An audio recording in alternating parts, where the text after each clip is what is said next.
The Hound of the Baskervilles. Don't forget to Foreword subscribe. by Stephen Fry. The Hound of the Baskervilles stands as one of the most popular and influential of all Conan Doyle's Sherlock Holmes stories. Consistently ranked amongst the greatest crime novels ever written, it has long been a favourite of dedicated Sherlockians and more casual readers alike. Its success can perhaps best be understood if we see it as a pioneer in a field of crime writing so particular as to deserve perhaps its own genre, the supernatural mystery. The murder story or whodunit in which a victim is pursued by an apparent ghost, inexplicable force, monster or spectral figure has become an absolute staple of writers of novels, films and TV series. Pitting a detective's rational wit against darker, occult forces always makes for wonderful and compelling storytelling. There is an ironic and surprising story behind this conjunction of reason and the paranormal when it comes to Sherlock Holmes and his creator, Conan Doyle. It involves, amongst others, the greatest magician of the age, Harry Houdini. How to square the fact that Conan Doyle, the author of The Hound of the Baskervilles and of Sherlock Holmes, surely the most supreme rationalist ever to have been created, was a believer, one might with justice say a fanatical believer, in psychic phenomena of the most transparently fraudulent kind. From an early strong interest to a devout and absolute belief over the years, he joined societies, wrote papers, made speeches, and even produced whole books on the subject, propounding his faith in the veracity and authenticity of mediums, spiritualism, messages from the dead, mystical writings, apparitions, and other such at the time fashionable ideas. For a while he befriended Houdini, who as a magician knew just how these so-called mind-readers, spiritualists and psychics produced their effects. Houdini would perform miracles for Conan Doyle, who, far from being persuaded that what he had apparently witnessed were conjuring tricks of a similar kind, insisted that Houdini, despite his strong protestations to the contrary, was possessed of supernatural powers. In other words, he would even refuse to accept that Houdini's tricks were tricks.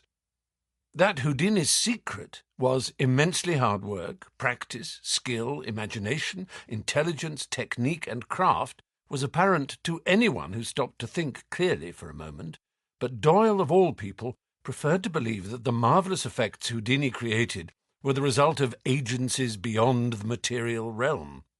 He insisted that Houdini's magic was supernatural, while Houdini assured him that it was not, and that furthermore nor was the magic of any of the mediums and clairvoyants that they had witnessed. This ended their friendship, and Doyle only ever after spoke of the great magician and entertainer with bitterness and contempt. A series of sad humiliations towards the end of his life, in which charlatans who had fooled him were exposed, or indeed openly confessed their trickery, made Conan Doyle look something of a fool, but still he refused, in the face of all evidence, to give up his belief in messages from the dead and in the powers of the gifted people who could summon them up. Such a strong disconnect between the writer-creator of Sherlock Holmes and the dupe who could be fooled by plausible mountebanks makes one ponder the whole nature of art and writing.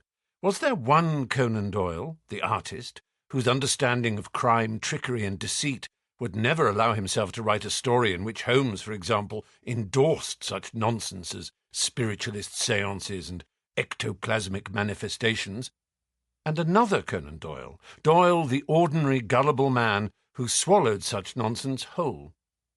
That in itself is perhaps the real and exciting mystery, the mystery of artistic creation which works with a wisdom greater and truer than the conscious thoughts and beliefs of its creator. Well, perhaps this is overreaching. Whatever we might feel and wonder, the fact remains that Conan Doyle, thank goodness, never allowed his supernatural, paranormal beliefs to impinge upon and ruin the Sherlock Holmes stories. The Hound of the Baskervilles reveals the true mysteries and wonders of the human mind, both as a diabolical and cunning contrivance towards evil, and as a brilliant and benevolent instrument for the untangling of that contrivance for good. Let us button up our tweeds and prepare to walk the sinister and strange Grimpen mire and listen out for the awful baying of that spectral and terrifying hound. Come with me, if you dare. Chapter 1. Mr. Sherlock Holmes. Mr. Sherlock Holmes, who was usually very late in the mornings, save upon those not infrequent occasions when he was up all night, was seated at the breakfast table. I stood upon the hearthrug and picked up the stick which our visitor had left behind him the night before. It was a fine, thick piece of wood, bulbous-headed, of the sort which is known as a Penang lawyer. Just under the head was a broad silver band, nearly an inch across. To James Mortimer, M.R.C.S., from his friends of the C.C.H. was engraved upon it, with the date 1884. It was just such a stick as the old-fashioned family practitioner used to carry, dignified, solid, and reassuring. "Well, Watson, what do you make of it?" Holmes was sitting with his back to me, and I had given him no sign of my occupation. "How did you know what I was doing? I believe you have eyes in the back of your head."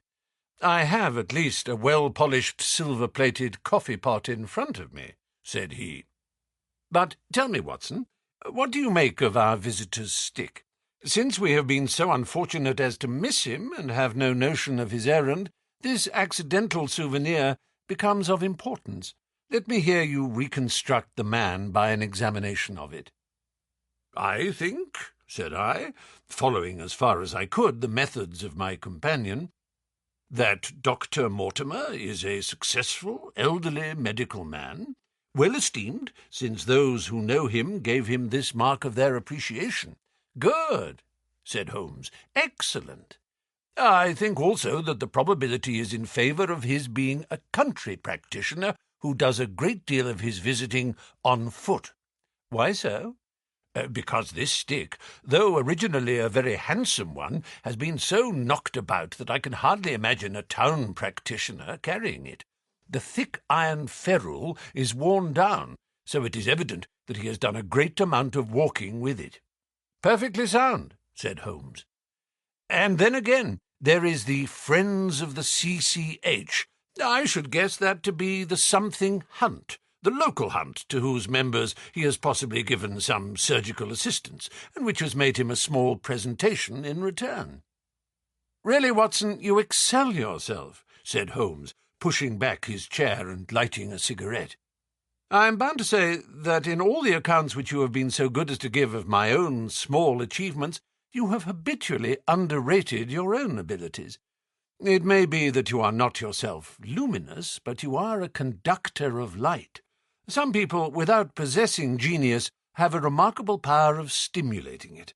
I confess, my dear fellow, that I am very much in your debt." He had never said as much before, and I must admit that his words gave me keen pleasure, for I had often been piqued by his indifference to my admiration and to the attempts which I had made to give publicity to his methods. I was proud, too, to think that I had so far mastered his system as to apply it in a way which earned his approval. He now took the stick from my hands and examined it for a few minutes with his naked eyes.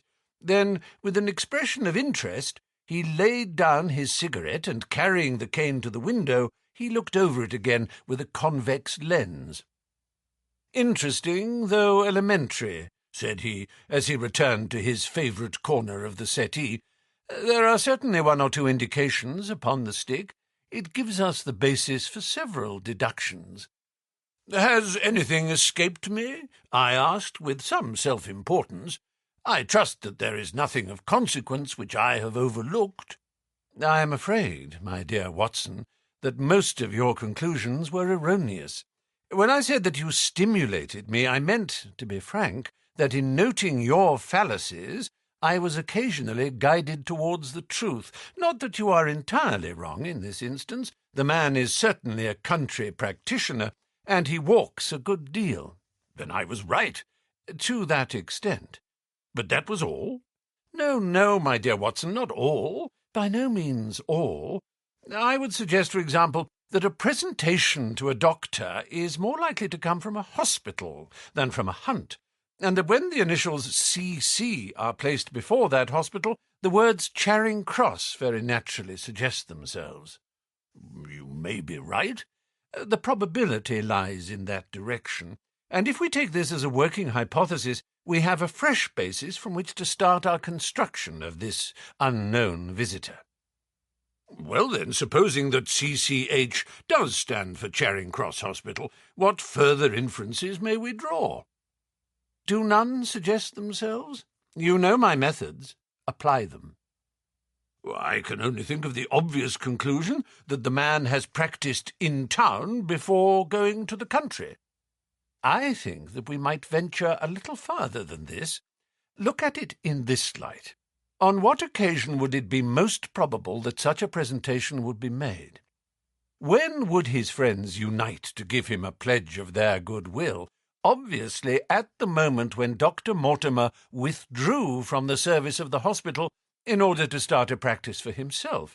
We know there has been a presentation. We believe there has been a change from a town hospital to a country practice. Is it then stretching our inference too far to say that the presentation was on the occasion of the change?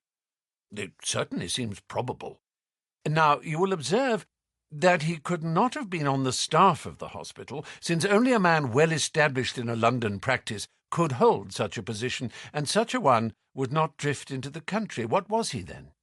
If he was in the hospital and yet not on the staff, he could only have been a house surgeon or a house physician, little more than a senior student, and he left 5 years ago. The date is on the stick. So your grave, middle-aged family practitioner vanishes into thin air, my dear Watson, and there emerges a young fellow, under 30, amiable, unambitious, absent-minded, and the possessor of a favourite dog, which I should describe roughly as being larger than a terrier and smaller than a mastiff. I laughed incredulously as Sherlock Holmes leaned back in his settee and blew little wavering rings of smoke up to the ceiling. "As to the latter part, I have no means of checking you," said I, "but at least it is not difficult to find out a few particulars about the man's age and professional career. From my small medical shelf, I took down the medical directory and turned up the name. There were several Mortimers, but only one who could be our visitor. I read his record aloud. Mortimer James, M.R.C.S., 1882, Grimpen, Dartmoor, Devon. House surgeon from 1882 to 1884 at Charing Cross Hospital. Winner of the Jackson Prize for Comparative Pathology with essay entitled Is Disease a Reversion? Corresponding member of the Swedish Pathological Society, author of Some Freaks of Atavism, Lancet, 1882, Do We Progress, Journal of Psychology, March 1883. Medical officer for the parishes of Grimpen, Thorsley and High Barrow. "No mention of that local hunt, Watson," said Holmes with a mischievous smile. "But a country doctor, as you very astutely observed. I think that I am fairly justified in my inferences. As to the adjectives, I said, if I remember rightly, amiable, unambitious, and absent-minded. It is my experience that it is only an amiable man in this world who receives testimonials, only an unambitious one who abandons a London career for the country, and only an absent-minded one who leaves his stick and not his visiting card after waiting an hour in your room." "And the dog?" "Has been in the habit of carrying this stick behind his master. Being a heavy stick, the dog has held it tightly by the middle, and the marks of his teeth are very plainly visible. The dog's jaw, as shown in the space between these marks, is too broad, in my opinion, for a terrier, and not broad enough for a mastiff. It may have been, yes, by Jove, it is a curly-haired spaniel." He had risen and paced the room as he spoke. Now he halted in the recess of the window. There was such a ring of conviction in his voice that I glanced up in surprise. "My dear fellow, how can you possibly be so sure of that?"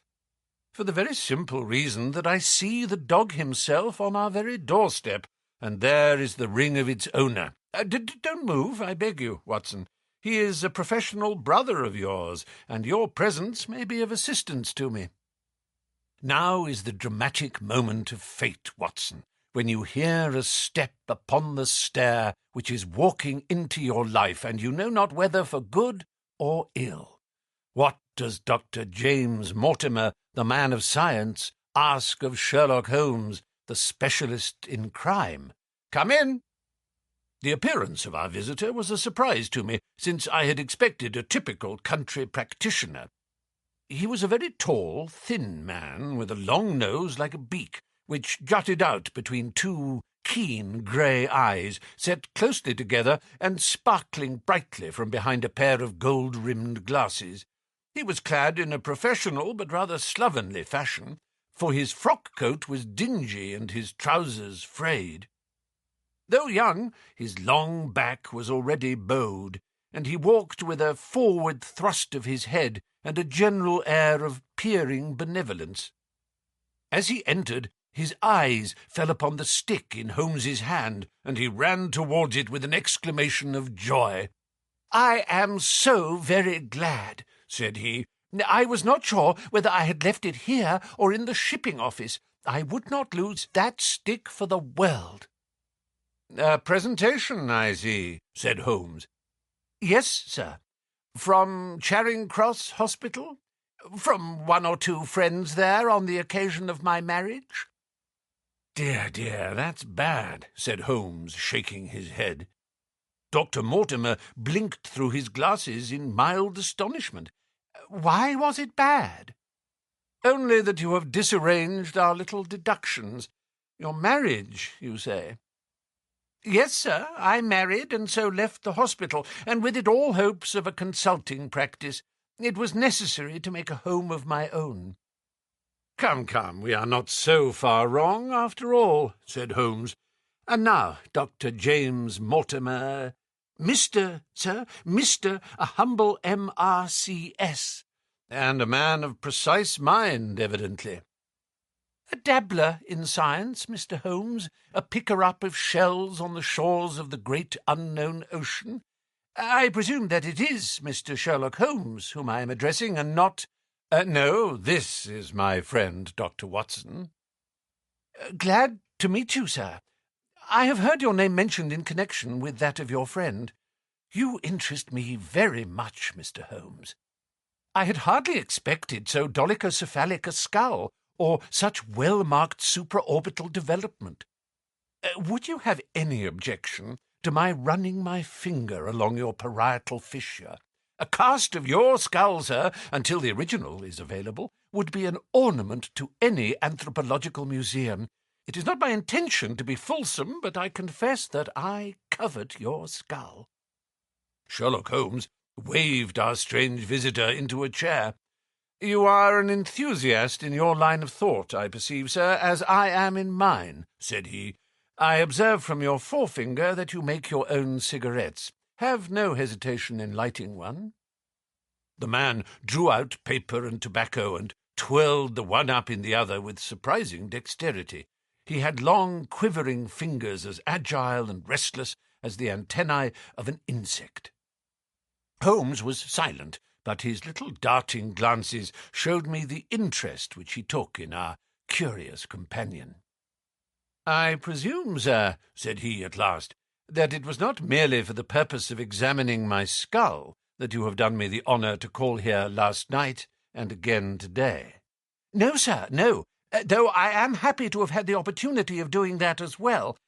I came to you, Mr. Holmes, because I recognized that I am myself an unpractical man, and because I am suddenly confronted with a most serious and extraordinary problem.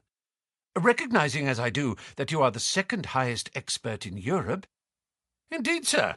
May I inquire who has the honour to be the first?" asked Holmes with some asperity.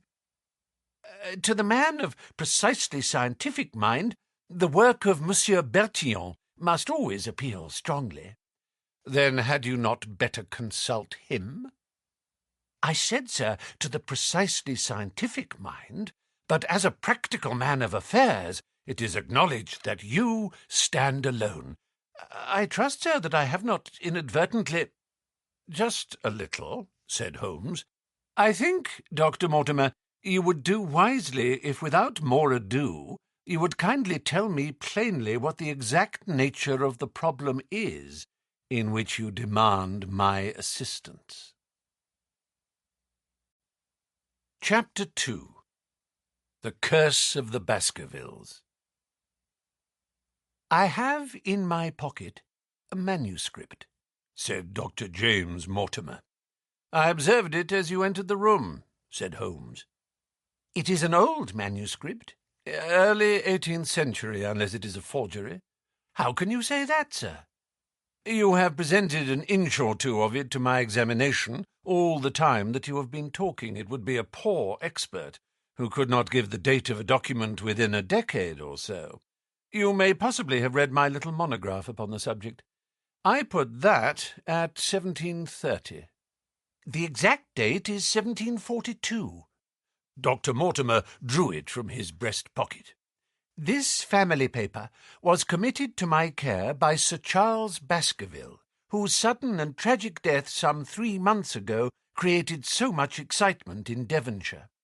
I may say that I was his personal friend as well as his medical attendant.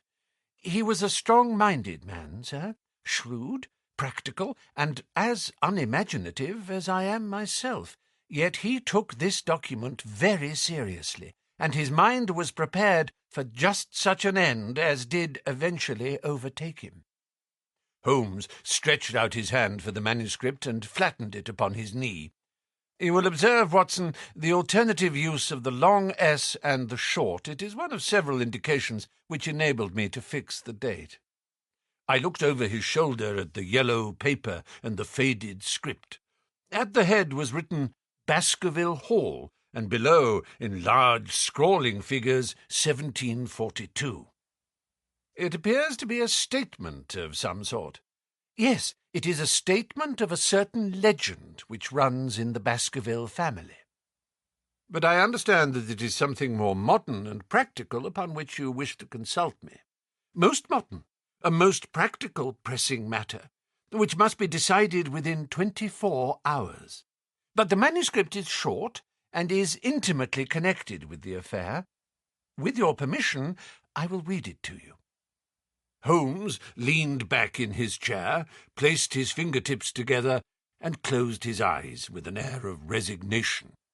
Dr. Mortimer turned the manuscript to the light and read in a high, cracking voice the following curious old-world narrative.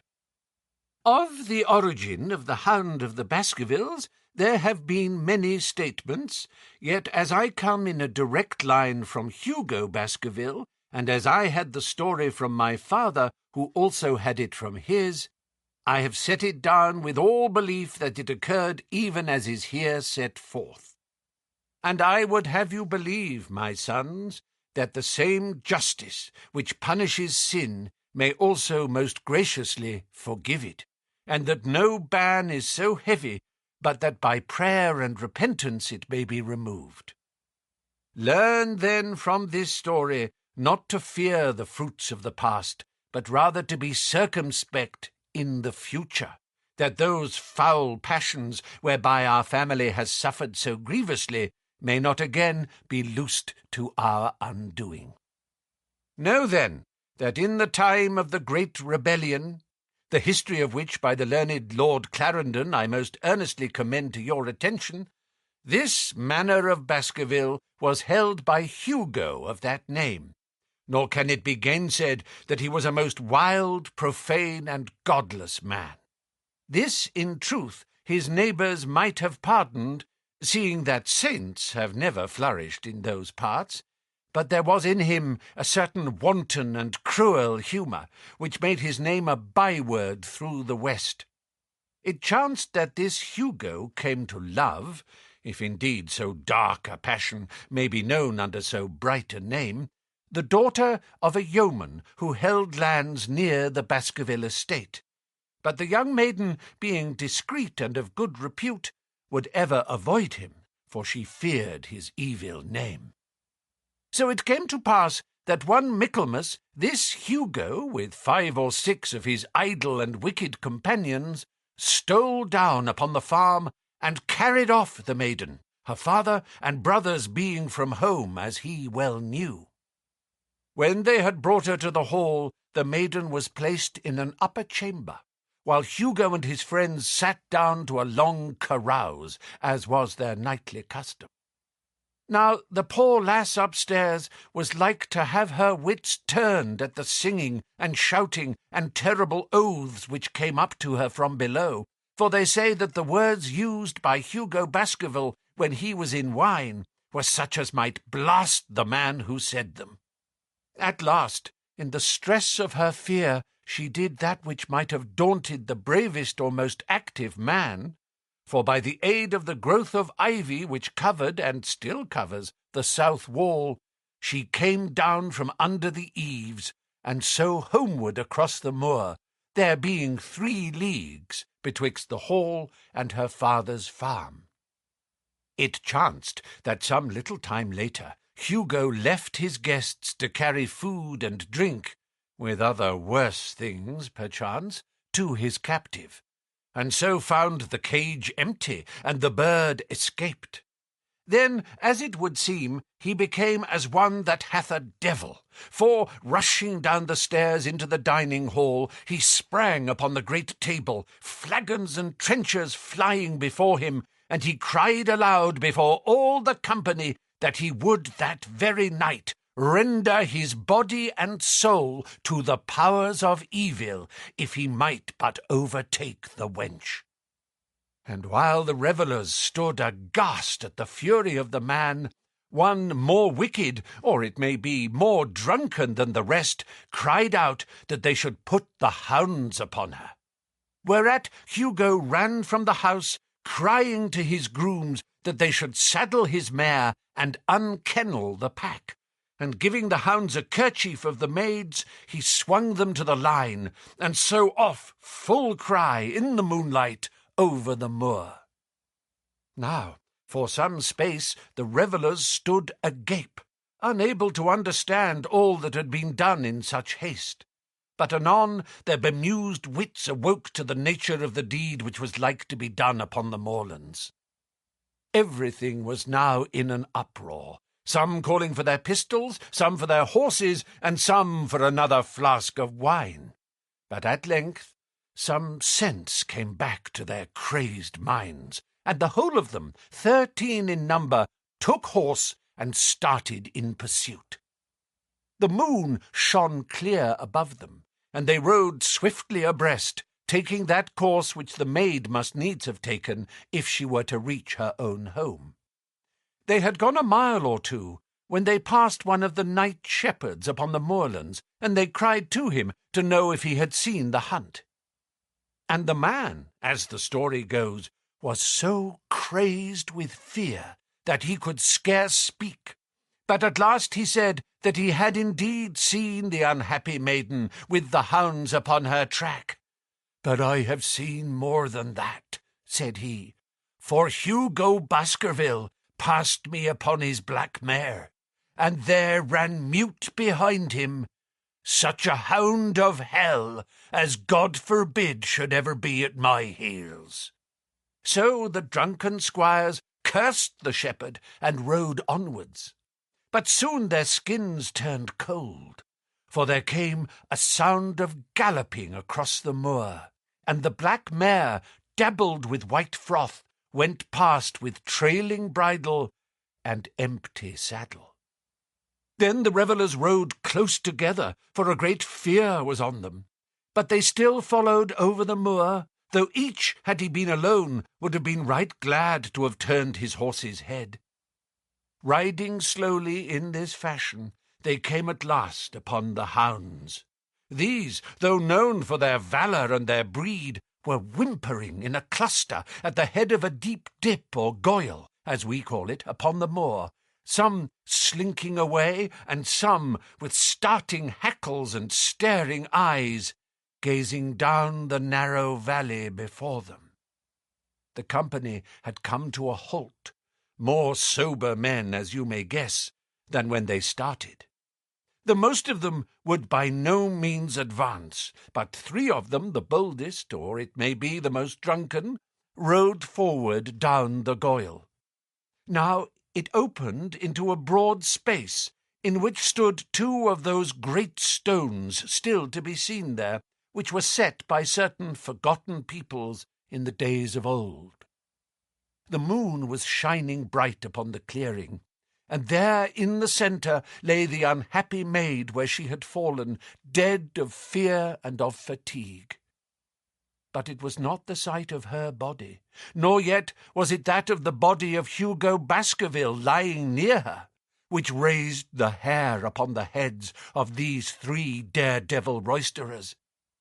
But it was that, standing over Hugo and plucking at his throat, there stood a foul thing, a great black beast, shaped like a hound, yet larger than any hound that ever mortal eye has rested upon.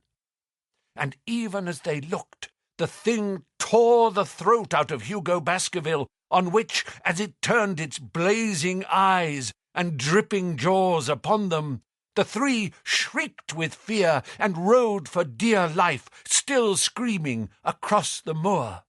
One, it is said, died that very night of what he had seen, and the other 2 were but broken men for the rest of their days. Such is the tale, my sons, of the coming of the Hound, which is said to have plagued the family so sorely ever since. If I have set it down, it is because that which is clearly known hath less terror than that which is but hinted at and guessed. Nor can it be denied that many of the family have been unhappy in their deaths, which have been sudden, bloody, and mysterious.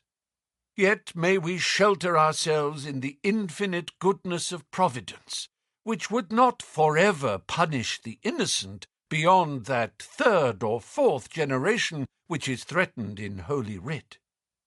To that Providence, my sons, I hereby commend you, and I counsel you by way of caution to forbear from crossing the moor in those dark hours when the powers of evil are exalted.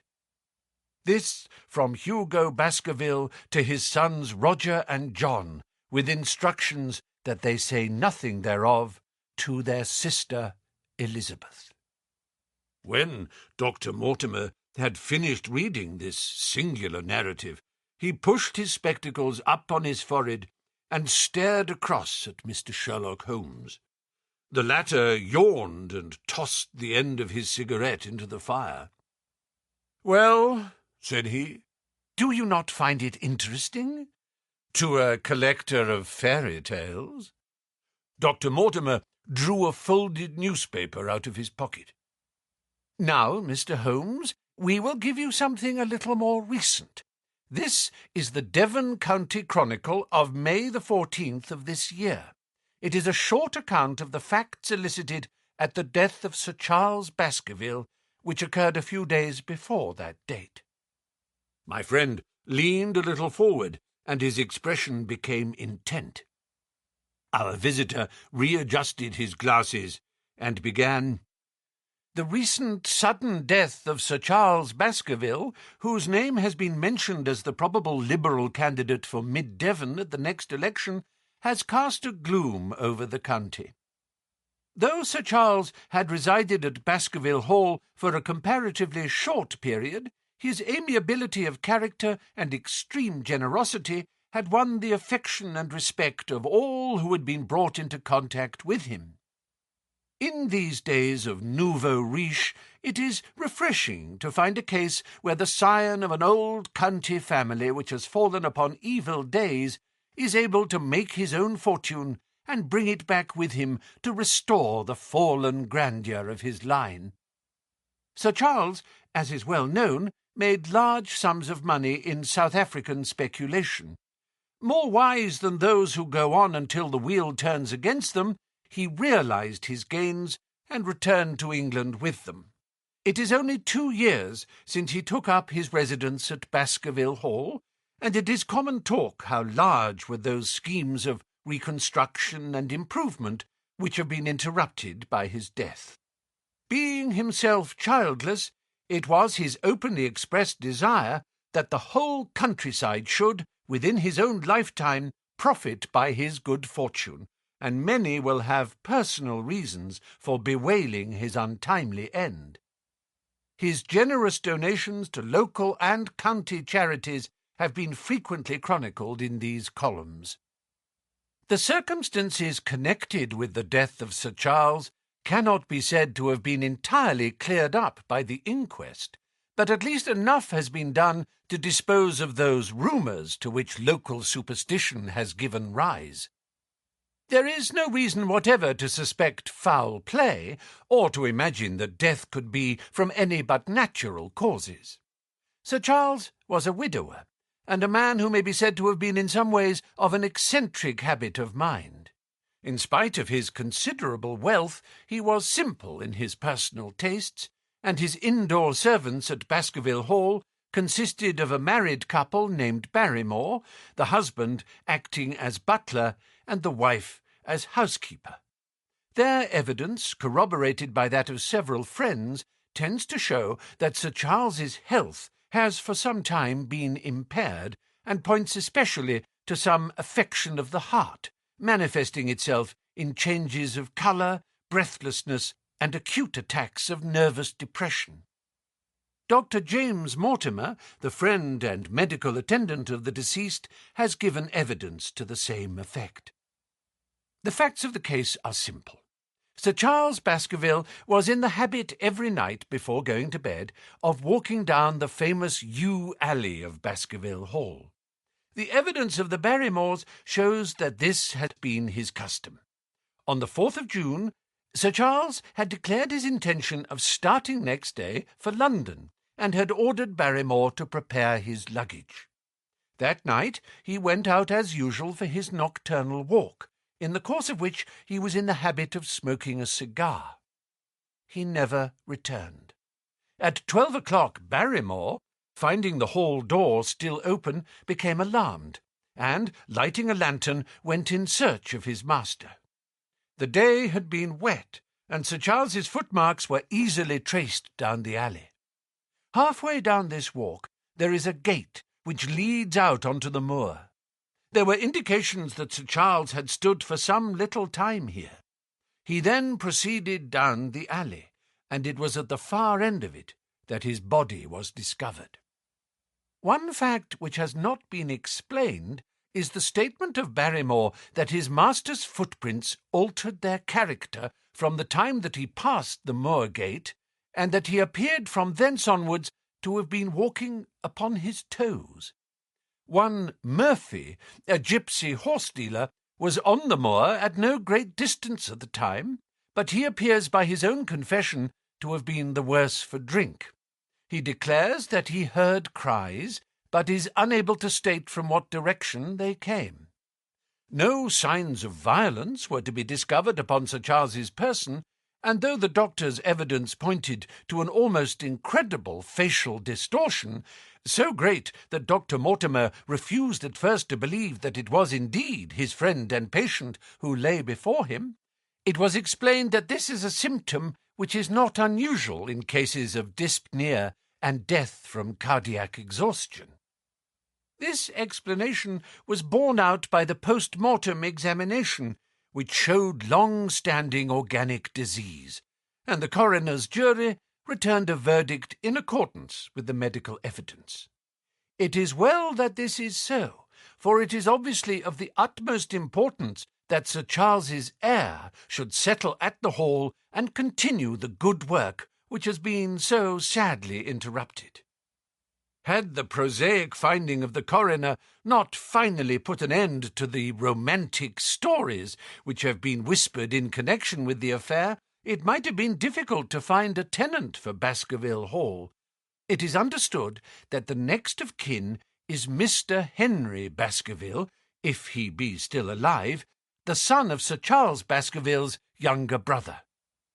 The young man, when last heard of, was in America, and inquiries are being instituted with a view to informing him of his good fortune." Dr. Mortimer refolded his paper and replaced it in his pocket. "Those are the public facts, Mr. Holmes, in connection with the death of Sir Charles Baskerville." "I must thank you," said Sherlock Holmes, "for calling my attention to a case which certainly presents some features of interest. I had observed some newspaper comment at the time, but I was exceedingly preoccupied by that little affair of the Vatican cameos, and in my anxiety to oblige the Pope, I lost touch with several interesting English cases. The article, you say, contains all the public facts?" "It does." "Then let me have the private ones." He leaned back, put his fingertips together, and assumed his most impassive and judicial expression. "In doing so," said Dr. Mortimer, who had begun to show signs of some strong emotion, "I am telling that which I have not confided to anyone. My motive for withholding it from the coroner's inquiry is that a man of science shrinks from placing himself in the public position of seeming to endorse a popular superstition. I had the further motive that Baskerville Hall, as the paper says, would certainly remain untenanted if anything were done to increase its already rather grim reputation. For both these reasons, I thought that I was justified in telling rather less than I knew, since no practical good could result from it, but with you there is no reason why I should not be perfectly frank. The moor is very sparsely inhabited, and those who live near each other are thrown very much together. For this reason I saw a good deal of Sir Charles Baskerville. With the exception of Mr. Franklin of Laughter Hall and Mr. Stapleton, the naturalist, there are no other men of education within many miles. Sir Charles was a retiring man, but the chance of his illness brought us together, and a community of interests in science kept us so. He had brought back much scientific information from South Africa, and many a charming evening we have spent together discussing the comparative anatomy of the Bushman and the Hottentot. Within the last few months it became increasingly plain to me that Sir Charles's nervous system was strained to the breaking point. He had taken this legend, which I have read you, exceedingly to heart. So much so that, although he would walk in his own grounds, nothing would induce him to go out upon the moor at night. Incredible as it may appear to you, Mr. Holmes, he was honestly convinced that a dreadful fate overhung his family, and certainly the records which he was able to give of his ancestors were not encouraging. The idea of some ghastly presence constantly haunted him, and on more than one occasion he has asked me whether I had on my medical journeys at night ever seen any strange creature or heard the baying of a hound. The latter question he put to me several times, and always with a voice which vibrated with excitement. I can well remember driving up to his house in the evening some 3 weeks before the fatal event. He chanced to be at his hall door. I had descended from my gig and was standing in front of him when I saw his eyes fix themselves over my shoulder and stare past me with an expression of the most dreadful horror. I whisked round and had just time to catch a glimpse of something which I took to be a large black calf passing at the head of the drive. So excited and alarmed was he that I was compelled to go down to the spot where the animal had been and look around for it. It was gone, however, and the incident appeared to make the worst impression upon his mind. I stayed with him all the evening, and it was on that occasion, to explain the emotion which he had shown, that he confided to my keeping that narrative which I read to you when first I came. I mention this small episode because it assumes some importance in view of the tragedy which followed, but I was convinced at the time that the matter was entirely trivial, and that his excitement had no justification. It was at my advice that Sir Charles was about to go to London. His heart was, I knew, affected. and the constant anxiety in which he lived, however chimerical the cause of it might be, was evidently having a serious effect upon his health. I thought that a few months among the distractions of town would send him back a new man. Mr. Stapleton, a mutual friend who was much concerned at his state of health, was of the same opinion.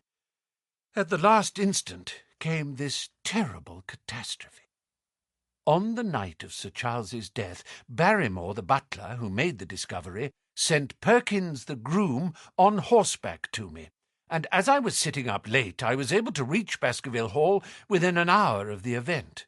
I checked and corroborated all the facts which were mentioned at the inquest.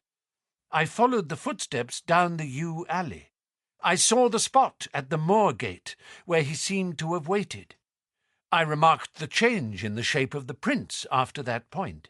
I noted that there were no other footsteps save those of Barrymore on the soft gravel, and finally I carefully examined the body, which had not been touched until my arrival. Sir Charles lay on his face, his arms out, his fingers dug into the ground, and his features convulsed with some strong emotion to such an extent that I could hardly have sworn to his identity.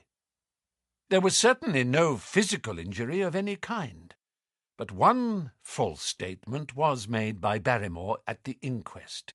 He said that there were no traces upon the ground round the body.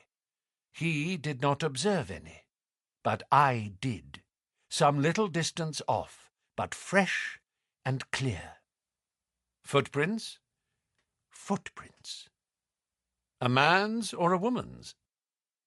Dr. Mortimer looked strangely at us for an instant, and his voice sank almost to a whisper as he answered, "Mr. Holmes, they were the footprints of a gigantic hound."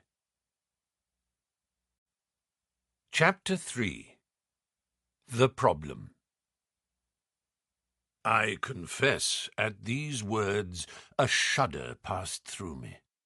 There was a thrill in the doctor's voice which showed that he was himself deeply moved by that which he told us. Holmes leaned forward in his excitement, and his eyes had the hard, dry glitter which shot from them when he was keenly interested. "You saw this?" "As clearly as I see you." "And you said nothing?" "What was the use?" "How was it that no one else saw it?" "The marks were some 20 yards from the body, and no one gave them a thought. I don't suppose I should have done so, had I not known this legend."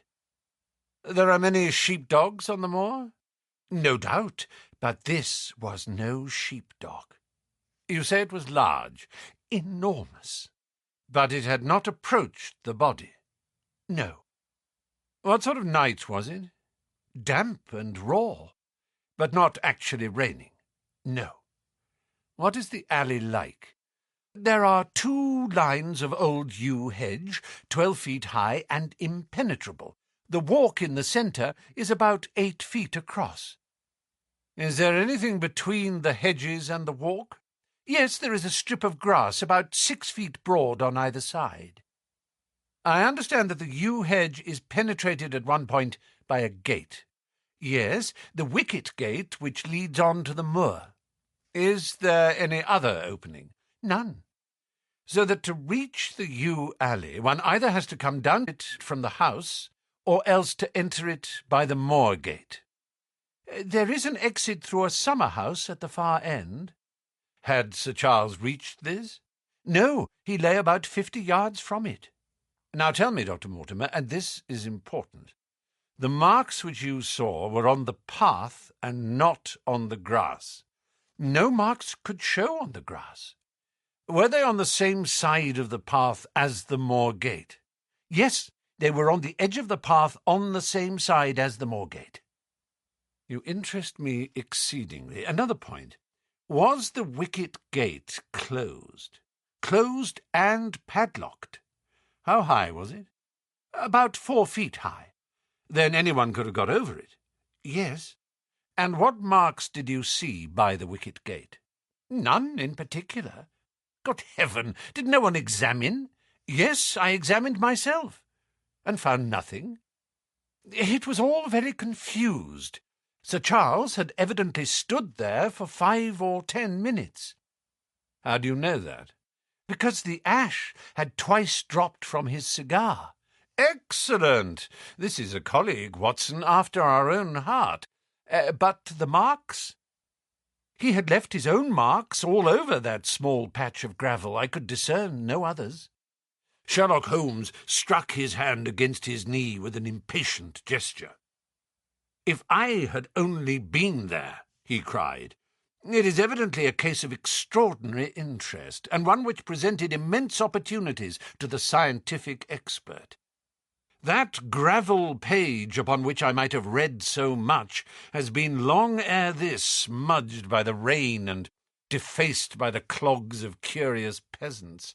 Oh, Dr. Mortimer, Dr. Mortimer, to think that you should not have called me in! You have indeed much to answer for." "I could not call you in, Mr. Holmes, without disclosing these facts to the world, and I have already given my reasons for not wishing to do so. Besides... Why do you hesitate?" "There is a realm in which the most acute and most experienced of detectives is helpless." "You mean that the thing is supernatural?" "I did not positively say so." "No, but you evidently think it." "Since the tragedy, Mr. Holmes, there have come to my ears several incidents which are hard to reconcile with the settled order of nature." "For example?" "I find that before the terrible event occurred, several people had seen a creature upon the moor which corresponds with this Baskerville demon, and which could not possibly be any animal known to science. They all agreed that it was a huge creature, luminous, ghastly, and spectral. I have cross-examined these men, one of them a hard-headed countryman, one a farrier, and one a moorland farmer, who all tell the same story of this dreadful apparition, exactly corresponding to the hell-hound of the legend. I assure you that there is a reign of terror in the district, and that it is a hardy man who will cross the moor at night." "And you, a trained man of science, believe it to be supernatural?" "I do not know what to believe." Holmes shrugged his shoulders. "I have hitherto confined my investigations to this world," said he. "In a modest way I have combated evil, but to take on the father of evil himself would perhaps be too ambitious a task. Yet you must admit that the footmark is material." "The original hound was material enough to tug a man's throat out, and yet he was diabolical as well." "I see that you have quite gone over to the supernaturalists. But now, Dr. Mortimer, tell me this. If you hold these views, why have you come to consult me at all? You tell me in the same breath that it is useless to investigate Sir Charles's death, and that you desire me to do it." "I did not say that I desired you to do it." "Then how can I assist you?" "By advising me as to what I should do with Sir Henry Baskerville, who arrives at Waterloo Station," Dr. Mortimer looked at his watch, "in exactly 1 hour and a quarter. He being the heir. Yes, on the death of Sir Charles, we inquired for this young gentleman, and found that he had been farming in Canada. From the accounts which have reached us, he is an excellent fellow in every way. I speak now not as a medical man, but as a trustee and executor of Sir Charles's will." "There is no other claimant, I presume?" "None. The only other kinsman whom we have been able to trace was Roger Baskerville, the youngest of 3 brothers, of whom poor Sir Charles was the elder. The second brother, who died young, is the father of this lad, Henry. The third, Roger, was the black sheep of the family. He came of the old masterful Baskerville strain, and was the very image, they tell me, of the family picture of old Hugo. He made England too hot to hold him, fled to Central America, and died there in 1876 of yellow fever. Henry is the last of the Baskervilles. In 1 hour and 5 minutes I meet him at Waterloo Station. I have had a wire that he arrived at Southampton this morning. Now, Mr. Holmes, what would you advise me to do with him? Why should he not go to the home of his fathers? It seems natural, does it not? And yet, consider that every Baskerville who goes there meets with an evil fate. I feel sure that if Sir Charles could have spoken with me before his death, he would have warned me against bringing this, the last of the old race and the heir to great wealth, to that deadly place. And yet it cannot be denied that the prosperity of the whole poor, bleak countryside depends upon his presence. All the good work which has been done by Sir Charles will crash to the ground if there is no tenant of the hall. I fear lest I should be swayed too much by my own obvious interest in the matter, and that is why I bring the case before you and ask for your advice." Holmes considered for a little time. "Put into plain words, the matter is this," said he. "In your opinion, there is a diabolical agency which makes Dartmoor an unsafe abode for a Baskerville. That is your opinion. At least I might go the length of saying that there is some evidence that this may be so." "Exactly.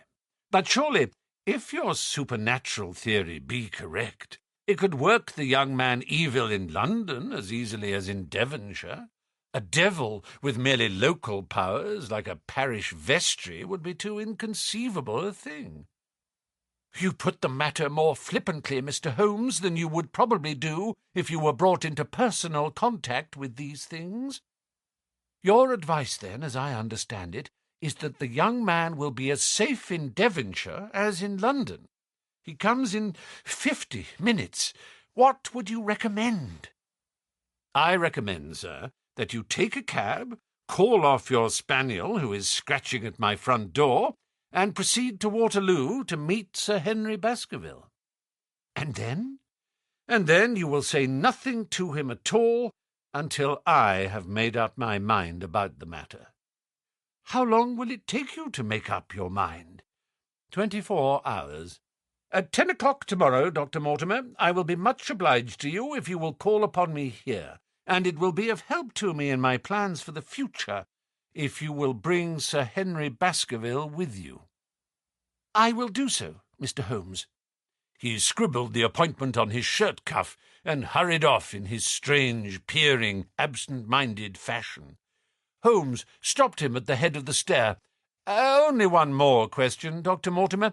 You say that before Sir Charles Baskerville's death, several people saw this apparition upon the moor?" "3 people did." "Did any see it after?" "I have not heard of any." "Thank you. Good morning." Holmes returned to his seat with that quiet look of inward satisfaction which meant that he had a congenial task before him. "Going out, Watson?" "Unless I can help you." "No, my dear fellow. It is at the hour of action that I turn to you for aid. But this is splendid. Really unique from some points of view. When you pass Bradley's, would you ask him to send up a pound of the strongest shag tobacco? Thank you. It would be as well if you could make it convenient not to return before evening. Then I should be very glad to compare impressions as to this most interesting problem which has been submitted to us this morning." I knew that seclusion and solitude were very necessary for my friend in those hours of intense mental concentration, during which he weighed every particle of evidence, constructed alternative theories, balanced one against the other, and made up his mind as to which points were essential and which immaterial. I, therefore, spent the day at my club, and did not return to Baker Street until evening. It was nearly 9 o'clock when I found myself in the sitting-room once more. My first impression as I opened the door was that a fire had broken out, for the room was so filled with smoke that the light of the lamp upon the table was blurred by it. As I entered, however, my fears were set at rest, for it was the acrid fumes of strong, coarse tobacco which took me by the throat and set me coughing. Through the haze I had a vague vision of Holmes in his dressing-gown, coiled up in an arm-chair, with his black clay pipe between his lips. Several rolls of paper lay around him. "Caught cold, Watson?" said he. "No, it's this poisonous atmosphere." "I suppose it is pretty thick, now that you come to mention it." "Thick? It is intolerable." "Open the window, then. You have been at your club all day, I perceive." "My dear Holmes!" "Am I right?" "Certainly, but how?" He laughed at my bewildered expression. "There is a delightful freshness about you, Watson, which makes it a pleasure to exercise any small powers which I possess at your expense. A gentleman goes forth on a showery and miry day. He returns immaculate in the evening, with the gloss still on his hat and his boots. He has been a fixture, therefore, all day. He is not a man with intimate friends. Where, then, could he have been? Is it not obvious?" "Well, it is rather obvious." "The world is full of obvious things which nobody by any chance ever observes. Where do you think that I have been?" "A fixture also." "On the contrary, I have been to Devonshire." "In spirit?" "Exactly. My body has remained in this armchair, and has, I regret to observe, consumed in my absence 2 large pots of coffee and an incredible amount of tobacco. After you left, I sent down to Stamford's for the ordnance map of this portion of the moor, and my spirit has hovered over it all day. I flatter myself that I could find my way about." "A large-scale map, I presume?" "Very large." He unrolled one section and held it over his knee. "Here you have the particular district which concerns us. That is Baskerville Hall in the middle." "With a wood round it?" "Exactly. I fancy the yew alley, though not marked under that name, must stretch along this line, with the moor, as you perceive, upon the right of it. This small clump of buildings here is the hamlet of Grimpen, where our friend Dr. Mortimer has his headquarters. Within a radius of 5 miles there are, as you see, only a very few scattered dwellings. Here is Laughter Hall, which was mentioned in the narrative. There is a house indicated here, which may be the residence of the naturalist. Stapleton, if I remember right, was his name. Here are 2 moorland farmhouses, High Tor and Foulmire. Then 14 miles away, the great convict prison of Princetown. Between and around these scattered points extends the desolate, lifeless moor. This, then, is the stage upon which tragedy has been played, and upon which we may help to play it again." "It must be a wild place." "Yes, the setting is a worthy one. If the devil did desire to have a hand in the affairs of men—" "Then you are yourself inclining to the supernatural explanation?" The devil's agents may be of flesh and blood, may they not? There are 2 questions waiting for us at the outset. The one is whether any crime has been committed at all. The second is, what is the crime, and how was it committed? Of course, if Dr. Mortimer's surmise should be correct, and we are dealing with forces outside the ordinary laws of nature, there is an end of our investigation. But we are bound to exhaust all other hypotheses before falling back upon this one. I think we'll shut that window again, if you don't mind. It is a singular thing, but I find that a concentrated atmosphere helps a concentration of thought. I have not pushed it to the length of getting in a box to think, but that is the logical outcome of my convictions. Have you turned the case over in your mind?" "Yes, I've thought a good deal of it in the course of the day." "What do you make of it?" "It is very bewildering." "It has certainly a character of its own. There are points of distinction about it. That change in the footprints, for example, what do you make of that? Mortimer said that the man had walked on tiptoe down that portion of the alley. He only repeated what some fool had said at the inquest. Why should a man walk on tiptoe down the alley? What then? He was running, Watson, running desperately, running for his life, running until he burst his heart and fell dead upon his face. Running from what? There lies our problem. There are indications that the man was crazed with fear before ever he began to run. How can you say that? I am presuming that the cause of his fears came to him across the moor. If that was so, and it seems most probable, only a man who had lost his wits would have run from the house instead of towards it. If the gypsy's evidence may be taken as true, he ran with cries for help in the direction where help was least likely to be. Then again, whom was he waiting for that night? And why was he waiting for him in the yew alley rather than in his own house? You think that he was waiting for someone? The man was elderly and infirm. We can understand his taking an evening stroll, but the ground was damp and the night inclement. Is it natural that he should stand for 5 or 10 minutes, as Dr. Mortimer, with more practical sense than I should have given him credit for, deduced from the cigar ash? But he went out every evening. I think it unlikely that he waited at the moor gate every evening. On the contrary, the evidence is that he avoided the moor. That night he waited there. It was the night before he made his departure for London. The thing takes shape, Watson. It becomes coherent. Might I ask you to hand me my violin, and we will postpone all further thought upon this business until we have had the advantage of meeting Dr. Mortimer and Sir Henry Baskerville in the morning. Chapter 4. Sir Henry Baskerville. Our breakfast table was cleared early, and Holmes waited in his dressing gown for the promised interview. Our clients were punctual to their appointment, for the clock had just struck 10 when Dr. Mortimer was shown up, followed by the young baronet. The latter was a small, alert, dark-eyed man, about 30 years of age, very sturdily built, with thick black eyebrows and a strong, pugnacious face.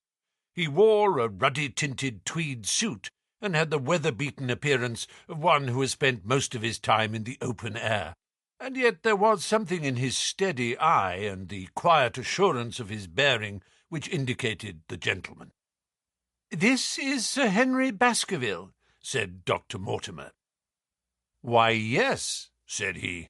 "And the strange thing is, Mr. Sherlock Holmes, that if my friend here had not proposed coming round to you this morning, I should have come on my own account.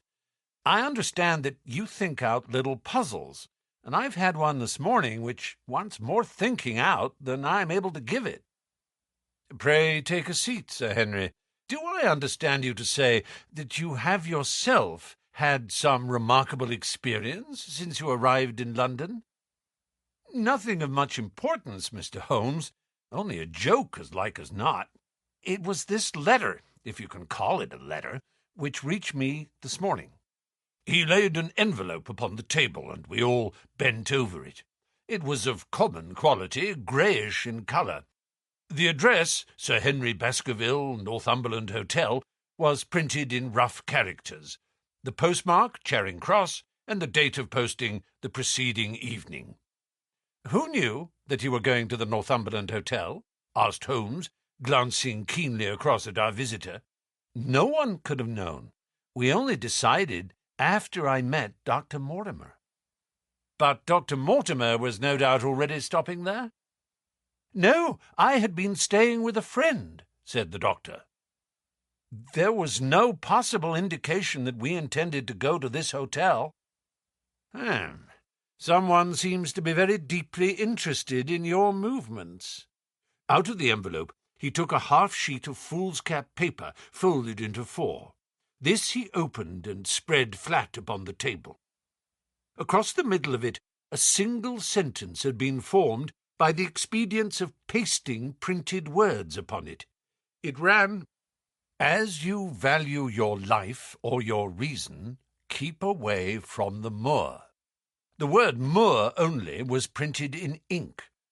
"Now," said Sir Henry Baskerville, "perhaps you will tell me, Mr. Holmes, what in thunder is the meaning of that, and who it is that takes so much interest in my affairs?" "What do you make of it, Dr. Mortimer? You must allow that there is nothing supernatural about this, at any rate." "No, sir, but it might very well come from someone who was convinced that the business is supernatural." "What business?" asked Sir Henry sharply. "It seems to me that all you gentlemen know a great deal more than I do about my own affairs." "You shall share our knowledge before you leave this room, Sir Henry, I promise you that," said Sherlock Holmes. "We will confine ourselves for the present, with your permission, to this very interesting document, which must have been put together and posted yesterday evening. Have you yesterday's Times, Watson?" "It is here in the corner." "Might I trouble you for it? The inside page, please, with the leading articles." He glanced swiftly over it, running his eyes up and down the columns. "Capital article this on free trade. Permit me to give you an extract from it. 'You may be cajoled into imagining that your own special trade or your own industry will be encouraged by a protective tariff, but it stands to reason that such legislation must in the long run keep away wealth from the country, diminish the value of our imports, and lower the general conditions of life in this island.'" "What do you think of that, Watson?" cried Holmes in high glee, rubbing his hands together with satisfaction. "Don't you think that is an admirable sentiment?" Dr. Mortimer looked at Holmes with an air of professional interest, and Sir Henry Baskerville turned a pair of puzzled dark eyes upon me. "I don't know much about the tariff and things of that kind," said he, "but it seems to me we've got a bit off the trail, so far as that note is concerned." "On the contrary, I think we are particularly hot upon the trail, Sir Henry. Watson here knows more about my methods than you do, but I fear that even he has not quite grasped the significance of this sentence." "No, I confess that I see no connection." "And yet, my dear Watson, there is so very close a connection that the one is extracted out of the other. You, your, life, reason, value, keep away from the. Don't you see now whence these words have been taken?" "By thunder, you're right! Well, if that isn't smart!" cried Sir Henry. "If any possible doubt remained, it is settled by the fact that keep away and from thee are cut out in one piece." "Well, now, so it is." "Really, Mr. Holmes, this exceeds anything which I could have imagined," said Dr. Mortimer, gazing at my friend in amazement. "I could understand anyone saying that the words were from a newspaper, but that you should name which, and add that it came from the leading article, is really one of the most remarkable things which I have ever known. How did you do it?" "I presume, Doctor, that you could tell the skull of a Negro from that of an Eskimo?" "Most certainly. But how?" "Because that is my special hobby. The differences are obvious. The supraorbital crest, the facial angle, the maxillary curve, But this is my special hobby, and the differences are equally obvious. There is as much difference to my eyes between the leaded bourgeois type of a Times article and the slovenly print of an evening halfpenny paper as there could be between your Negro and your Eskimo. The detection of types is one of the most elementary branches of knowledge to the special expert in crime, though I confess that once when I was very young I confused the Leeds Mercury with the Western Morning News, but a Times leader is entirely distinctive, and these words could have been taken from nothing else. As it was done yesterday, the strong probability was that we should find the words in yesterday's issue. So far as I can follow you, then, Mr. Holmes, said Sir Henry Baskerville. "Someone cut out this message with the scissors." "Nail scissors," said Holmes. "You can see that it was a very short-bladed scissors, since the cutter had to take 2 snips over 'keep away.' That is so. Someone then cut out the message with a pair of short-bladed scissors, pasted it with paste, gum," said Holmes, "with gum onto the paper, but I want to know why the word 'more' should have been written. Because he could not find it in print. The other words were all simple and might be found in any issue, but 'more' would be less common." "Why, of course, that would explain it. Have you read anything else in this message, Mr. Holmes?" "There are 1 or 2 indications, and yet the utmost pains have been taken to remove all clues. The address, you observe, is printed in rough characters, but the Times is a paper which is seldom found in any hands but those of the highly educated. We may take it, therefore, that the letter was composed by an educated man who wished to pose as an uneducated one, and his effort to conceal his own writing suggests that that writing might be known or come to be known by you.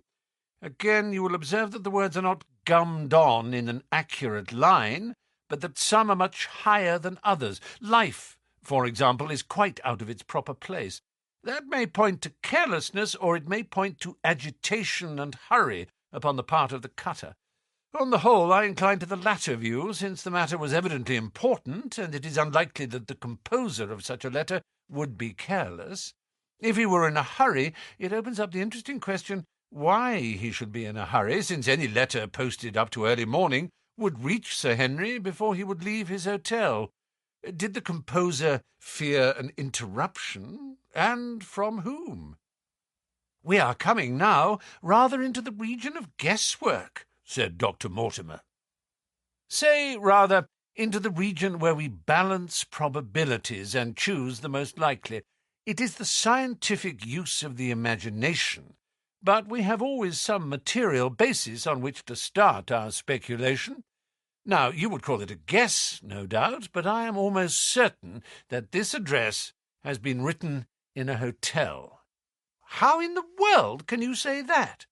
"If you examine it carefully, you will see that both the pen and the ink have given the writer trouble.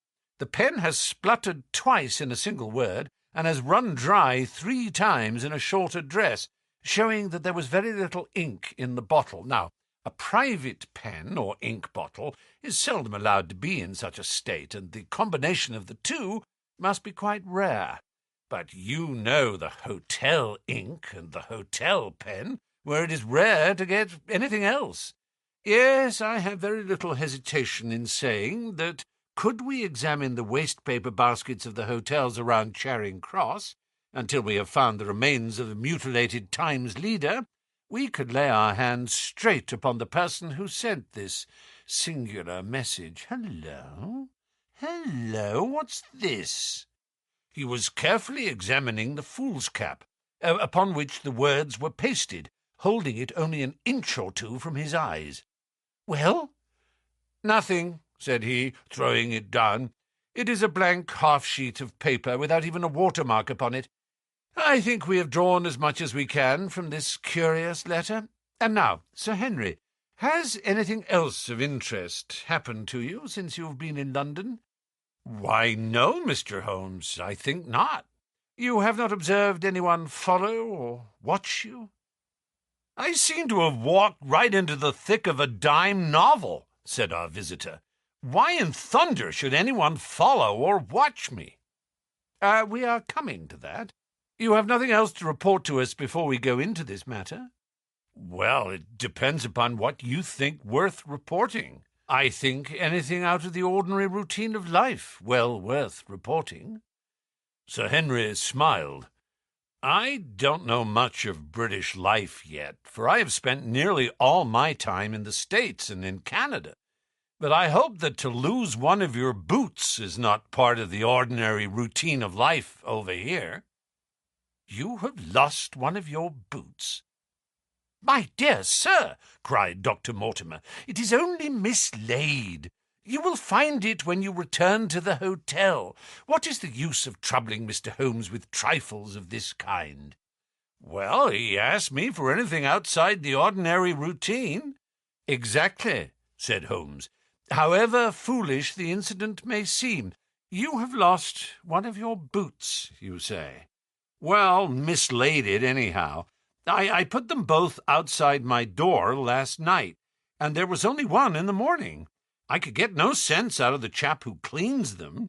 The worst of it is that I only bought the pair last night in the Strand, and I have never had them on." "If you have never worn them, why did you put them out to be cleaned?" "Oh, they were tan boots and had never been varnished. That was why I put them out." "Then I understand that on your arrival in London yesterday, you went out at once and bought a pair of boots." "I did a good deal of shopping. Dr. Mortimer here went round with me. You see, if I am to be squire down there, I must dress the part, and it may be that I have got a little careless in my ways out west. Among other things, I bought these brown boots, gave $6 for them, and had one stolen before ever I had them on my feet." "It seems a singularly useless thing to steal," said Sherlock Holmes. "I confess that I share Dr. Mortimer's belief that it will not be long before the missing boot is found." "And now, gentlemen," said the baronet with decision, "it seems to me that I have spoken quite enough about the little that I know. It is time that you kept your promise and gave me a full account of what we're all driving at." "Your request is a very reasonable one," Holmes answered. "Dr. Mortimer, I think you could not do better than to tell your story as you told it to us." Thus encouraged, our scientific friend drew his papers from his pocket and presented the whole case as he had done upon the morning before. Sir Henry Baskerville listened with the deepest attention and with an occasional exclamation of surprise. "Well, I seem to have come into an inheritance with a vengeance," said he, when the long narrative was finished. "Of course, I've heard of the Hound ever since I was in the nursery. It's the pet story of the family, though I never thought of taking it seriously before. But as to my uncle's death, well, it all seems boiling up in my head, and I can't get it clear yet." "You don't seem quite to have made up your mind whether it's a case for a policeman or a clergyman." "Precisely. And now there's this affair of the letter to me at the hotel. I suppose that fits into its place. It seems to show that someone knows more than we do about what goes on upon the moor," said Dr. Mortimer. "And also," said Holmes, "that someone is not ill-disposed towards you, since they warn you of danger. Or it may be that they wish for their own purposes to scare me away." "Well, of course that is possible also. I am very much indebted to you, Dr. Mortimer, for introducing me to a problem which presents several interesting alternatives. But the practical point which we now have to decide, Sir Henry, is whether it is or is not advisable for you to go to Baskerville Hall." "Why should I not go?" "There seems to be danger." "Do you mean danger from this family fiend, or do you mean danger from human beings?" "Well, that is what we have to find out. Whichever it is, my answer is fixed. There is no devil in hell, Mr. Holmes, and there is no man upon earth who can prevent me from going to the home of my own people, and you may take that to be my final answer." His dark brows knitted, and his face flushed to a dusky red as he spoke. It was evident that the fiery temple of the Baskervilles was not extinct in this their last representative. "Meanwhile," said he, "I have hardly had time to think over all that you have told me. It's a big thing for a man to have to understand and to decide at one sitting. I should like to have a quiet hour by myself to make up my mind. Now, look here, Mr. Holmes, it's 11:30 now, and I'm going back right away to my hotel. Suppose you and your friend Dr. Watson come round and lunch with us at 2. I'll be able to tell you more clearly then how this thing strikes me. Is that convenient to you, Watson?" "Perfectly." "Then you may expect us. Shall I have a cab called? I'd prefer to walk, for this affair has flurried me rather." "I'll join you in a walk with pleasure," said his companion. "Then we meet again at 2 o'clock. Au revoir, and good morning." We heard the steps of our visitors descend the stair and the bang of the front door. In an instant, Holmes had changed from the languid dreamer to the man of action. "Your hats and boots, Watson, quick, not a moment to lose." He rushed into his room in his dressing gown and was back again in a few seconds in a frock coat. We hurried together down the stairs and into the street. Dr. Mortimer and Baskerville were still visible about 200 yards ahead of us in the direction of Oxford Street. "Shall I run on and stop them?" "Not for the world, my dear Watson. I am perfectly satisfied with your company, if you will tolerate mine. Our friends are wise, for it is certainly a very fine morning for a walk." He quickened his pace until we had decreased the distance which divided us by about half. Then, still keeping 100 yards behind, we followed into Oxford Street and so down Regent Street. Once our friend stopped and stared into a shop window, upon which Holmes did the same. An instant afterwards he gave a little cry of satisfaction, and, following the direction of his eager eyes, I saw that a hansom cab with a man inside, which had halted on the other side of the street, was now proceeding slowly onward again. "There's our man, Watson. Come along. We'll have a good look at him if we can do no more." At that instant I was aware of a bushy black beard and a pair of piercing eyes turned upon us through the side window of the cab. Instantly the trapdoor at the top flew up, something was screamed to the driver, and the cab flew madly off down Regent Street.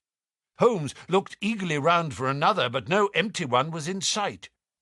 Then he dashed in wild pursuit amid the stream of the traffic, but the start was too great, and already the cab was out of sight.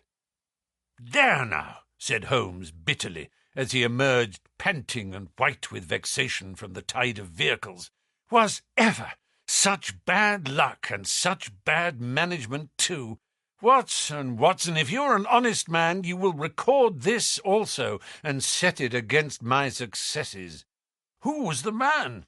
I have not an idea. A spy? Well, it was evident from what we have heard that Baskerville has been very closely shadowed by someone since he has been in town. How else could it be known so quickly that it was the Northumberland Hotel which he had chosen? If they had followed him the first day, I argued that they would follow him also the second. You may have observed that I twice strolled over to the window while Dr. Mortimer was reading his legend. Yes, I remember. I was looking out for loiterers in the street, but I saw none. We are dealing with a clever man, Watson. This matter cuts very deep, and though I have not finally made up my mind whether it is a benevolent or a malevolent agency which is in touch with us, I am conscious always of power and design. When our friends left, I at once followed them in the hopes of marking down their invisible attendant. So wily was he that he had not trusted himself upon foot, but he had availed himself of a cab, so that he could loiter behind or dash past them and so escape their notice. His method had the additional advantage that if they were to take a cab, he was all ready to follow them. It has, however, one obvious disadvantage. It puts him in the power of the cabman. Exactly. What a pity we did not get the number. My dear Watson, clumsy as I have been, you surely do not seriously imagine that I neglected to get the number. Number 2704 is our man, but that is no use to us for the moment. I fail to see how you could have done more. On observing the cab, I should have instantly turned and walked in the other direction. I should then at my leisure have hired a second cab and followed the first at a respectful distance, or better still, have driven to the Northumberland Hotel and waited there. When our unknown had followed Baskerville home, we should have had the opportunity of playing his own game upon himself and seeing where he made for. As it is, by an indiscreet eagerness, which was taken advantage of with extraordinary quickness and energy by our opponent, We have betrayed ourselves and lost our man." We had been sauntering slowly down Regent Street during this conversation, and Dr. Mortimer, with his companion, had long vanished in front of us. "There is no object in our following them," said Holmes. "The shadow has departed and will not return. We must see what further cards we have in our hands and play them with decision. Could you swear to that man's face within the cab?" "I could swear only to the beard." "And so could I, from which I gather that in all probability it was a false one. A clever man upon so delicate an errand has no use for a beard, save to conceal his features. Come in here, Watson." He turned into one of the district messenger offices, where he was warmly greeted by the manager. "Ah, Wilson, I see you have not forgotten the little case in which I had the good fortune to help you." "No, sir, indeed I have not. You saved my good name, and perhaps my life." "My dear fellow, you exaggerate.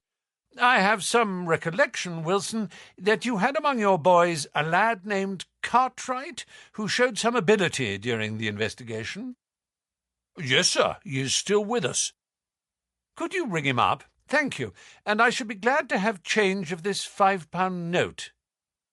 A lad of 14, with a bright, keen face, had obeyed the summons of the manager. He stood now gazing with great reverence at the famous detective. "Let me have the hotel directory," said Holmes. "Thank you. Now, Cartwright, there are the names of 23 hotels here, all in the immediate neighbourhood of Charing Cross. Do you see?" "Yes, sir." "You will visit each of these in turn." "Yes, sir." "You will begin in each case by giving the outside porter 1 shilling. Here are 23 shillings. "Yes, sir." "You will tell him that you want to see the waste paper of yesterday. You will say that an important telegram has miscarried, and that you are looking for it. You understand?" "Yes, sir." "But what you are really looking for is the centre page of the Times, with some holes cut in it with scissors. Here is a copy of the Times. It is this page. You could easily recognize it, could you not?" "Yes, sir." "In each case, the outside porter will send for the hall porter, to whom also you will give 1 shilling. Here are 23 shillings. You will then learn in possibly 20 cases out of the 23 that the waste of the day before has been burned or removed. In the 3 other cases you will be shown a heap of paper, and you will look for this page of the Times among it. The odds are enormously against your finding it. There are 10 shillings over in case of emergencies. Let me have a report by wire at Baker Street before evening. And now, Watson, it only remains for us to find out by wire the identity of the cabman, number 2704, and then we will drop into one of the Bond Street picture galleries and fill in the time until we are due at the hotel." Chapter 5. 3 Broken Threads. Sherlock Holmes had, in a very remarkable degree, the power of detaching his mind at will. For 2 hours the strange business in which we had been involved appeared to be forgotten, and he was entirely absorbed in the pictures of the modern Belgian masters. He would talk of nothing but art, of which he had the crudest ideas, from our leaving the gallery until we found ourselves at the Northumberland Hotel. "Sir Henry Baskerville is upstairs expecting you," said the clerk. "He asked me to show you up at once when you came." "Have you any objection to my looking at your register?" said Holmes. "Not in the least." The book showed that 2 names had been added after that of Baskerville. One was Theophilus Johnson and family of Newcastle, the other Mrs. Oldmore and maid of High Lodge, Alton. "Surely that must be the same Johnson whom I used to know," said Holmes to the porter. "A lawyer, is he not? Grey-headed and walks with a limp." "No, sir. This is Mr. Johnson, the coal-owner, a very active gentleman, not older than yourself. Surely you are mistaken about his trade." "No, sir. He has used this hotel for many years, and he is very well known to us." "Ah, that settles it. Mrs. Oldmore, too. I seem to remember the name. Excuse my curiosity, but often in calling upon one friend one finds another. She is an invalid lady, sir. Her husband was once mayor of Gloucester. She always comes to us when she is in town." "Thank you. I am afraid I cannot claim her acquaintance. We have established a most important fact by these questions, Watson," he continued in a low voice as we went upstairs together. "We know now that the people who are so interested in our friend have not settled down in his own hotel. That means that while they are, as we have seen, very anxious to watch him, they are equally anxious that he should not see them. Now this is a most suggestive fact." "What does it suggest?" "It suggests— Hello, my dear fellow, what on earth is the matter?" As we came round the top of the stairs, we had run up against Sir Henry Baskerville himself. His face was flushed with anger, and he held an old and dusty boot in one of his hands. So furious was he that he was hardly articulate, and when he did speak, it was in a much broader and more western dialect than any which we had heard from him in the morning. "Seems to me that they're playing me for a sucker in this hotel," he cried. "They'll find they've started in to monkey with the wrong man, unless they're careful. By thunder, if that chap can't find my missing boot, there will be trouble. I could take a joke with the best, Mr. Holmes, but they've got a bit over the mark this time." "Still looking for your boot?" "Yes, sir, and mean to find it." "But surely you said that it was a new brown boot." "So it was, sir, and now it's an old black one." "What? You don't mean to say—" "That's just what I do mean to say. I only had 3 pairs in the world, the new brown, the old black, and the patent leathers which I am wearing. Last night they took one of my brown ones, and today they've snaked one of the black. Well, have you got it? Speak out, man, and don't stand staring."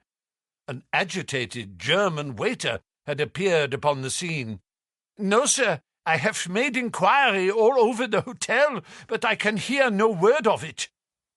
"Well, either that boot comes back before sundown, or I'll see the manager and tell him that I go right straight out of this hotel." "It shall be found, sir. I promise you that if you will have a little patience, it will be found." "Mind it is, for it's the last thing of mine that I'll lose in this den of thieves. Well, Mr. Holmes, you'll excuse my troubling you about such a trifle." "I think it's well worth troubling about. Why, you look very serious over it. How do you explain it?" "I just don't attempt to explain it. It seems the very maddest, queerest thing that ever happened to me." "The queerest, perhaps," said Holmes thoughtfully. "What do you make of it yourself?" "Well, I don't profess to understand it yet. This case of yours is very complex, Sir Henry. When taken in conjunction with your uncle's death, I am not sure that of all the 500 cases of capital importance which I have handled, there is one which cuts so deep. But we hold several threads in our hands, and the odds are that one or other of them guides us to the truth. We may waste time in following the wrong one, but sooner or later we must come upon the right." We had a pleasant luncheon, in which little was said of the business which had brought us together. It was in the private sitting-room, to which we afterwards repaired, that Holmes asked Baskerville what were his intentions. To go to Baskerville Hall. And when? At the end of the week. "On the whole," said Holmes, "I think that your decision is a wise one. I have ample evidence that you are being dogged in London, and amid the millions of this great city it is difficult to discover who these people are or what their object can be. If their intentions are evil, they might do you a mischief, and we should be powerless to prevent it. You did not know, Dr. Mortimer, that you were followed this morning from my house?" Dr. Mortimer started violently. "Followed? By whom?" "That, unfortunately, is what I cannot tell you. Have you among your neighbours or acquaintances on Dartmoor any man with a black, full beard?" "No, or let me see. Why, yes, Barrymore, Sir Charles's butler, is a man with a full black beard." "Ah, where is Barrymore?" "He is in charge of the hall." "We had best ascertain if he is really there, or if, by any possibility, he might be in London." "How can you do that?" "Give me a telegraph form. Is all ready for Sir Henry. That will do. Addressed to Mr. Barrymore, Baskerville Hall. What is the nearest telegraph office?" "Grimpen. Very good. We will send a second wire to the postmaster, Grimpen. Telegram to Mr. Barrymore to be delivered into his own hand. If absent, please return wire to Sir Henry Baskerville, Northumberland Hotel. That should let us know before evening whether Barrymore is at his post in Devonshire or not." "That's so," said Baskerville. By the way, Dr. Mortimer, who is this Barrymore, anyhow?" "He is the son of the old caretaker who is dead. They have looked after the hall for 4 generations now. So far as I know, he and his wife are as respectable a couple as any in the county." "At the same time," said Baskerville, "it's clear enough that so long as there are none of the family at the hall, these people have a mighty fine home and nothing to do." "That is true." "Did Barrymore profit at all by Sir Charles's will?" asked Holmes. "He and his wife had £500 each." "Ah, did they know that they would receive this?" "Yes, Sir Charles was very fond of talking about the provisions of his will." "That is very interesting." "I hope," said Dr. Mortimer, "that you do not look with suspicious eyes upon everyone who received a legacy from Sir Charles, for I also had £1,000 left to me." "Indeed, and anyone else?" "There were many insignificant sums to individuals and a large number of public charities. The residue all went to Sir Henry." "And how much was the residue?" £740,000. Holmes raised his eyebrows in surprise. "I had no idea that so gigantic a sum was involved," said he. "Sir Charles had the reputation of being rich, but we did not know how very rich he was until we came to examine his securities. The total value of the estate was close on to £1 million. "Dear me, it is a stake for which a man might well play a desperate game. And one more question, Dr. Mortimer. Supposing that anything happened to our young friend here, you will forgive the unpleasant hypothesis, who would inherit the estate?" "Since Roger Baskerville, Sir Charles's younger brother, died unmarried, the estate would descend to the Desmonds, who are distant cousins. James Desmond is an elderly clergyman in Westmoreland." "Thank you. These details are all of great interest. Have you met Mr. James Desmond?"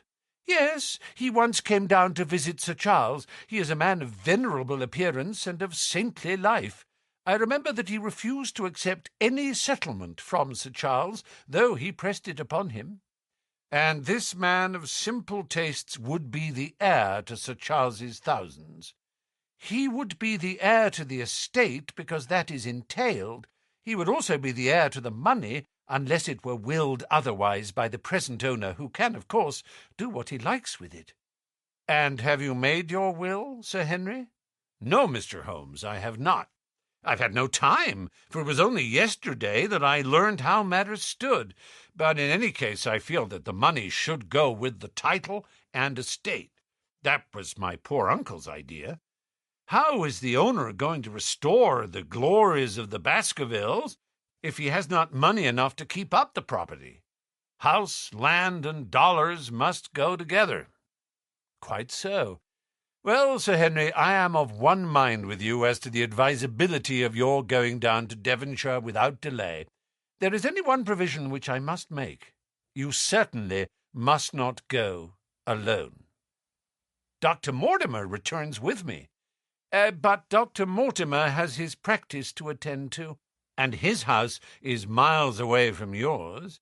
With all the goodwill in the world, he may be unable to help you. No, Sir Henry, you must take with you someone, a trusty man, who will be always by your side. Is it possible that you could come yourself, Mr. Holmes? If matters came to a crisis, I should endeavour to be present in person, but you can understand that with my extensive consulting practice, and with the constant appeals which reach me from many quarters, it is impossible for me to be absent from London for an indefinite time. At the present instant, one of the most revered names in England is being besmirched by a blackmailer, and only I can stop a disastrous scandal. You will see how impossible it is for me to go to Dartmoor. Whom would you recommend, then? Holmes laid his hand upon my arm. If my friend would undertake it, there is no man who is better worth having at your side when you are in a tight place. No one can say so more confidently than I. The proposition took me completely by surprise, but before I had time to answer, Baskerville seized me by the hand and wrung it heartily. "Well, now, that is real kind of you, Dr. Watson," said he. "You see how it is with me, and you know just as much about the matter as I do. If you will come down to Baskerville Hall and see me through, I'll never forget it."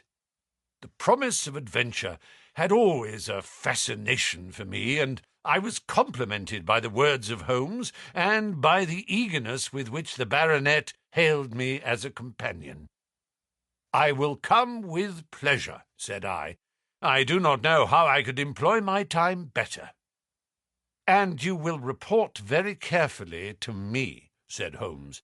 "When a crisis comes, as it will do, I will direct how you shall act. I suppose that by Saturday all might be ready? Would that suit Dr. Watson? Perfectly. Then on Saturday, unless you hear to the contrary, we shall meet at the 10:30 train from Paddington." We had risen to depart when Baskerville gave a cry of triumph, and diving into one of the corners of the room, he drew a brown boot from under a cabinet. "My missing boot!" he cried. "May all our difficulties vanish as easily," said Sherlock Holmes. "But it is a very singular thing," Dr. Mortimer remarked. "I searched this room carefully before lunch." "And so did I," said Baskerville. "Every inch of it." "There was certainly no boot in it then." "In that case, the waiter must have placed it there while we were lunching." The German was sent for, but professed to know nothing of the matter, nor could any inquiry clear it up. Another item had been added to that constant and apparently purposeless series of small mysteries which had succeeded each other so rapidly. Setting aside the whole grim story of Sir Charles's death, we had a line of inexplicable incidents, all within the limits of 2 days, which included the receipt of the printed letter, the black-bearded spy in the hansom, the loss of the new brown boot, the loss of the old black boot, and now the return of the new brown boot. Holmes sat in silence in the cab as we drove back to Baker Street, and I knew from his drawn brows and keen face that his mind, like my own, was busy in endeavouring to frame some scheme into which all these strange and apparently disconnected episodes could be fitted. All afternoon and late into the evening he sat lost in tobacco and thought. Just before dinner, 2 telegrams were handed in. The first ran, "Have just heard that Barrymore is at the Hall, Baskerville." The second, "Visited 23 hotels as directed, but sorry to report unable to trace cut sheet of Times. Cartwright." There go two of my threads, Watson. There is nothing more stimulating than a case where everything goes against you. We must cast round for another scent. We still have the cabman who drove the spy. Exactly. I have wired to get his name and address from the official registry. I should not be surprised if this were an answer to my question. The ring at the bell proved to be something even more satisfactory than an answer, however, for the door opened and a rough-looking fellow entered who was evidently the man himself. I got a message from the head office that a gent at this address had been inquiring for number 2704, said he. I've driven my cab this 7 years and never a word of complaint. I came here straight from the yard to ask you to your face what you had against me. I have nothing in the world against you, my good man, said Holmes. On the contrary, I have half a sovereign for you, if you will give me a clear answer to my questions. Well, I've had a good day and no mistake, said the cabman with a grin. What was it you wanted to ask, sir? First of all, your name and address, in case I want you again. John Clayton, 3 Turpey Street, the Borough. My cab is out of Shipley's Yard near Waterloo Station. Sherlock Holmes made a note of it. Now, Clayton, tell me all about the fare who came and watched this house at 10 o'clock this morning and afterwards followed the 2 gentlemen down Regent Street. The man looked surprised and a little embarrassed. Why, there's no good my telling you things, for you seem to know as much as I do already, said he.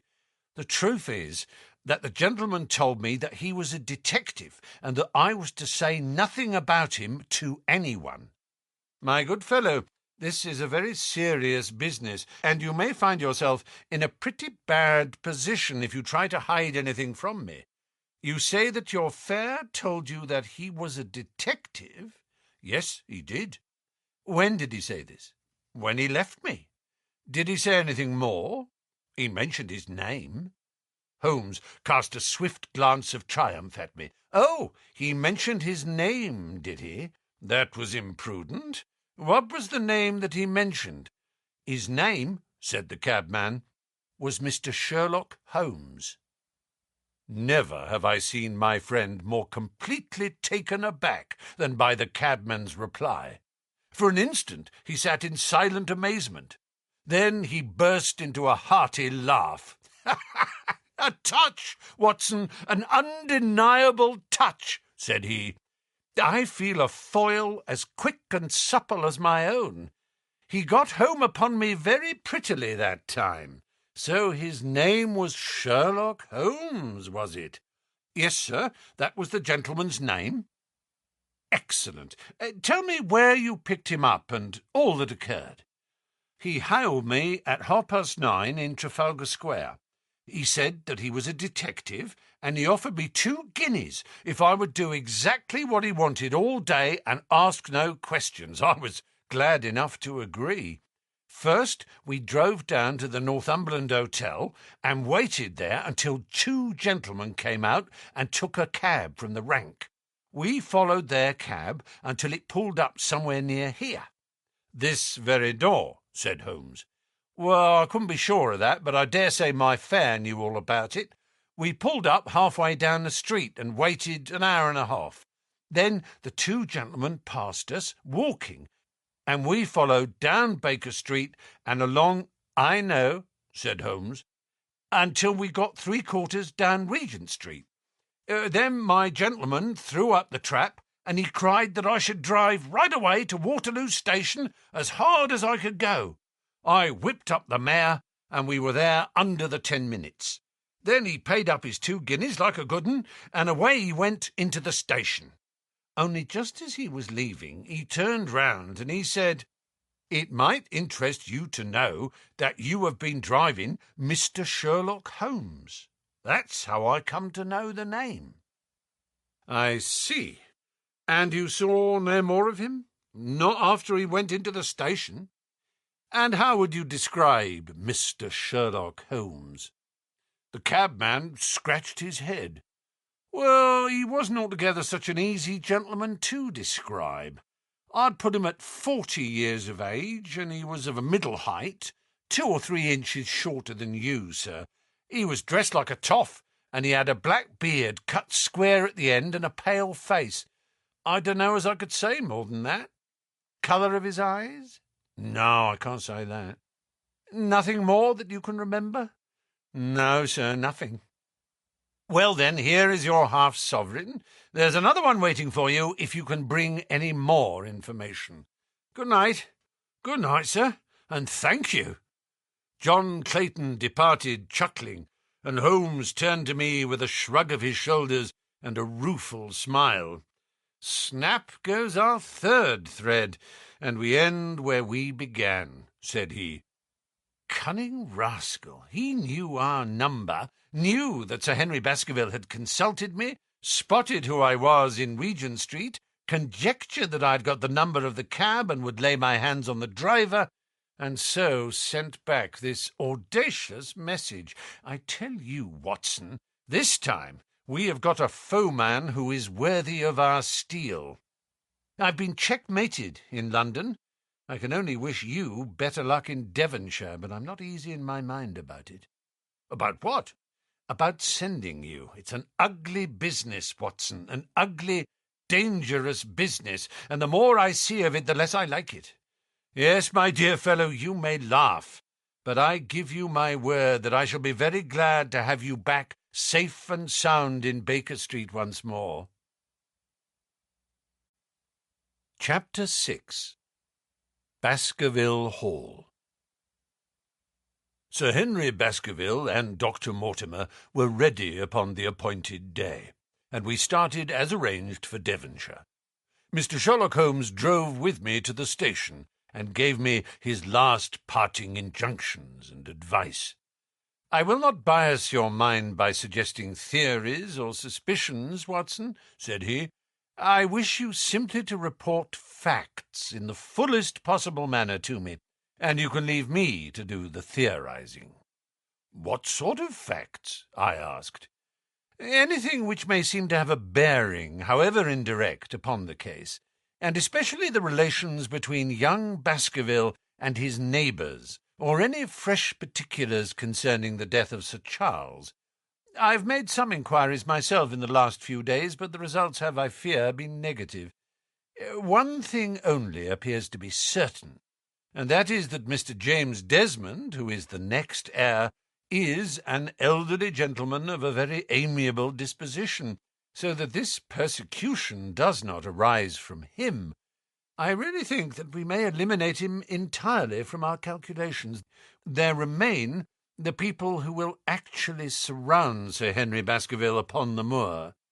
Would it not be well, in the first place, to get rid of this Barrymore couple? By no means. You could not make a greater mistake. If they are innocent, it would be a cruel injustice, and if they are guilty, we should be giving up all chance of bringing it home to them. No, we will preserve them upon our list of suspects. Then there is a groom at the Hall, if I remember right. There are 2 moorland farmers. There is our friend Dr. Mortimer, whom I believe to be entirely honest, and there is his wife, of whom we know nothing. There is this naturalist, Stapleton, and there is his sister, who is said to be a young lady of attractions. There is Mr. Frankland of Laughter Hall, who is also an unknown factor, and there are 1 or 2 other neighbours. These are the folk who must be your very special study. I will do my best. You have arms, I suppose? Yes, I thought it as well to take them. Most certainly. Keep your revolver near you night and day, and never relax your precautions. Our friends had already secured a first-class carriage, and were waiting for us upon the platform. No, we have no news of any kind, said Dr. Mortimer in answer to my friend's questions. I can swear to one thing, and that is that we have not been shadowed during the last 2 days. We have never gone out without keeping a sharp watch, and no one could have escaped our notice. You have always kept together, I presume? Except yesterday afternoon, I usually give up one day to pure amusement when I come to town, so I spent it in the museum of the College of Surgeons." "And I went to look at the folk in the park," said Baskerville. "But we had no trouble of any kind." "It was imprudent, all the same," said Holmes, shaking his head and looking very grave. "I beg, Sir Henry, that you will not go about alone. Some great misfortune will befall you if you do. Did you get your other boot?" "No, sir. It is gone forever." "Indeed. That is very interesting. Well, good-bye," he added as the train began to glide down the platform. "Bear in mind, Sir Henry, one of the phrases in that queer old legend which Dr. Mortimer has read to us, and avoid the moor in those hours of darkness when the powers of evil are exalted." I looked back at the platform when we had left it far behind, and saw the tall, austere figure of Holmes standing motionless and gazing after us. The journey was a swift and pleasant one, and I spent it in making the more intimate acquaintance of my two companions, and in playing with Dr. Mortimer's spaniel. In a very few hours the brown earth had become ruddy, the brick had changed to granite, and red cows grazed in well-hedged fields, where the lush grasses and more luxuriant vegetation spoke of a richer, if a damper, climate. Young Baskerville stared eagerly out of the window and cried aloud with delight as he recognized the familiar features of the Devon scenery. "I've been over a good part of the world since I left it, Dr. Watson," said he, "but I have never seen a place to compare with it." "I never saw a Devonshire man who did not swear by his county," I remarked. "It depends upon the breed of men quite as much as on the county," said Dr. Mortimer. "A glance at our friend here reveals the rounded head of the Celt, which carries inside it the Celtic enthusiasm and power of attachment. Poor Sir Charles's head was of a very rare type, half Gaelic, half Ivernian in its characteristics. But you were very young when you last saw Baskerville Hall, were you not?"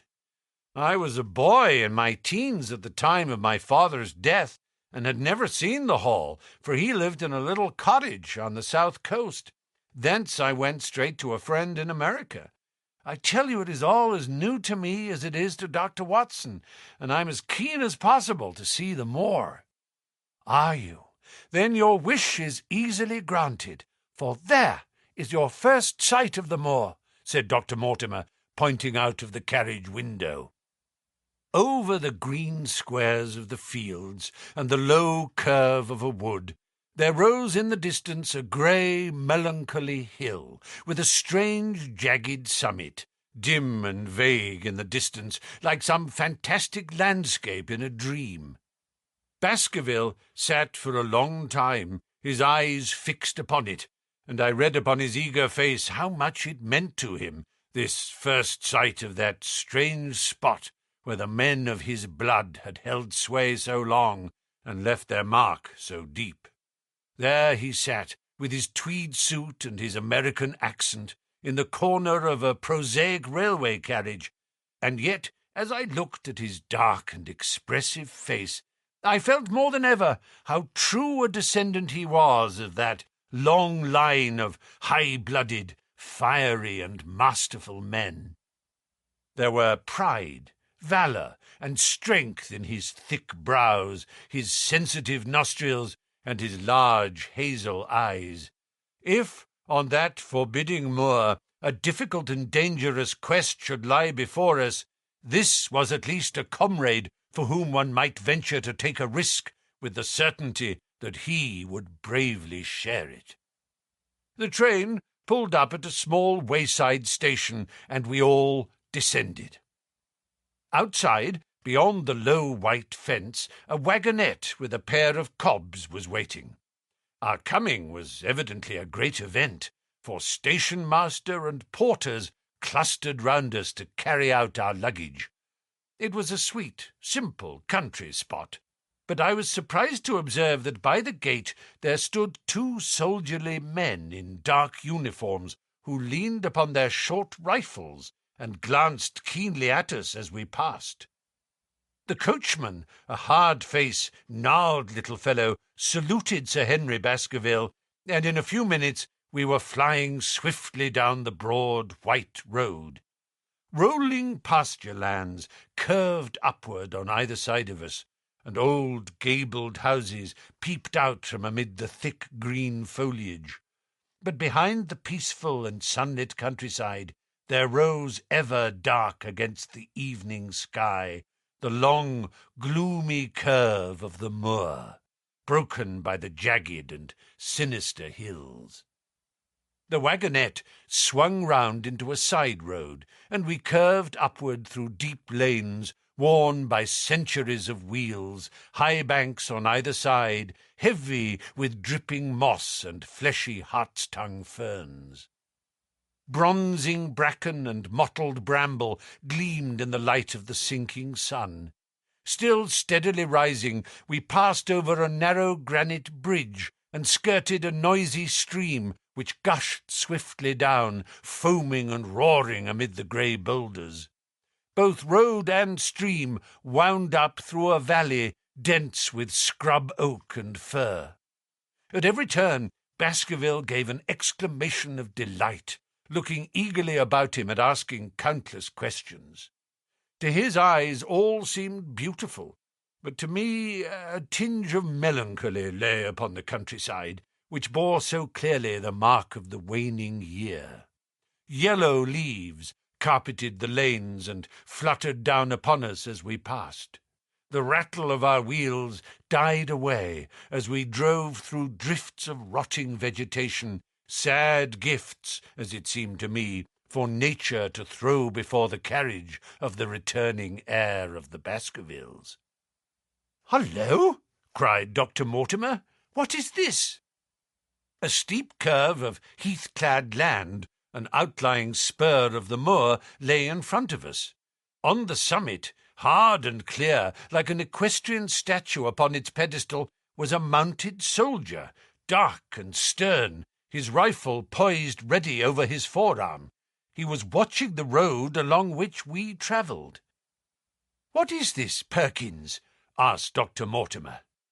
Our driver half turned in his seat. "There's a convict escaped from Princetown, sir. He's been out 3 days now, and the warders watch every road and every station, but they've had no sight of him yet. The farmers about here don't like it, sir, and that's a fact." "Well, I understand that they get £5 if they can give information." "Yes, sir, but the chance of £5 is but a poor thing compared to the chance of having a throat cut. You see, it isn't like any ordinary convict. This is a man that would stick at nothing." "Who is he, then?" "It is Selden, the Notting Hill murderer." I remembered the case well, for it was one in which Holmes had taken an interest on account of the peculiar ferocity of the crime and the wanton brutality which had marked all the actions of the assassin. The commutation of his death sentence had been due to some doubts as to his complete sanity, so atrocious was his conduct. Our wagonette had topped a rise, and in front of us rose the huge expanse of the moor, mottled with gnarled and craggy cairns and tors. A cold wind swept down from it and set us shivering. Somewhere there, on that desolate plain, was lurking this fiendish man, hiding in a burrow like a wild beast, his heart full of malignancy against the whole race which had cast him out. It needed but this to complete the grim suggestiveness of the barren waste, the chilling wind, and the darkling sky. Even Baskerville fell silent and pulled his overcoat more closely around him. We had left the fertile country behind and beneath us. We looked back on it now, the slanting rays of a low sun turning the streams to threads of gold, and glowing on the red earth new turned by the plough and the broad tangle of the woodlands. The road in front of us grew bleaker and wilder, over huge russet and olive slopes sprinkled with giant boulders. Now and then we passed a moorland cottage, walled and roofed with stone, with no creeper to break its harsh outline. Suddenly we looked down into a cup-like depression, patched with stunted oaks and firs, which had been twisted and bent by the fury of years of storm. 2 high, narrow towers rose over the trees. The driver pointed with his whip. "Baskerville Hall," said he. Its master had risen and was staring with flushed cheeks and shining eyes. A few minutes later we had reached the lodge gates, a maze of fantastic tracery in wrought iron, with weather-bitten pillars on either side, blotched with lichens and surmounted by the boar's head of the Baskervilles. The lodge was a ruin of black granite and bared ribs of rafters, but facing it was a new building, half constructed, the first fruit of Sir Charles's South African gold. Through the gateway we passed into the avenue, where the wheels were again hushed amid the leaves, and the old trees shot their branches in a sombre tunnel over our heads. Baskerville shuddered as he looked up the long, dark drive to where the house glimmered like a ghost at the farther end. "Was it here?" he asked in a low voice. No, the yew alley is on the other side." The young heir glanced round with a gloomy face. "It's no wonder my uncle felt as if trouble were coming on him in such a place as this," said he. "It's enough to scare any man.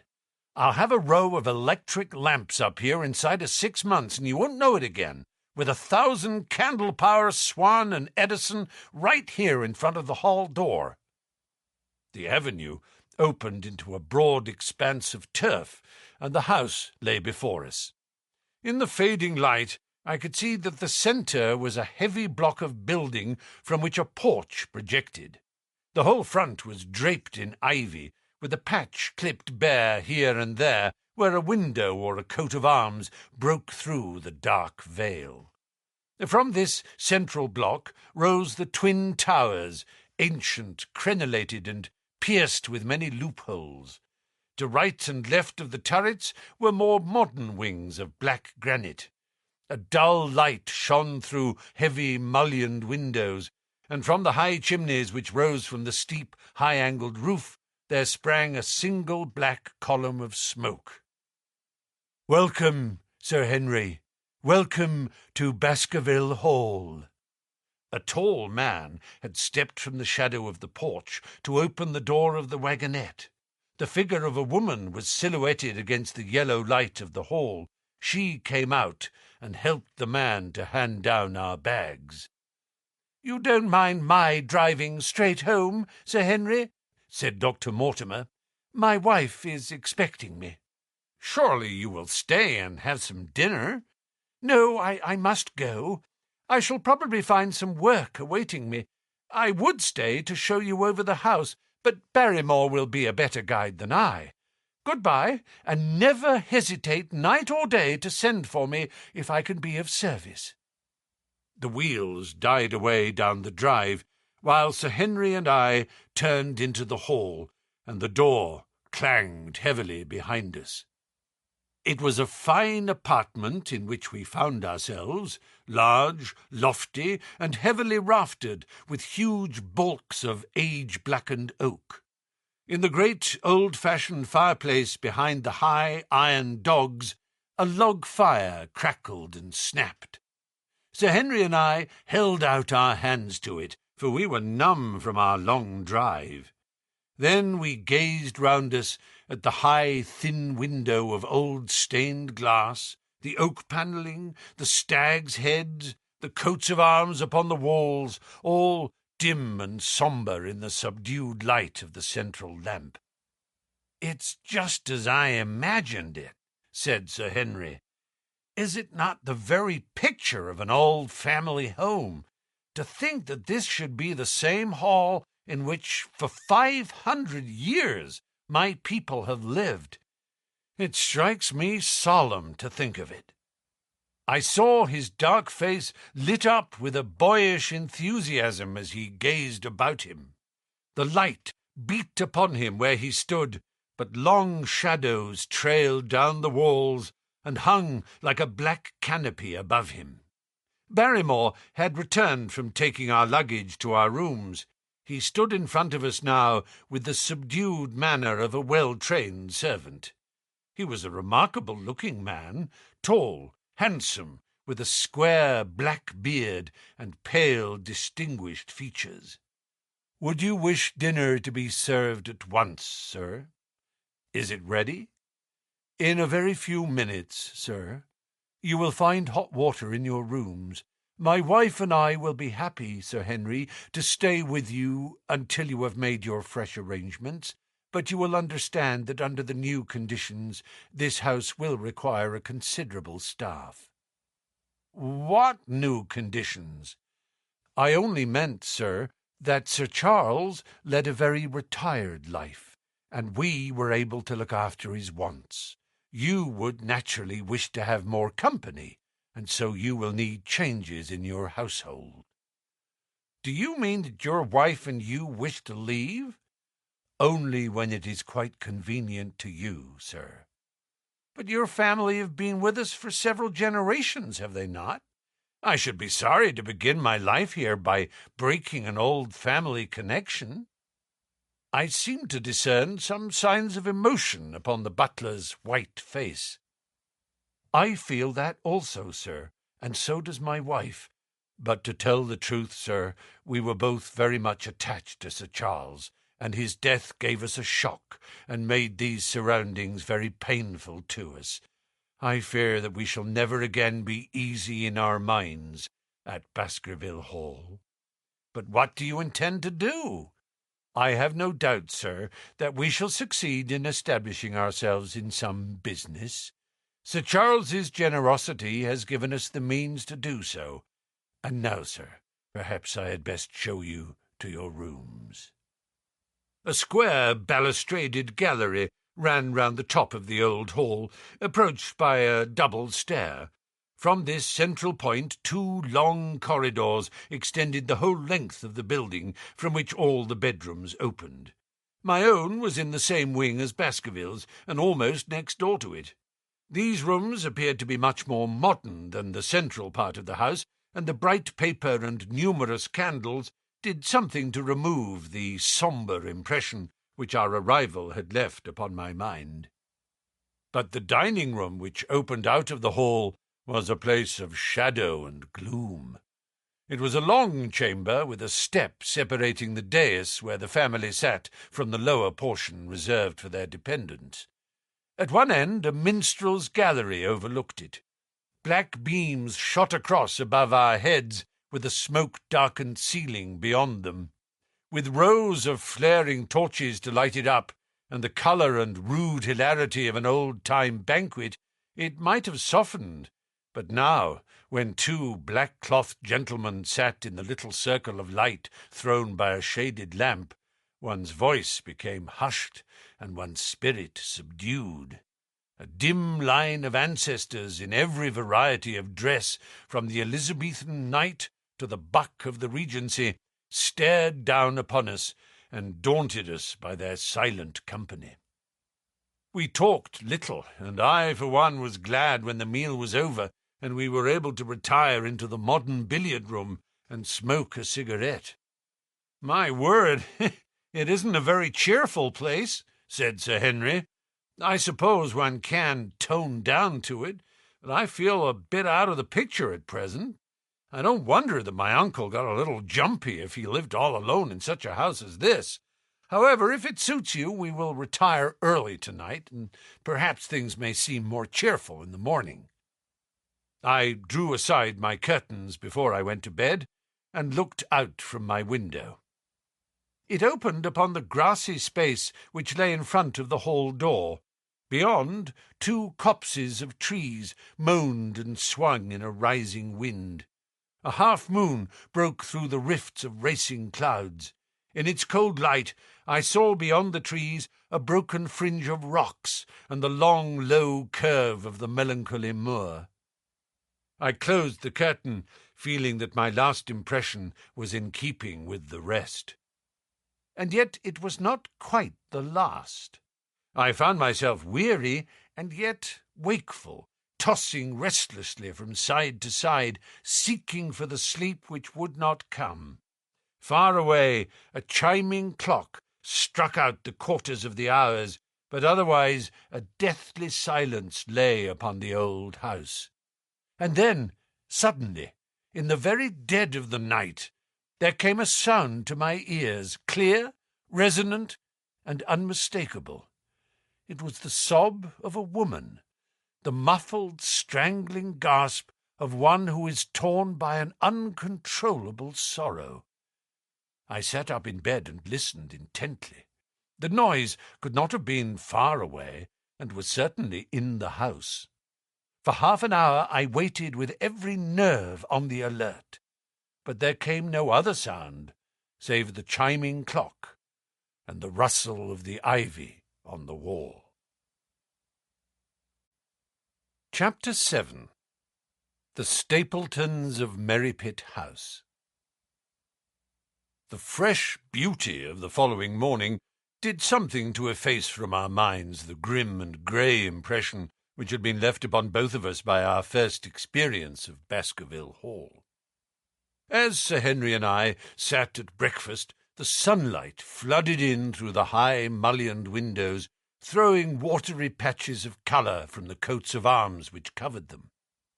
The dark panelling glowed like bronze in the golden rays, and it was hard to realize that this was indeed the chamber which had struck such a gloom into our souls upon the evening before. "I guess it is ourselves and not the house that we have to blame," said the baronet. "We were tired with our journey and chilled by our drive, so we took a grey view of the place. Now we are fresh and well, so it is all cheerful once more." "And yet it was not entirely a question of imagination," I answered. "Did you, for example, happen to hear someone, a woman, I think, sobbing in the night? That is curious, for I did, when I was half asleep, fancy that I heard something of the sort. I waited quite a time, but there was no more of it, so I concluded that it was all a dream. I heard it distinctly, and I am sure that it was really the sob of a woman. We must ask about this right away." He rang the bell and asked Barrymore whether he could account for our experience. It seemed to me that the pallid features of the butler turned a shade paler still as he listened to his master's question. "There are only 2 women in the house, Sir Henry," he answered. "One is the scullery maid who sleeps in the other wing. The other is my wife, and I can answer for it that the sound could not have come from her." And yet he lied as he said it, for it chanced that after breakfast I met Mrs. Barrymore in the long corridor with the sun full upon her face. She was a large, impassive, heavy-featured woman with a stern, set expression of mouth, but her telltale eyes were red and glanced at me from between swollen lids. It was she, then, who wept in the night, and if she did so, her husband must know it. Yet he had taken the obvious risk of discovery in declaring that it was not so. Why had he done this, and why did she weep so bitterly? Already round this pale-faced, handsome, black-bearded man there was gathering an atmosphere of mystery and of gloom. It was he who had been the first to discover the body of Sir Charles, and we had only his word for all the circumstances which led up to the old man's death. Was it possible that it was Barrymore, after all, whom we had seen in the cab in Regent Street? The beard might well have been the same. The cabman had described a somewhat shorter man, but such an impression might easily have been erroneous. How could I settle the point forever? Obviously, the first thing to do was to see the Grimpen postmaster and find whether the test telegram had really been placed in Barrymore's own hands. Be the answer what it might, I should at least have something to report to Sherlock Holmes. Sir Henry had numerous papers to examine after breakfast, so that the time was propitious for my excursion. It was a pleasant walk of 4 miles along the edge of the moor, leading me at last to a small grey hamlet in which 2 larger buildings, which proved to be the inn and the house of Dr. Mortimer, stood high above the rest. The postmaster, who was also the village grocer, had a clear recollection of the telegram. "Certainly, sir," said he. "I had the telegram delivered to Mr. Barrymore exactly as directed." "Who delivered it?" "My boy here, James. You delivered that telegram to Mr. Barrymore at the Hall last week, did you not?" "Yes, father, I delivered it." "Into his own hands?" I asked. "Well, he was up in the loft at the time, so that I could not put it into his own hands, but I gave it into Mrs. Barrymore's hands, and she promised to deliver it at once." "Did you see Mr. Barrymore?" "No, sir. I tell you he was in the loft." "If you didn't see him, how do you know he was in the loft?" "Well, surely his own wife ought to know where he is," said the postmaster testily. "Didn't he get the telegram? If there is any mistake, it is for Mr. Barrymore himself to complain." It seemed hopeless to pursue the inquiry any farther, but it was clear that in spite of Holmes's ruse, we had no proof that Barrymore had not been in London all the time. Suppose that it were so. Suppose that the same man had been the last who had seen Sir Charles alive, and the first to dog the new heir when he returned to England. What then? Was he the agent of others, or had he some sinister design of his own? What interest could he have in persecuting the Baskerville family? I thought of the strange warning clipped out of the leading article of the Times. Was that his work, or was it possibly the doing of someone who was bent upon counteracting his schemes? The only conceivable motive was that which had been suggested by Sir Henry, that if the family could be scared away, a comfortable and permanent home would be secured for the Barrymores. But surely such an explanation as that would be quite inadequate to account for the deep and subtle scheming which seemed to be weaving an invisible net round the young baronet. Holmes himself had said that no more complex case had come to him in all the long series of his sensational investigations. I prayed, as I walked along the grey, lonely road, that my friend might soon be freed from his preoccupations and able to come down to take this heavy burden of responsibility from my shoulders. Suddenly, my thoughts were interrupted by the sound of running feet behind me, and by a voice which called me by name. I turned, expecting to see Dr. Mortimer, but to my surprise it was a stranger who was pursuing me. He was a small, slim, clean-shaven, prim-faced man, flaxen-haired and lean-jawed, between 30 and 40 years of age, dressed in a grey suit and wearing a straw hat. A tin box for botanical specimens hung over his shoulder, and he carried a green butterfly net in one of his hands. "You will, I am sure, excuse my presumption, Dr. Watson," said he, as he came panting up to where I stood. "Here on the moor we are homely folk, and do not wait for formal introductions. You may possibly have heard my name from our mutual friend, Mortimer. I am Stapleton of Merripit House." "Your net and box would have told me as much," said I, for I knew that Mr. Stapleton was a naturalist. "But how did you know me?" "I have been calling on Mortimer, and he pointed you out to me from the window of his surgery as you passed. As our road lay the same way, I thought that I would overtake you and introduce myself. I trust that Sir Henry is none the worse for his journey." "He is very well, thank you." "We are all rather afraid that after the sad death of Sir Charles, the new baronet might refuse to live here. It is asking much of a wealthy man to come down and bury himself in a place of this kind, but I need not tell you that it means a very great deal to the countryside. Sir Henry has, I suppose, no superstitious fears in the matter? I do not think that it is likely. Of course, you know the legend of the fiend dog which haunts the family? I have heard it. It is extraordinary how credulous the peasants are about here.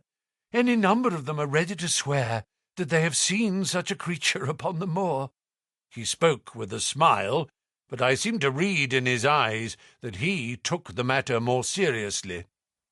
The story took a great hold upon the imagination of Sir Charles, and I have no doubt that it led to his tragic end. But how? His nerves were so worked up that the appearance of any dog might have had a fatal effect upon his diseased heart. I fancy that he really did see something of the kind upon that last night in the yew alley. I feared that some disaster might occur, for I was very fond of the old man, and I knew that his heart was weak. How did you know that? My friend Mortimer told me. You think, then, that some dog pursued Sir Charles, and that he died of fright in consequence? Have you any better explanation? I have not come to any conclusion. Has Mr. Sherlock Holmes? The words took away my breath for an instant, but a glance at the placid face and steadfast eyes of my companion showed that no surprise was intended. "It is useless for us to pretend that we do not know you, Dr. Watson," said he. "The records of your detective have reached us here, and you could not celebrate him without being known yourself. When Mortimer told me your name, he could not deny your identity. If you are here, then it follows that Mr. Sherlock Holmes is interesting himself in the matter, and I am naturally curious to know what view he may take." "I am afraid that I cannot answer that question." "May I ask if he is going to honour us with a visit himself?" "He cannot leave town at present. He has other cases which engage his attention." "What a pity! He might throw some light on that which is so dark to us. But as to your own researches, if there is any possible way in which I can be of service to you, I trust that you will command me. If I had any indication of the nature of your suspicions, or how you propose to investigate the case, I might perhaps even now give you some aid or advice." "I assure you that I am simply here upon a visit to my friend Sir Henry, and that I need no help of any kind." "Excellent," said Stapleton. "You are perfectly right to be wary and discreet.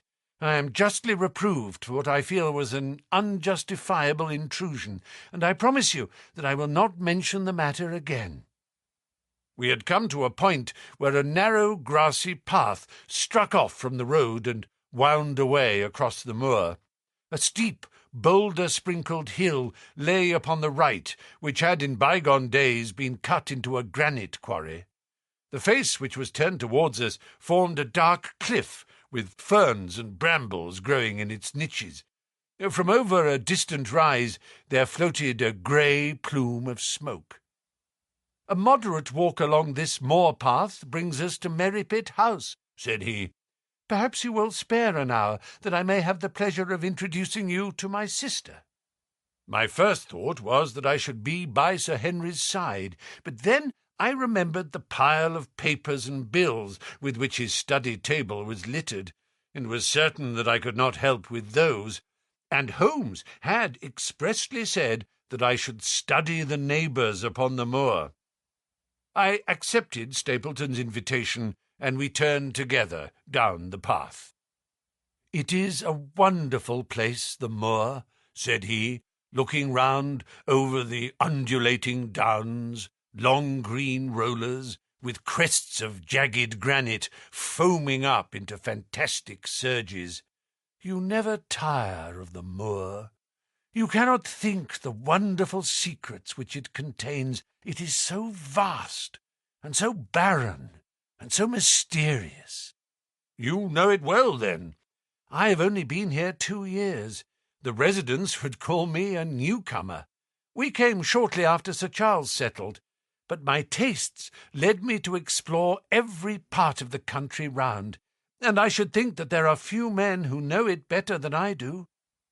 "Is it hard to know?" "Very hard. You see, for example, this great plain to the north here, with the queer hills breaking out of it. Do you observe anything remarkable about that?" "It would be a rare place for a gallop."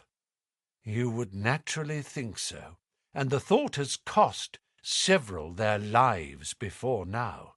You notice those bright green spots scattered thickly over it?" "Yes, they seem more fertile than the rest." Stapleton laughed. "That is the great Grimpen mire," said he. "A full step yonder means death to man or beast.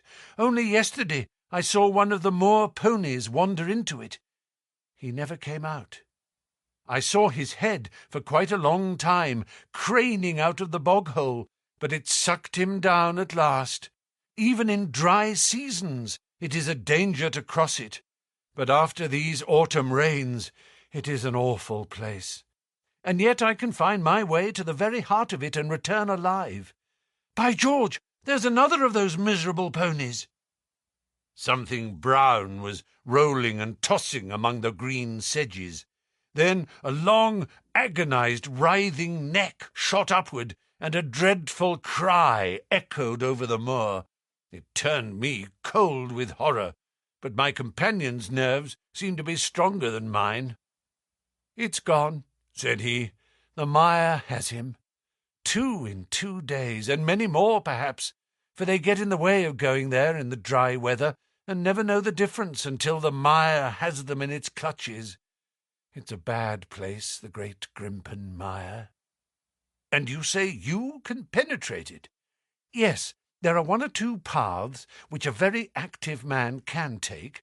I have found them out." "But why should you wish to go into so horrible a place?" "Well, you see the hills beyond? They are really islands, cut off on all sides by the impassable mire, which has crawled round them in the course of years. That is where the rare plants and the butterflies are, if you have the wit to reach them." "I shall try my luck some day." He looked at me with a surprised face. "For God's sake, put such an idea out of your mind," said he. "Your blood would be upon my head. I assure you that there would not be the least chance of your coming back alive. It is only by remembering certain complex landmarks that I am able to do it." "Hello!" I cried. "What is that?" A long, low moan, indescribably sad, swept over the moor. It filled the whole air, and yet it was impossible to say whence it came. From a dull murmur it swelled into a deep roar, and then sank back into a melancholy, throbbing murmur once again. Stapleton looked at me with a curious expression in his face. "Queer place, the moor," said he. "But what is it?" "The peasants say it is the Hound of the Baskervilles calling for its prey. I've heard it once or twice before, but never quite so loud." I looked round with a chill of fear in my heart at the huge swelling plain mottled with the green patches of rushes. Nothing stirred over the vast expanse save a pair of ravens which croaked loudly from a tor behind us. "You are an educated man. You don't believe such nonsense as that," said I. "What do you think is the cause of so strange a sound?" "Bogs make queer noises sometimes. It's the mud settling, or the water rising, or something." No, that was a living voice." "Well, perhaps it was. Did you ever hear a bittern booming?" "No, I never did." "It's a very rare bird, practically extinct in England now, but all things are possible upon the moor. Yes, I should not be surprised to learn that what we have heard is the cry of the last of the bitterns." "It's the weirdest, strangest thing that I ever heard in my life." "Yes, it's rather an uncanny place altogether. Look at the hillside yonder. What do you make of those?" The whole steep slope was covered with grey circular rings of stone, a score of them at least. "What are they? Sheep pens?" "No, they are the homes of our worthy ancestors. Prehistoric man lived thickly on the moor, and as no one in particular has lived there since, we find all his little arrangements exactly as he left them. These are his wigwams with the roofs off. You can even see his hearth and his couch, if you have the curiosity to go inside." "But it is quite a town. When was it inhabited?" "Neolithic man. No date." "What did he do?" "He grazed his cattle on these slopes, and he learned to dig for tin when the bronze sword began to supersede the stone axe. Look at the great trench in the opposite hill. That is his mark. Yes, you will find some very singular points about the moor, Dr. Watson. Oh, excuse me an instant. It is surely Cyclopides." A small fly or moth had fluttered across our path, and in an instant Stapleton was rushing with extraordinary energy and speed in pursuit of it. To my dismay, the creature flew straight for the great mire, and my acquaintance never paused for an instant, bounding from tuft to tuft behind it, his green net waving in the air. His grey clothes and jerky, zigzag, irregular progress made him not unlike some huge moth himself. I was standing watching his pursuit with a mixture of admiration for his extraordinary activity and fear lest he should lose his footing in the treacherous mire, when I heard the sound of steps, and turning round, found a woman near me upon the path.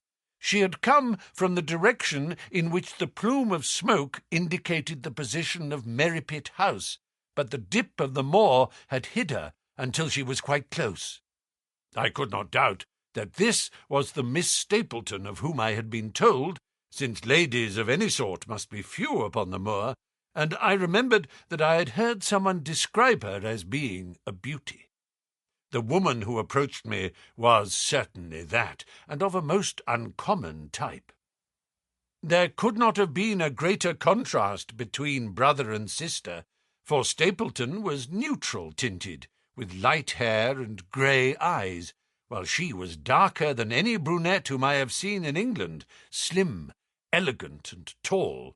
She had a proud, finely cut face, so regular that it might have seemed impassive, were it not for the sensitive mouth and the beautiful, dark, eager eyes. With her perfect figure and elegant dress, she was indeed a strange apparition upon a lonely moorland path. Her eyes were on her brother as I turned, and then she quickened her pace towards me. I had raised my hat and was about to make some explanatory remark when her own words turned all my thoughts into a new channel.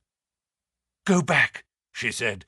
"Go straight back to London, instantly." I could only stare at her in stupid surprise. Her eyes blazed at me, and she tapped the ground impatiently with her foot. "Why should I go back?" I asked. "I cannot explain." She spoke in a low, eager voice, with a curious lisp in her utterance. "But for God's sake, do what I ask you. Go back and never set foot upon the moor again." "But I've only just come." Man, she cried, "can you not tell when a warning is for your own good? Go back to London. Start tonight. Get away from this place at all costs. Hush, my brother is coming. Not a word of what I have said. Would you mind getting that orchid for me among the mare's tails yonder? We are very rich in orchids on the moor, though of course you are rather late to see the beauties of the place." Stapleton had abandoned the chase, and came back to us breathing hard and flushed with his exertions. "Hello, Beryl," said he, and it seemed to me that the tone of his greeting was not altogether a cordial one. "Well, Jack, you are very hot." "Yes, I was chasing a cyclopides. He is very rare and seldom found in the late autumn. What a pity that I should have missed him." He spoke unconcernedly, but his small, light eyes glanced incessantly from the girl to me. "You have introduced yourselves, I can see." "Yes, I was telling Sir Henry that it was rather late for him to see the true beauties of the moor." "Why, who do you think this is?" "I imagine that it must be Sir Henry Baskerville." "No, no," said I, "only a humble commoner, but his friend. My name is Dr. Watson." A flush of vexation passed over her expressive face. "We have been talking at cross purposes," said she. "Why, you had not very much time for talk," her brother remarked, with the same questioning eyes. "I talked as if Dr. Watson were a resident, instead of being merely a visitor," said she. "It cannot much matter to him whether it is early or late for the orchids. But you will come on, will you not, and see Merripit House?"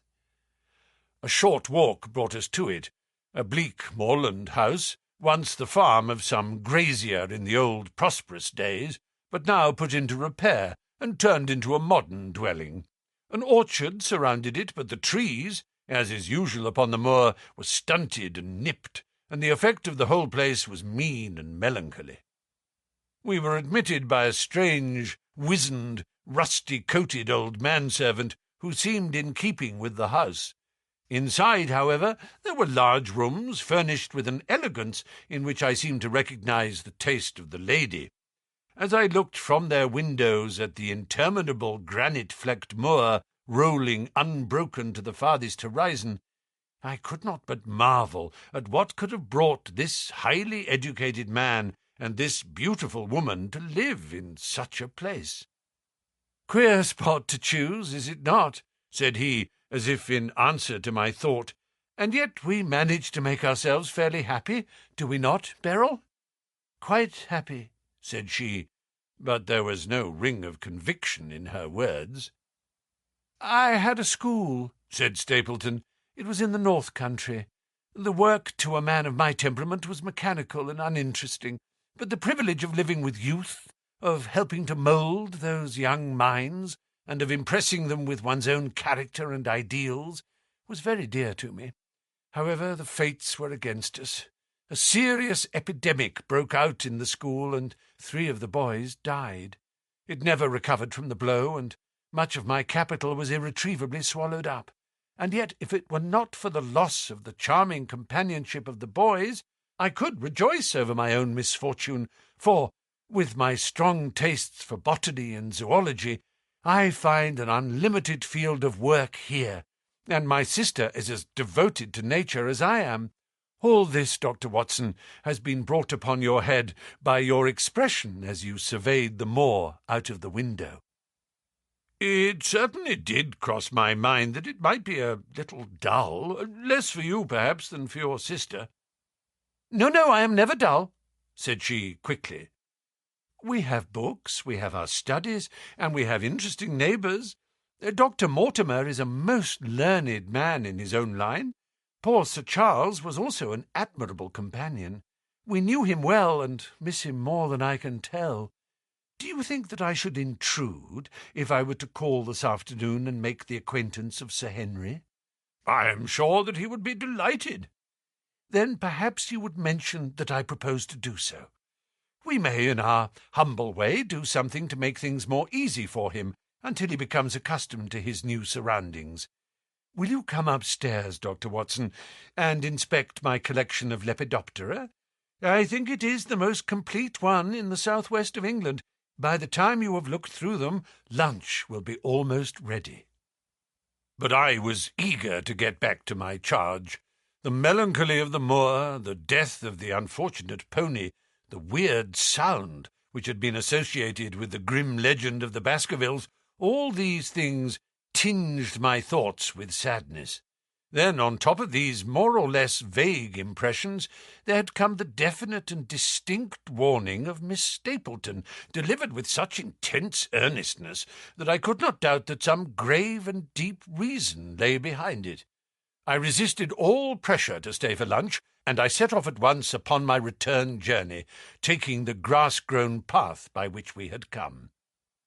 It seems, however, that there must have been some short-cut for those who knew it, for before I had reached the road, I was astounded to see Miss Stapleton sitting upon a rock by the side of the track. Her face was beautifully flushed with her exertions, and she held her hand to her side. "I have run all the way in order to cut you off, Dr. Watson," said she. "I had not even time to put on my hat. I must not stop, or my brother may miss me. I wanted to say to you how sorry I am about the stupid mistake I made in thinking that you were Sir Henry. Please forget the words I said, which have no application whatever to you." "But I can't forget them, Miss Stapleton," said I. "I am Sir Henry's friend, and his welfare is a very close concern of mine. Tell me why it was that you were so eager that Sir Henry should return to London." "A woman's whim, Dr. Watson. When you know me better, you will understand that I cannot always give reasons for what I say or do." "No, no. I remember the thrill in your voice. I remember the look in your eyes. Please be frank with me, Miss Stapleton, for ever since I have been here, I have been conscious of shadows all round me. Life has become like that great Grimpen mire, with little green patches everywhere into which one may sink, and with no guide to point the track. Tell me, then, what it was that you meant, and I will promise to convey your warning to Sir Henry." An expression of irresolution passed for an instant over her face, but her eyes had hardened again when she answered me. "You make too much of it, Dr. Watson," said she. "My brother and I were very much shocked by the death of Sir Charles. We knew him very intimately, for his favourite walk was over the moor to our house. He was deeply impressed with the curse which hung over the family, and when this tragedy came, I naturally felt that there must be some grounds for the fears which he had expressed. I was distressed, therefore, when another member of the family came down to live here, and I felt that he should be warned of the danger which he will run. That was all which I intended to convey." "But what is the danger?" "You know the story of the Hound?" "I do not believe in such nonsense." "But I do. If you have any influence with Sir Henry, take him away from a place which has always been fatal to his family. The world is wide. Why should he wish to live at the place of danger?" "Because it is the place of danger. That is Sir Henry's nature. I fear that unless you can give me some more definite information than this, it would be impossible to get him to move." "I cannot say anything definite, for I do not know anything definite." "I would ask you one more question, Miss Stapleton. If you meant no more than this when you first spoke to me, why should you not wish your brother to overhear what you said? There is nothing to which he or anyone else could object." "My brother is very anxious to have the hall inhabited, for he thinks it is for the good of the poor folk upon the moor. He would be very angry if he knew that I have said anything which might induce Sir Henry to go away. But I've done my duty now, and I will say no more. I must go back, or he will miss me and suspect that I have seen you. Goodbye." She turned and had disappeared in a few minutes among the scattered boulders, while I, with my soul full of vague fears, pursued my way to Baskerville Hall. Chapter 8. First Report of Dr. Watson. From this point onward, I will follow the course of events by transcribing my own letters to Mr. Sherlock Holmes, which lie before me on the table. One page is missing, but otherwise they are exactly as written, and show my feelings and suspicions of the moment more accurately than my memory, clear as it is upon these tragic events, can possibly do. Baskerville Hall, October 13th. My dear Holmes, my previous letters and telegrams have kept you pretty well up to date as to all that has occurred in this most God-forsaken corner of the world. The longer one stays here, the more does the spirit of the moor sink into one's soul, its vastness, and also its grim charm. When you are once out upon its bosom, you have left all traces of modern England behind you, but on the other hand, you are conscious everywhere of the homes and the work of the prehistoric people. On all sides of you, as you walk, are the houses of these forgotten folk, with their graves and the huge monoliths which are supposed to have marked their temples. As you look at their grey stone huts against the scarred hillsides, you leave your own age behind you, and if you were to see a skin-clad, hairy man crawl out from the low door, fitting a flint-tipped arrow onto the string of his bow, you would feel that his presence there was more natural than your own. The strange thing is that they should have lived so thickly on what must always have been the most unfruitful soil.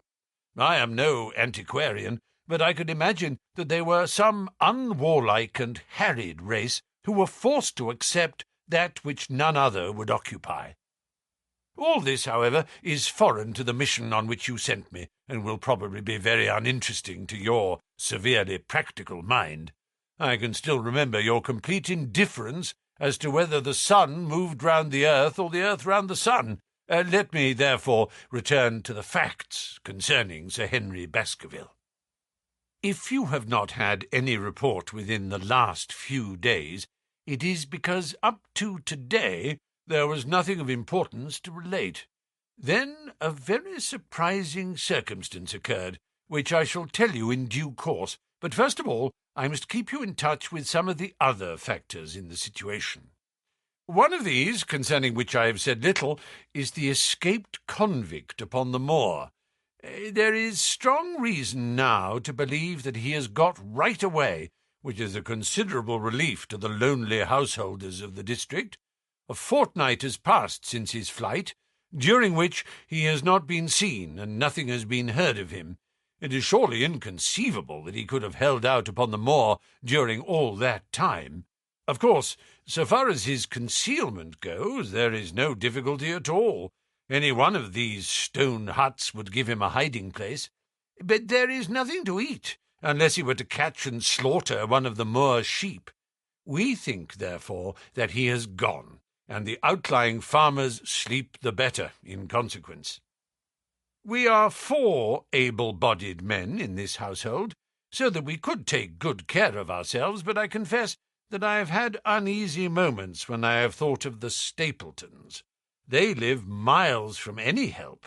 There are 1 maid, an old manservant, the sister, and the brother, the latter not a very strong man. They would be helpless in the hands of a desperate fellow like this Notting Hill criminal, if he could once effect an entrance. Both Sir Henry and I were concerned at their situation, and it was suggested that Perkins the groom should go over to sleep there, but Stapleton would not hear of it.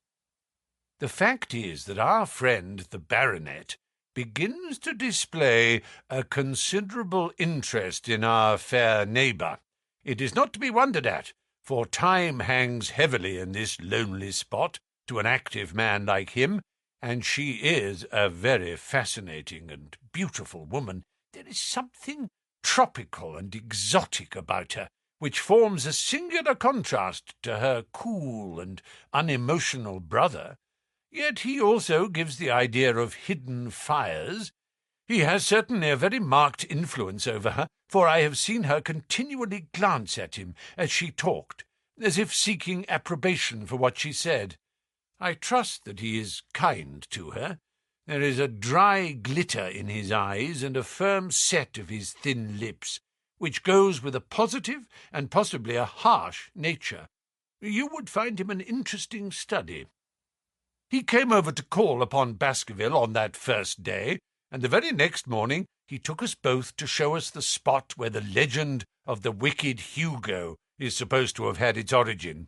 It was an excursion of some miles across the moor to a place which is so dismal that it might have suggested the story. We found a short valley between rugged tors, which led to an open, grassy space flecked over with the white cotton grass. In the middle of it rose 2 great stones, worn and sharpened at the upper end until they looked like the huge corroding fangs of some monstrous beast. In every way it corresponded with the scene of the old tragedy. Sir Henry was much interested, and asked Stapleton more than once whether he did really believe in the possibility of the interference of the supernatural in the affairs of men. He spoke lightly, but it was evident that he was very much in earnest. Stapleton was guarded in his replies, but it was easy to see that he said less than he might, and that he would not express his whole opinion, out of consideration for the feelings of the baronet. He told us of similar cases, where families had suffered from some evil influence, and he left us with the impression that he shared the popular view upon the matter. On our way back, we stayed for lunch at Merripit House, and it was there that Sir Henry made the acquaintance of Miss Stapleton. From the first moment that he saw her, he appeared to be strongly attracted by her, and I am much mistaken if the feeling was not mutual. He referred to her again and again on our walk home, and since then hardly a day has passed that we have not seen something of the brother and sister. They dine here tonight, and there is some talk of our going to them next week. One would imagine that such a match would be very welcome to Stapleton, and yet I have more than once caught a look of the strongest disapprobation in his face when Sir Henry has been paying some attention to his sister. He is much attached to her, no doubt, and would lead a lonely life without her, but it would seem the height of selfishness if he were to stand in the way of her making so brilliant a marriage. Yet I am certain that he does not wish their intimacy to ripen into love, and I have several times observed that he has taken pains to prevent them from being tete-a-tete. By the way, your instructions to me never to allow Sir Henry to go out alone will become very much more onerous if a love affair were to be added to our other difficulties. My popularity would soon suffer if I were to carry out your orders to the letter. The other day, Thursday to be more exact, Dr. Mortimer lunched with us. He has been excavating a barrow at Long Down, and has got a prehistoric skull which fills him with great joy. Never was there such a single-minded enthusiast as he. The Stapletons came in afterwards, and the good doctor took us all to the yew alley at Sir Henry's request, to show us exactly how everything occurred upon that fatal night. It is a long, dismal walk, the yew alley, between two high walls of clipped hedge, with a narrow band of grass upon either side. At the far end is an old tumble-down summer-house. Halfway down is the moor-gate, where the old gentleman left his cigar-ash. It is a white wooden gate with a latch. Beyond it lies the wide moor. I remembered your theory of the affair, and tried to picture all that had occurred. As the old man stood there, he saw something coming across the moor, something which terrified him so that he lost his wits and ran until he died of sheer horror and exhaustion. There was the long, gloomy tunnel down which he fled, and from what? A sheepdog of the moor, or a spectral hound, black, silent, and monstrous? Was there a human agency in the matter? Did the pale, watchful Barrymore know more than he cared to say? It was all dim and vague, but always there is the dark shadow of crime behind it. One other neighbour I have met since I wrote last. This is Mr. Frankland of Laughter Hall, who lives some 4 miles to the south of us. He is an elderly man, red-faced, white-haired, and choleric. His passion is for the British law, and he has spent a large fortune in litigation. He fights for the mere pleasure of fighting, and is equally ready to take up either side of a question, so that it is no wonder that he has found it a costly amusement. Sometimes he will shut up a right-of-way and defy the parish to make him open it. At others, he will, with his own hands, tear down some other man's gate and declare that a path has existed there from time immemorial, defying the owner to prosecute him for trespass. He is learned in old manorial and communal rights, and he applies his knowledge sometimes in favour of the villagers of Fernworthy, and sometimes against them, so that he is periodically either carried in triumph down the village street, or else burned in effigy, according to his latest exploit. He is said to have about 7 lawsuits upon his hands at present, which will probably swallow up the remainder of his fortune, and so draw his sting and leave him harmless for the future. Apart from the law, he seems a kindly, good-natured person, and I only mention him because you were particular that I should send some description of the people who surround us. He is curiously employed at present, for being an amateur astronomer, he has an excellent telescope, with which he lies upon the roof of his own house and sweeps the moor all day in the hope of catching a glimpse of the escaped convict. If he would confine his energies to this, all would be well, but there are rumours that he intends to prosecute Dr. Mortimer for opening a grave without the consent of the next of kin, because he dug up the Neolithic skull in the barrow on Long Down. He helps to keep our lives from being monotonous, and gives a little comic relief where it is badly needed.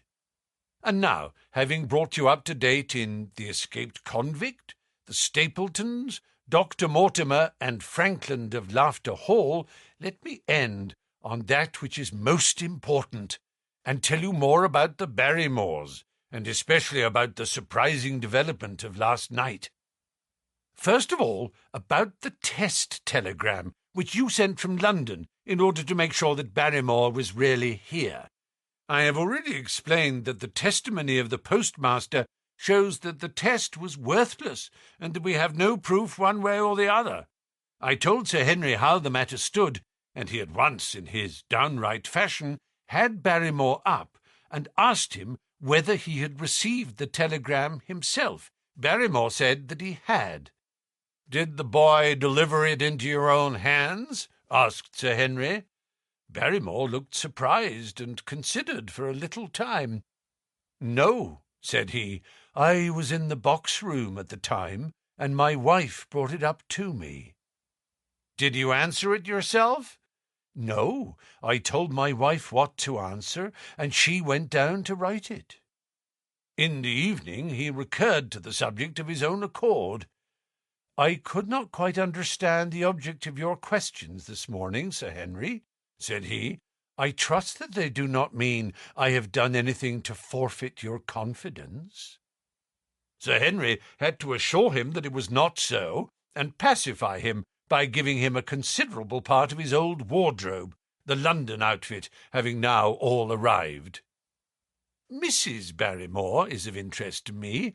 She is a heavy, solid person, very limited, intensely respectable, and inclined to be puritanical. You could hardly conceive a less emotional subject, yet I have told you how, on the first night here, I heard her sobbing bitterly, and since then I have more than once observed traces of tears upon her face. Some deep sorrow gnaws ever at her heart. Sometimes I wonder if she has a guilty memory which haunts her, and sometimes I suspect Barrymore of being a domestic tyrant. I have always felt that there was something singular and questionable in this man's character, but the adventure of last night brings all my suspicions to a head.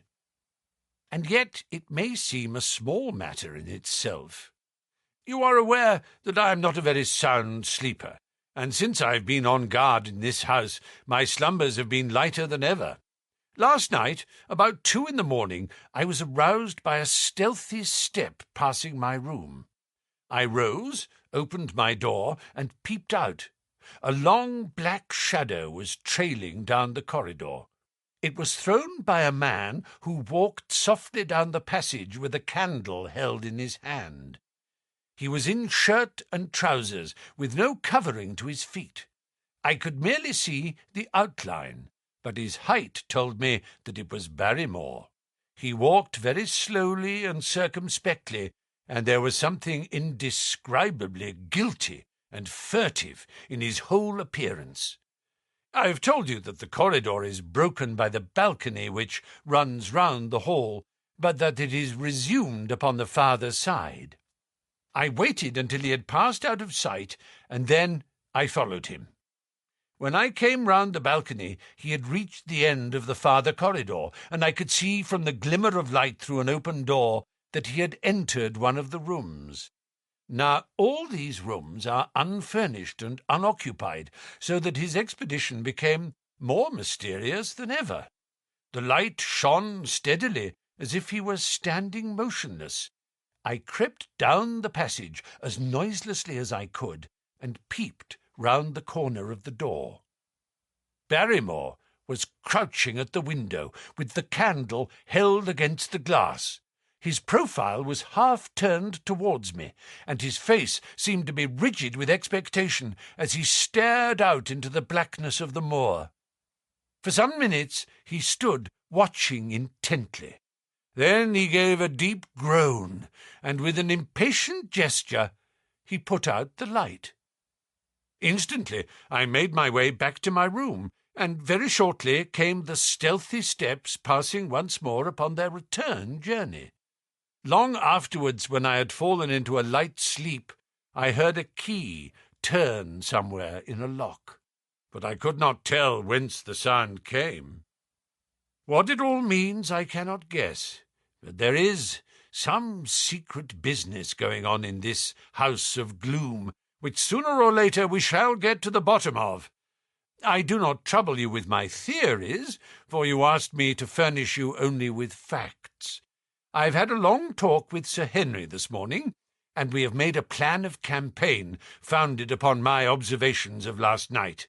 I will not speak about it just now, but it should make my next report interesting reading. Chapter 9. The Light upon the Moor. Second report of Dr. Watson. Baskerville Hall, October 15th. My dear Holmes, if I was compelled to leave you without much news during the early days of my mission, you must acknowledge that I am making up for lost time, and that events are now crowding thick and fast upon us. In my last report, I ended upon my top note with Barrymore at the window, and now I have quite a budget already which will, unless I am much mistaken, considerably surprise you. Things have taken a turn which I could not have anticipated. In some ways, they have, within the last 48 hours, become much clearer, and in some ways they have become more complicated. But I will tell you all, and you shall judge for yourself. Before breakfast on the morning following my adventure, I went down the corridor and examined the room in which Barrymore had been on the night before. The western window, through which he had stared so intently, has, I noticed, one peculiarity above all other windows in the house. It commands the nearest outlook onto the moor. There is an opening between two trees, which enables one, from this point of view, to look right down upon it, while from all the other windows it is only a distant glimpse which can be obtained.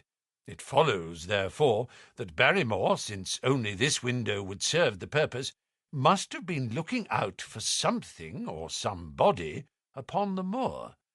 The night was very dark, so that I can hardly imagine how he could have hoped to see anyone. It had struck me that it was possible that some love intrigue was on foot.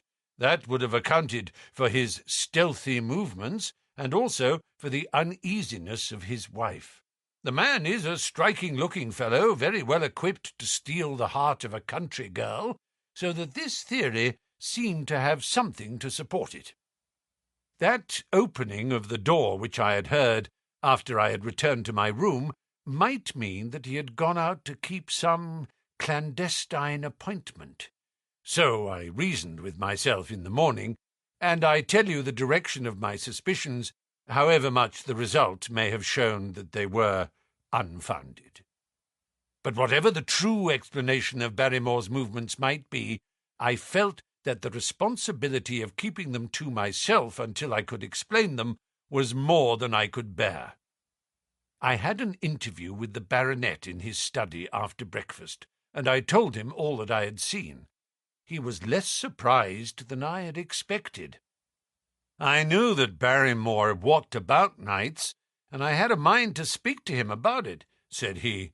2 or 3 times I have heard his step in the passage, coming and going, just about the hour you name. Perhaps, then, he pays a visit every night to that particular window, I suggested.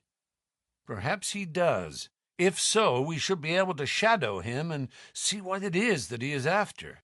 I wonder what your friend Holmes would do if he were here. I believe that he would do exactly what you now suggest, said I. He would follow Barrymore and see what he did. Then we shall do it together. But surely he would hear us. The man is rather deaf, and in any case we must take our chance of that. We'll sit up in my room tonight and wait until he passes. Sir Henry rubbed his hands with pleasure, and it was evident that he hailed the adventure as a relief to his somewhat quiet life upon the moor. The baronet has been in communication with the architect who prepared the plans for Sir Charles, and with a contractor from London, so that we may expect great changes to begin here soon. There have been decorators and furnishers up from Plymouth, and it is evident that our friend has large ideas, and means to spare no pains or expense to restore the grandeur of his family. When the house is renovated and refurnished, all that he will need will be a wife to make it complete.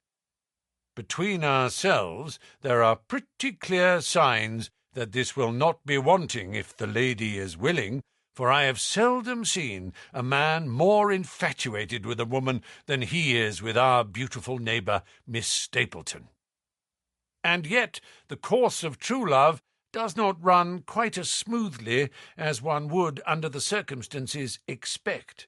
Today, for example, its surface was broken by a very unexpected ripple, which has caused our friend considerable perplexity and annoyance. After the conversation which I have quoted about Barrymore, Sir Henry put on his hat and prepared to go out. As a matter of course, I did the same. "What, are you coming, Watson?" he asked, looking at me in a curious way. "That depends on whether you are going on the moor," said I. "Yes, I am." "Well, you know what my instructions are. I'm sorry to intrude, but you heard how earnestly Holmes insisted that I should not leave you, and especially that you should not go alone upon the moor." Sir Henry put his hand upon my shoulder with a pleasant smile.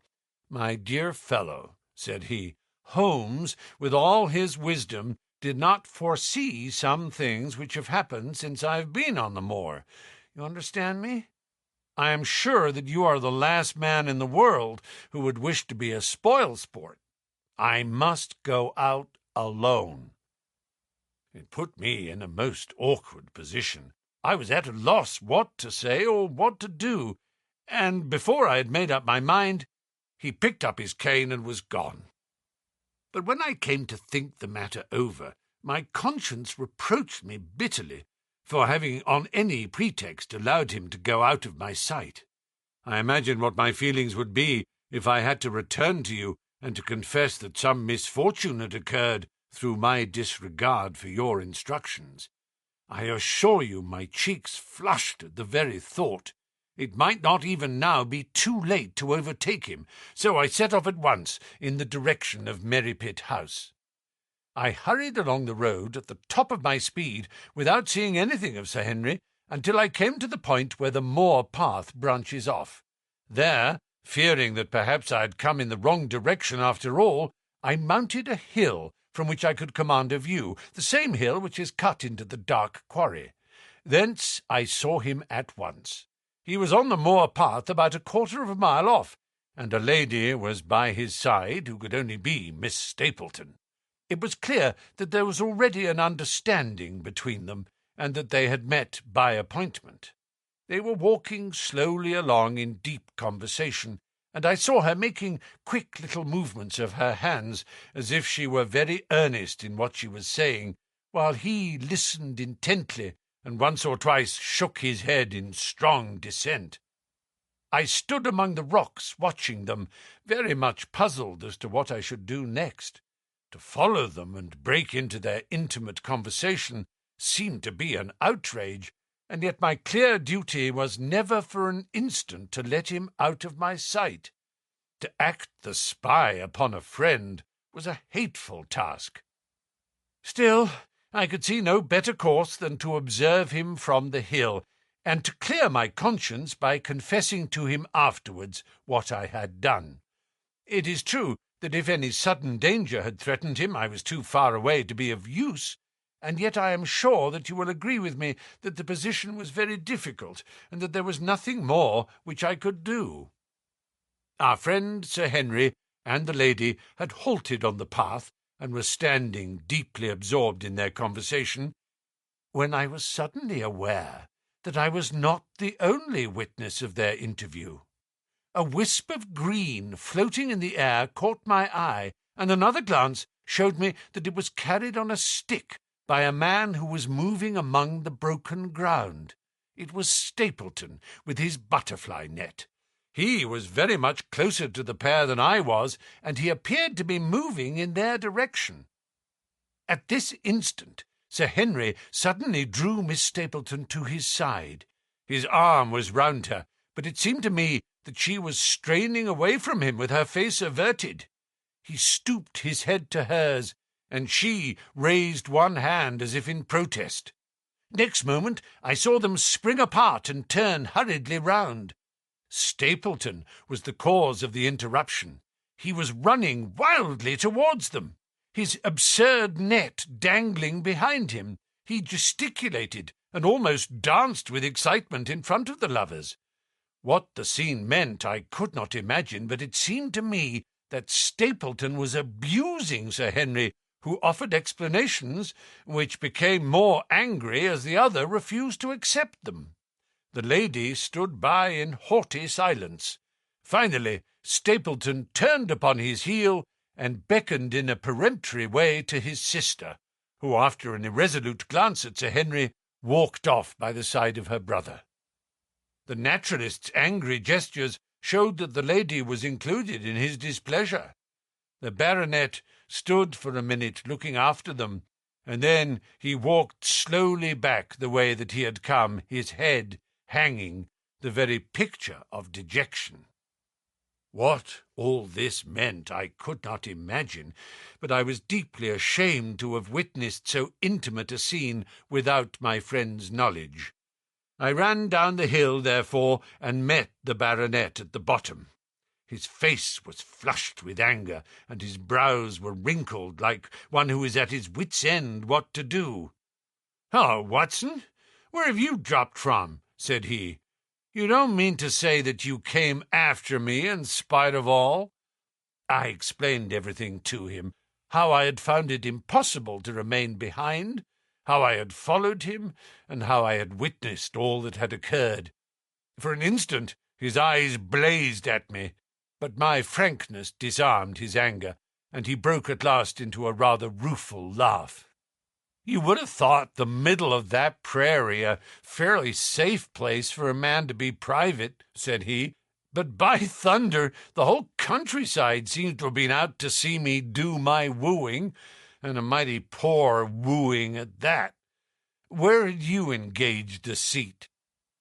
"I was on that hill." "Quite in the back row, eh? But her brother was well up to the front. Did you see him come out on us?" "Yes, I did." "Did he ever strike you as being crazy, this brother of hers?" "I can't say that he ever did." "I dare say not. I always thought him sane enough until today. But you can take it from me that either he or I ought to be in a straitjacket. What's the matter with me, anyhow? You've lived near me for some weeks, Watson. Tell me straight now. Is there anything that would prevent me from making a good husband to a woman that I loved?" "I should say not." "He can't object to my worldly position, so it must be myself that he has this down on. What has he against me? I never hurt man or woman in my life that I know of, and yet he would not so much as let me touch the tips of her fingers." "Did he say so?" That and a deal more. I tell you, Watson, I've only known her these few weeks, but from the first I just felt that she was made for me, and she, too. She was happy when she was with me, and that I'll swear. There's a light in a woman's eyes that speaks louder than words. But he has never let us get together, and it was only today for the first time that I saw a chance of having a few words with her alone. She was glad to meet me, but when she did, it was not love that she would talk about, and she wouldn't have let me talk about it either if she could have stopped it. She kept coming back to it, that this was a place of danger, and that she would never be happy until I had left it. I told her that since I had seen her I was in no hurry to leave it, and that if she really wanted me to go, the only way to work it was for her to arrange to go with me. With that, I offered in as many words to marry her. But before she could answer, down came this brother of hers, running at us with a face on him like a madman. He was just white with rage, and those light eyes of his were blazing with fury. What was I doing with the lady? How dared I offer her attentions which were distasteful to her? Did I think that because I was a baronet I could do what I liked? If he had not been her brother, I should have known better how to answer him. As it was, I told him that my feelings towards his sister were such as I was not ashamed of, and that I hoped that she might honor me by becoming my wife. That seemed to make the matter no better. So then I lost my temper, too, and I answered him rather more hotly than I should, perhaps, considering that she was standing by. So it ended by his going off with her, as you saw, and here am I, as badly puzzled a man as any in this county. Just tell me what it all means, Watson, and I'll owe you more than ever I can hope to pay. I tried 1 or 2 explanations, but indeed I was completely puzzled myself. Our friend's title, his fortune, his age, his character, and his appearance are all in his favour, and I know nothing against him, unless it be this dark fate which runs in his family. That his advances should be rejected so brusquely, without any reference to the lady's own wishes, and that the lady should accept the situation without protest, is very amazing. However, our conjectures were set at rest by a visit from Stapleton himself that very afternoon. He had come to offer apologies for his rudeness of the morning, and after a long private interview with Sir Henry in his study, the upshot of their conversation was that the breach is quite healed, and that we are to dine at Merripit House next Friday as a sign of it. I don't say now that he isn't a crazy man, said Sir Henry. I can't forget the look in his eyes when he ran at me this morning, but I must allow that no man could make a more handsome apology than he has done. Did he give any explanation of his conduct? His sister is everything in his life, he says. That is natural enough, and I am glad that he should understand her value. They have always been together, and according to his account, he has been a very lonely man, with only her as a companion, so that the thought of losing her was really terrible to him. He had not understood, he said, that I was becoming attached to her, but when he saw with his own eyes that it was really so, and that she might be taken away from him, it gave him such a shock that for a time he was not responsible for what he said or did. He was very sorry for all that had passed, and he recognized how foolish and how selfish it was that he should imagine that he could hold a beautiful woman like his sister to himself for her whole life. If she had to leave him, he had rather it was to a neighbor like myself than to anyone else. But in any case it was a blow to him, and it would take him some time before he could prepare himself to meet it. He would withdraw all opposition upon his part if I would promise for 3 months to let the matter rest, and to be content with cultivating the lady's friendship during that time without claiming her love. This I promised, and so the matter rests. So there is one of our small mysteries cleared up. It is something to have touched bottom anywhere in this bog in which we were floundering. We know now why Stapleton looked with disfavour upon his sister's suitor, even when that suitor was so eligible a one as Sir Henry. And now I pass on to another thread which I have extricated out of the tangled skein, the mystery of the sobs in the night, of the tear-stained face of Mrs. Barrymore, of the secret journey of the butler to the western lattice window. Congratulate me, my dear Holmes, and tell me that I have not disappointed you as an agent, that you do not regret the confidence which you showed in me when you sent me down. All these things have, by one night's work, been thoroughly cleared. I have said by one night's work, but in truth it was by 2 nights' work, for on the first we drew entirely blank. I sat up with Sir Henry in his rooms until nearly 3 o'clock in the morning, but no sound of any sort did we hear, except the chiming clock upon the stairs. It was a most melancholy vigil, and ended by each of us falling asleep in our chairs. Fortunately, we were not discouraged, and we determined to try again. The next night we lowered the lamp and sat smoking cigarettes without making the least sound. It was incredible how slowly the hours crawled by, and yet we were helped through it by the same sort of patient interest which the hunter must feel as he watches the trap into which he hopes the game may wander. 1 struck, and 2, and we had almost for the second time given it up in despair, when in an instant we both sat bolt upright in our chairs, with all our weary senses keenly on the alert once more. We had heard the creak of a step in the passage. Very stealthily we heard it pass along until it died away in the distance. Then the baronet gently opened his door, and we set out in pursuit. Already our man had gone round the gallery, and the corridor was all in darkness. Softly we stole along until we had come into the other wing. We were just in time to catch a glimpse of the tall, black-bearded figure, his shoulders rounded as he tiptoed down the passage. Then he passed through the same door as before, and the light of the candle framed it in the darkness and shot one single yellow beam across the gloom of the corridor. We shuffled cautiously towards it, trying every plank before we dared to put our whole weight upon it. We had taken the precaution of leaving our boots behind us, but even so the old board snapped and creaked beneath our tread. Sometimes it seemed impossible that he should fail to hear our approach. However, the man is fortunately rather deaf, and he was entirely preoccupied in that which he was doing. When at last we reached the door and peeped through, we found him crouching at the window, candle in hand, his white, intent face pressed against the pane, exactly as I had seen him 2 nights before. We had arranged no plan of campaign, but the baronet is a man to whom the most direct way is always the most natural.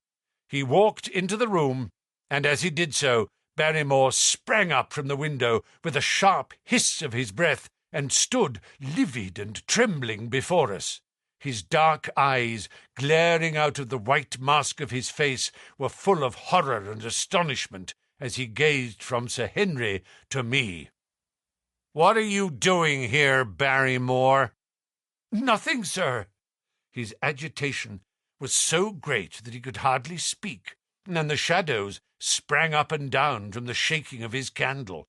"It was the window, sir. I go round at night to see that they are fastened." "On the 2nd floor?" "Yes, sir, all the windows." "Look here, Barrymore," said Sir Henry sternly. "We have made up our minds to have the truth out of you, so it will save you trouble to tell it sooner rather than later.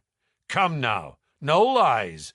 What were you doing at that window?" The fellow looked at us in a helpless way, and he wrung his hands together like one who is in the last extremity of doubt and misery. "I was doing no harm, sir. I was holding a candle to the window." And why were you holding a candle to the window?" "Don't ask me, Sir Henry. Don't ask me. I give you my word, sir, that it is not my secret and that I cannot tell it. If it concerned no one but myself, I would not try to keep it from you." A sudden idea occurred to me, and I took the candle from the trembling hand of the butler. "He must have been holding it as a signal," said I. "Let us see if there is any answer." I held it as he had done, and stared out into the darkness of the night. Vaguely I could discern the black bank of the trees and the lighter expanse of the moor, for the moon was behind the clouds. And then I gave a cry of exultation, for a tiny pinpoint of yellow light had suddenly transfixed the dark veil and glowed steadily in the centre of the black square framed by the window. "There it is!" I cried. No, sir, it is nothing at all," the butler broke in. "I assure you, sir—" "Move your light across the window, Watson," cried the baronet. "See, the other moves also. Now, you rascal, do you deny that it is a signal? Come, speak up. Who is your confederate out yonder, and what is this conspiracy that is going on?" The man's face became openly defiant. "It is my business and not yours. I will not tell." "Then you leave my employment right away." "Very good, sir. If I must, I must." "And you go in disgrace. By thunder, you may well be ashamed of yourself. Your family has lived with mine for over 100 years under this roof, and here I find you deep in some dark plot against me." No, sir. No, not against you." It was a woman's voice, and Mrs. Barrymore, paler and more horror-struck than her husband, was standing at the door. Her bulky figure in a shawl and skirt might have been comic, were it not for the intensity of feeling upon her face. "We have to go, Eliza. This is the end of it. You can pack our things," said the butler. "Oh, John, have I brought you to this? It is my doing, Sir Henry, all mine. He has done nothing except for my sake and because I asked him." "Speak out, then. What does it mean?" "My unhappy brother is starving on the moor. We cannot let him perish at our very gates. The light is a signal to him that food is ready for him, and his light out yonder is to show the spot to which to bring it." "Then your brother is—" "The escaped convict, sir. Selden, the criminal." "That's the truth, sir," said Barrymore. "I said that it was not my secret, and that I could not tell it to you. But now you have heard it, and you will see that if there was a plot, it was not against you." This, then, was the explanation of the stealthy expeditions at night and the light at the window. Sir Henry and I both stared at the woman in amazement. Was it possible that this stolidly respectable person was of the same blood as one of the most notorious criminals in the country? "Yes, sir, my name was Selden, and he is my younger brother. We humoured him too much when he was a lad, and gave him his own way in everything, until he came to think that the world was made for his pleasure, and that he could do what he liked in it. Then, as he grew older, he met wicked companions, and the devil entered into him, until he broke my mother's heart, and dragged our name in the dirt. From crime to crime he sank lower and lower, until it is only the mercy of God which has snatched him from the scaffold.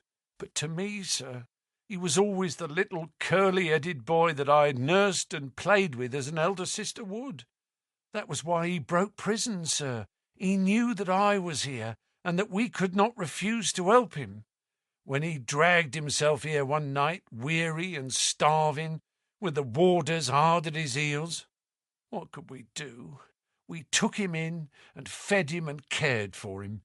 Then you returned, sir, and my brother thought he would be safer on the moor than anywhere else until the hue and cry was over, so he lay in hiding there. But every second night we made sure if he was still there by putting a light in the window, and if there was an answer, my husband took out some bread and meat to him. Every day we hoped that he was gone, but as long as he was there we could not desert him. That's the old truth, as I am an honest Christian woman, and you will see that if there is blame in the matter, it does not lie with my husband, but with me, for whose sake he has done all that he has." The woman's words came with an intense earnestness which carried conviction with them. "Is this true, Barrymore?" "Yes, Sir Henry, every word of it." "Well, I cannot blame you for standing by your own wife. Forget what I have said. Go to your room, you two, and we shall talk further about the matter in the morning." When they were gone, we looked out of the window again. Sir Henry had flung it open, and the cold night wind beat in upon our faces. Far away in the black distance there still glowed that one tiny point of yellow light. "I wonder he dares," said Sir Henry. "It may be so placed as to be only visible from here." "Very likely. How far do you think it is?" "Oh, out by the Cleft Tor, I think." "Not more than a mile or two off?" "Hardly that." "Well, it cannot be far if Barrymore had to carry out the food to it, and he is waiting, this villain, beside that candle. By thunder, Watson, I'm going out to take that man." The same thought had crossed my own mind. It was not as if the Barrymores had taken us into their confidence. Their secret had been forced from them. The man was a danger to the community, an unmitigated scoundrel for whom there was neither pity nor excuse. We were only doing our duty in taking this chance of putting him back where he could do no harm. With his brutal and violent nature, others would have to pay the price if we held our hands. Any night, for example, our neighbours the Stapletons might be attacked by him, and it may have been the thought of this which made Sir Henry so keen upon the adventure. "I will come," said I. "Then get your revolver and put on your boots. The sooner we start, the better, as the fellow may put out his light and be off." In 5 minutes we were outside the door, starting upon our expedition. We hurried through the dark shrubbery amid the dull moaning of the autumn wind and the rustle of the falling leaves. The night air was heavy with the smell of damp and decay. Now and again the moon peeped out for an instant, but clouds were driving over the face of the sky, and just as we came out on the moor, a thin rain began to fall. The light still burned steadily in front. "Are you armed?" I asked. "I have a hunting crop." "We must close in on him rapidly, for he is said to be a desperate fellow. We shall take him by surprise and have him at our mercy before he can resist." "I say, Watson," said the baronet, "what would Holmes say to this? How about that hour of darkness in which the power of evil is exalted?" As if in answer to his words, there rose suddenly out of the vast gloom of the moor that strange cry which I had already heard upon the borders of the great Grimpen Mire. It came with the wind through the silence of the night, a long, deep mutter, then a rising howl, and then the sad moan in which it died away. Again and again it sounded, the whole air throbbing with it, strident, wild, and menacing. The baronet caught my sleeve, and his face glimmered white through the darkness. "My God, what's that, Watson?" "I don't know. It's a sound they have on the moor. I heard it once before." It died away, and an absolute silence closed in upon us. We stood straining our ears, but nothing came. "Watson," said the baronet, "it was the cry of a hound."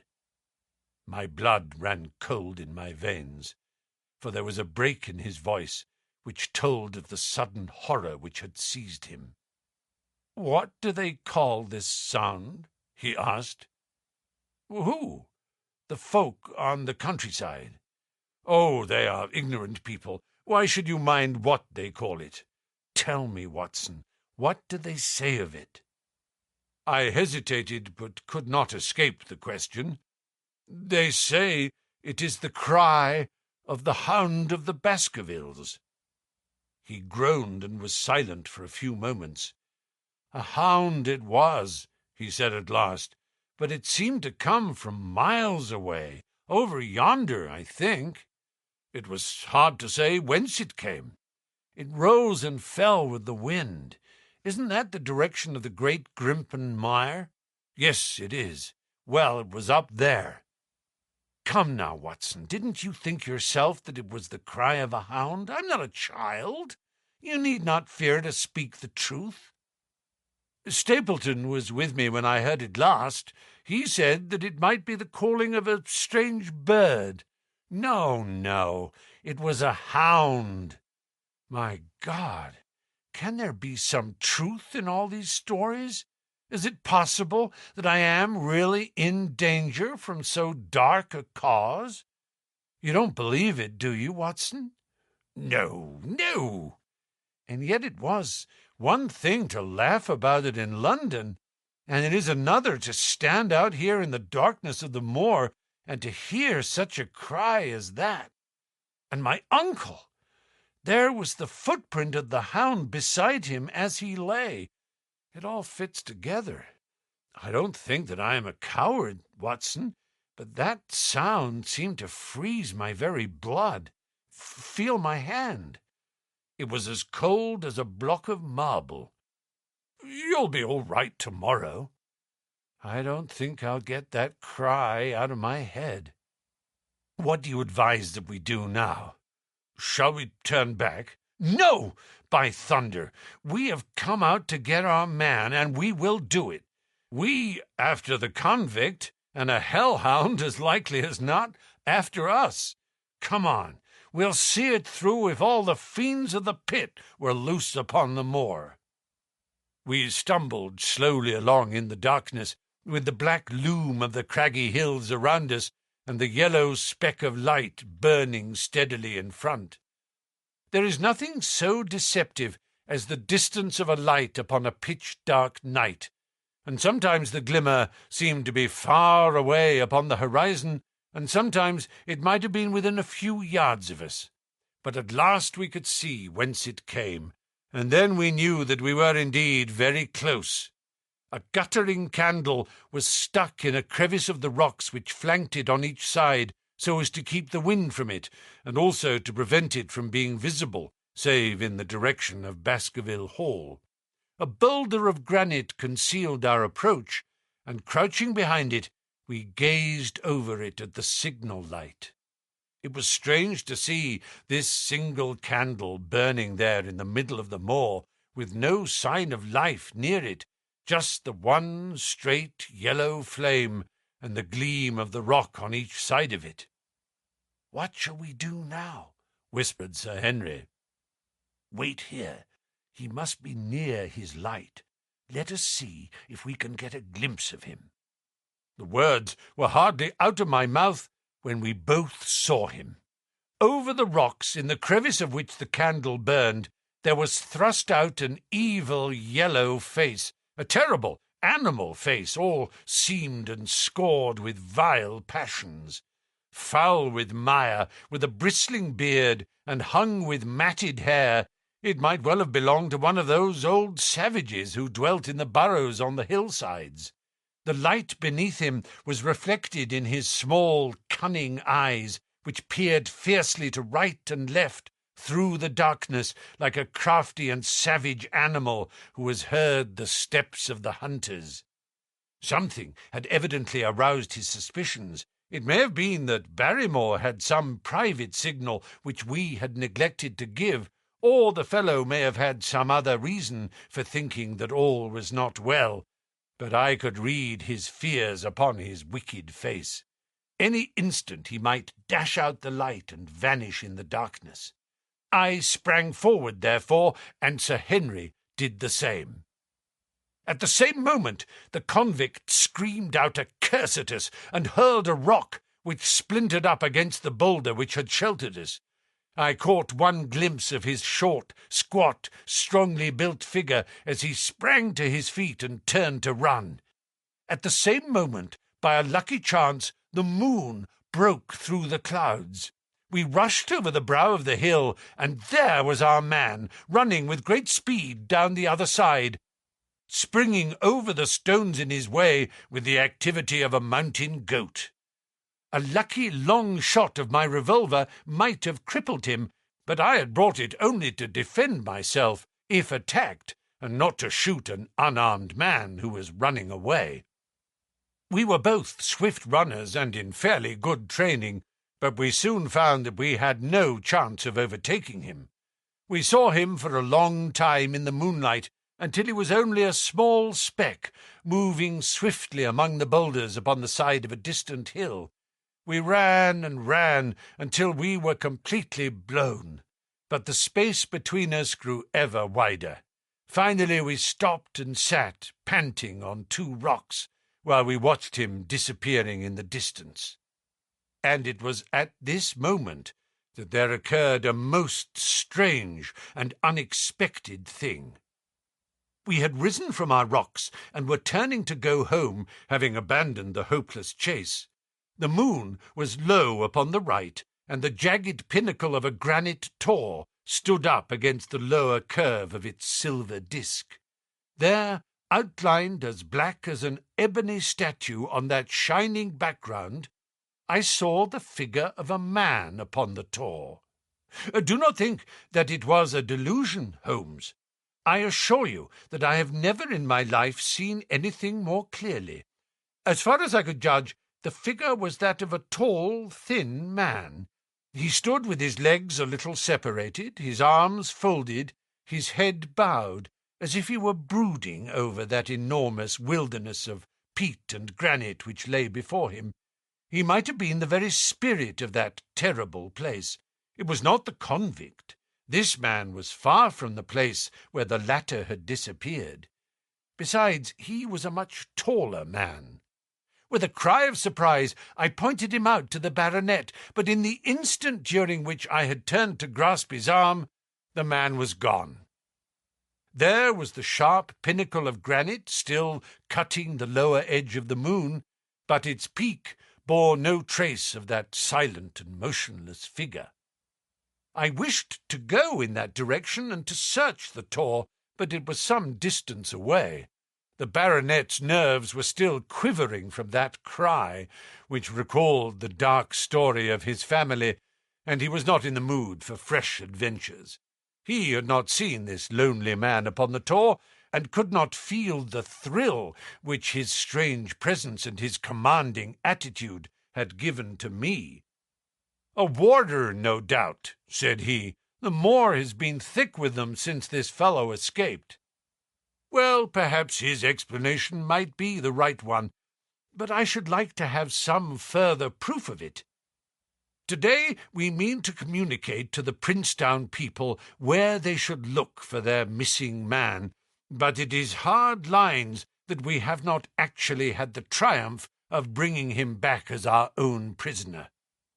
Such are the adventures of last night, and you must acknowledge, my dear Holmes, that I have done you very well in the matter of a report. Much of what I tell you is no doubt quite irrelevant, but still I feel that it is best that I should let you have all the facts and leave you to select for yourself those which will be of most service to you in helping you to your conclusions. We are certainly making some progress. So far as the Barrymores go, we have found the motive of their actions, and that has cleared up the situation very much. But the moor, with its mysteries and its strange inhabitants, remains as inscrutable as ever.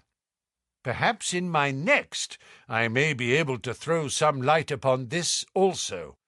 Best of all would it be if you could come down to us. In any case, you will hear from me again in the course of the next few days.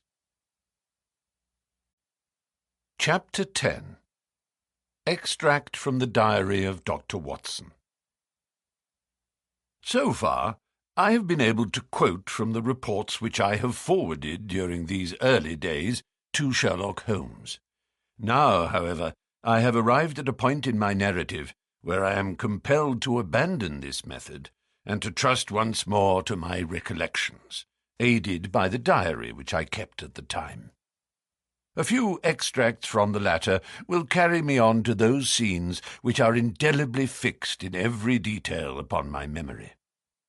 I proceed, then, from the morning which followed our abortive chase of the convict and our other strange experiences upon the moor. October 16th.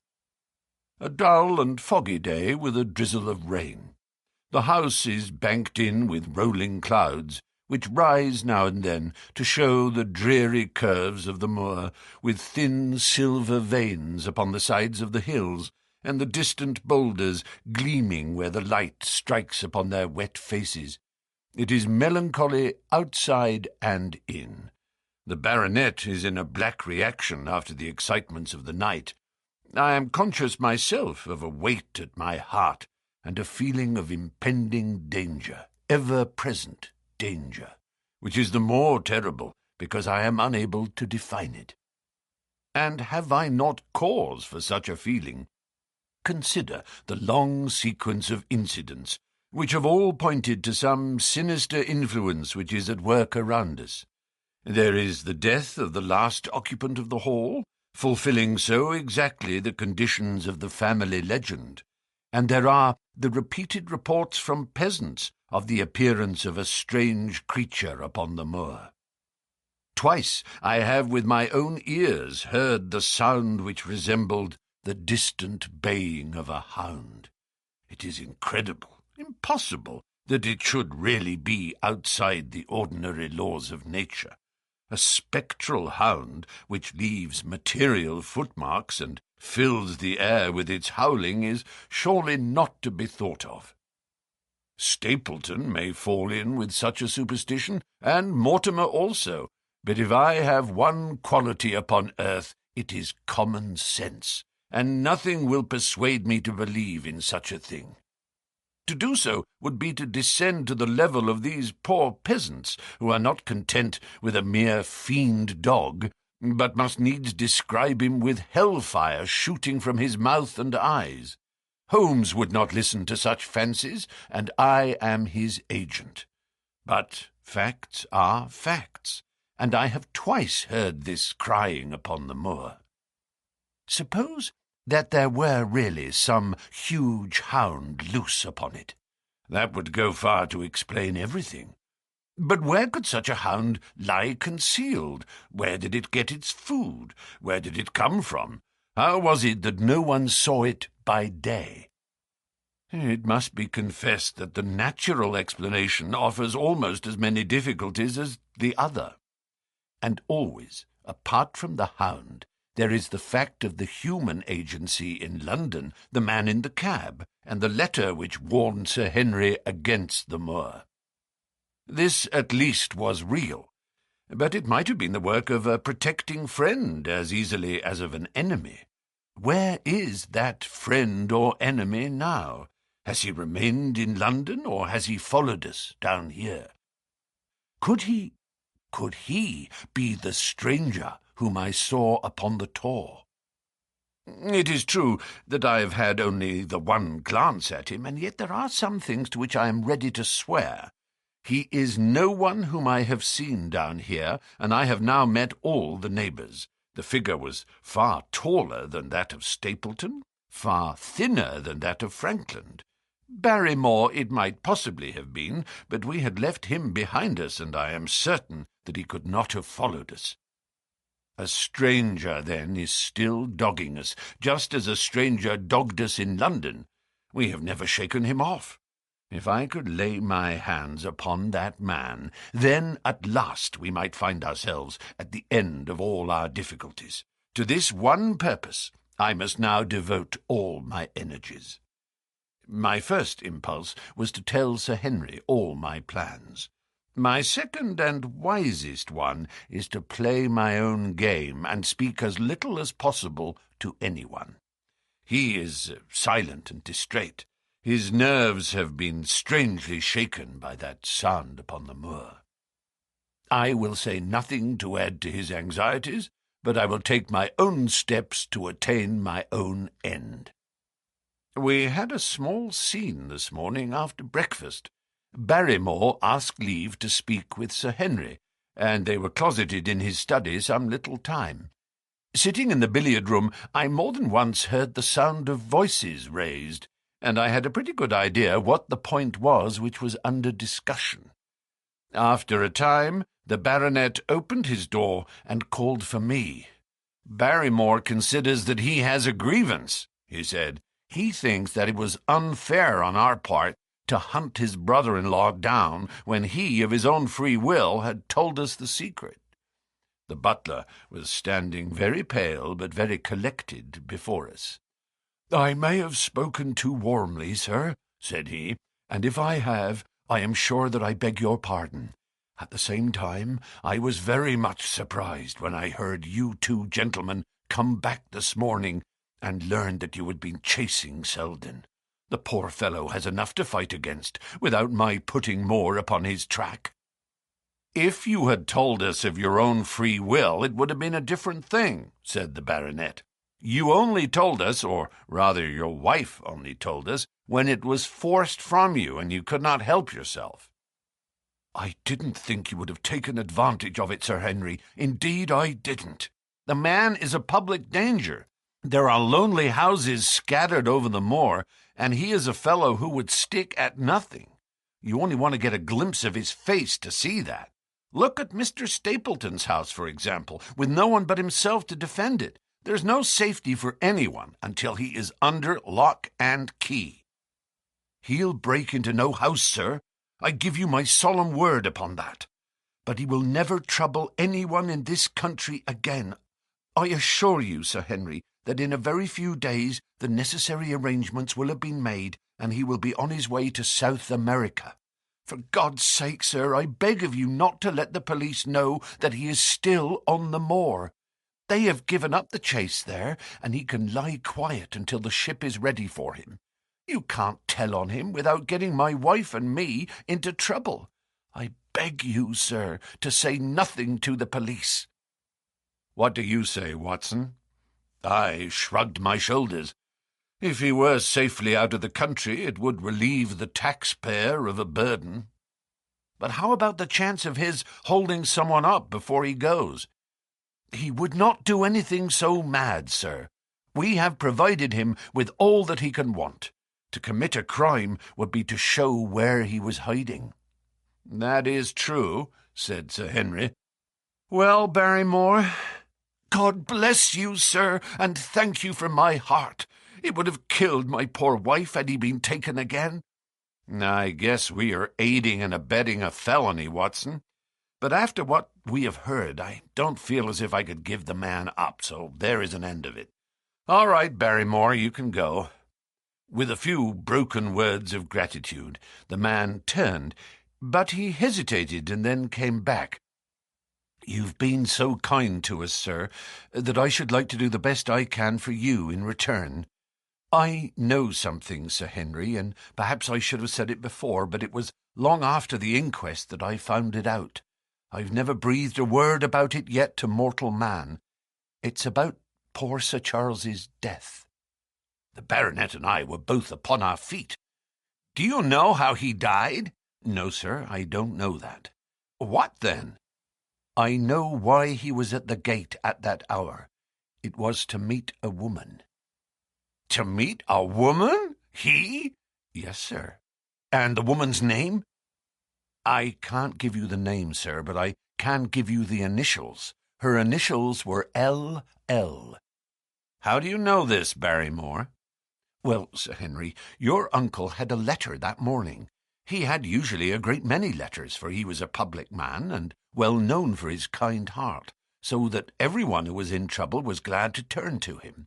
But that morning, as it chanced, there was only this one letter, so I took the more notice of it. It was from Coombe Tracy, and it was addressed in a woman's hand. Well?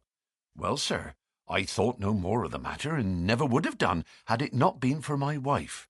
Only a few weeks ago she was cleaning out Sir Charles's study. It had never been touched since his death, and she found the ashes of a burned letter in the back of the grate.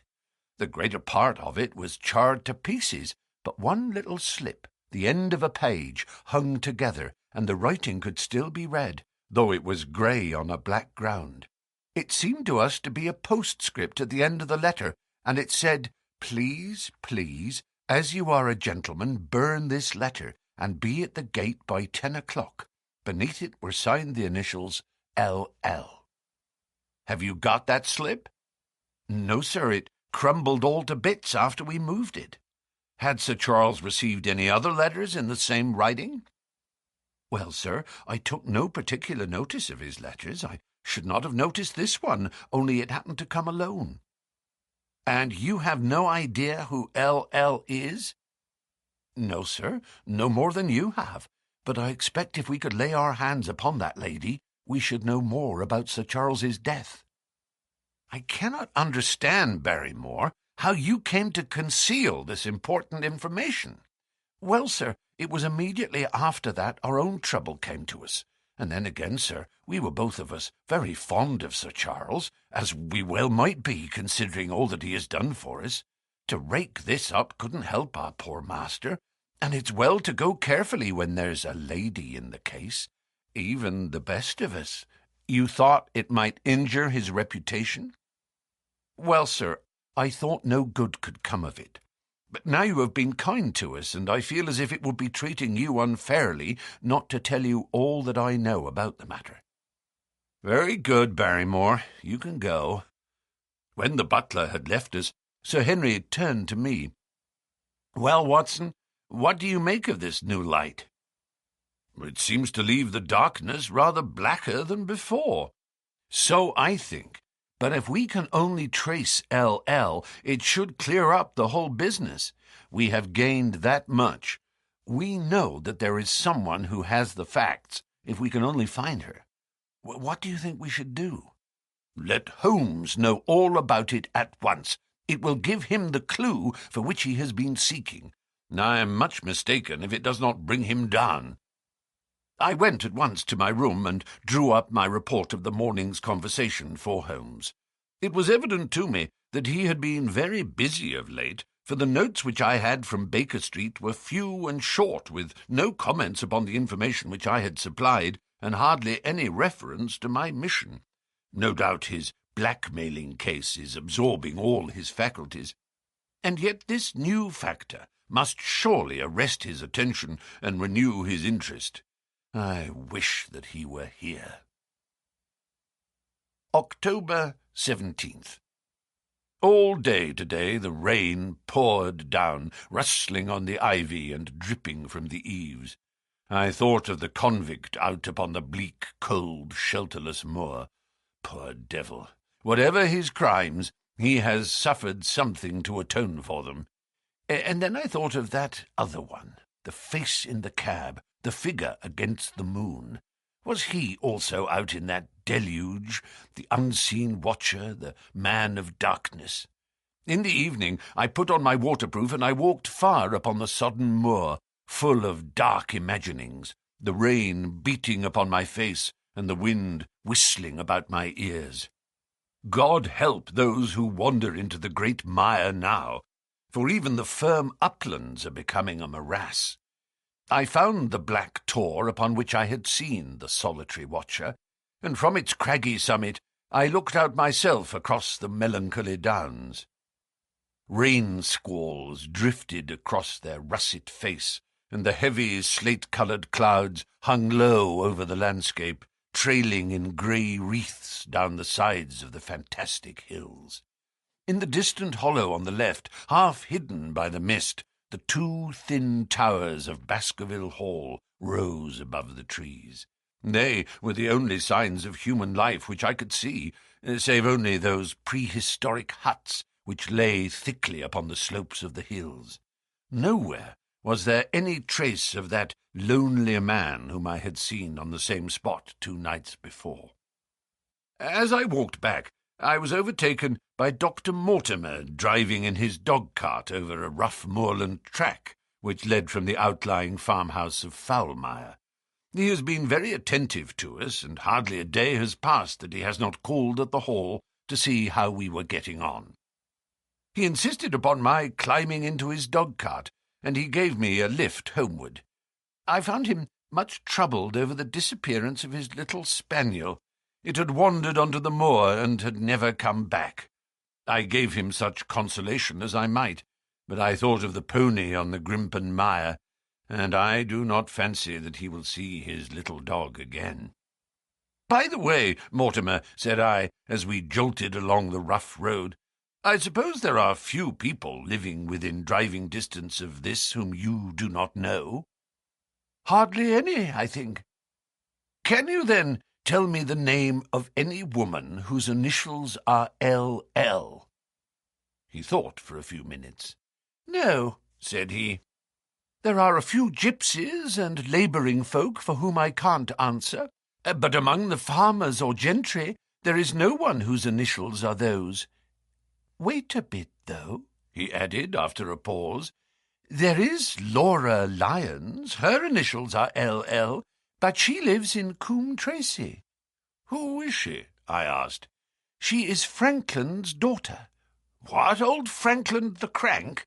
"Exactly. She married an artist named Lyons who came sketching on the moor. He proved to be a blackguard and deserted her. The fault, from what I hear, may not have been entirely on one side. Her father refused to have anything to do with her because she had married without his consent, and perhaps for 1 or 2 other reasons as well. So between the old sinner and the young one, the girl has had a pretty bad time." "How does she live?" "I fancy old Franklin allows her a pittance, but it cannot be more, for his own affairs are considerably involved. Whatever she may have deserved, one could not allow her to go hopelessly to the bad.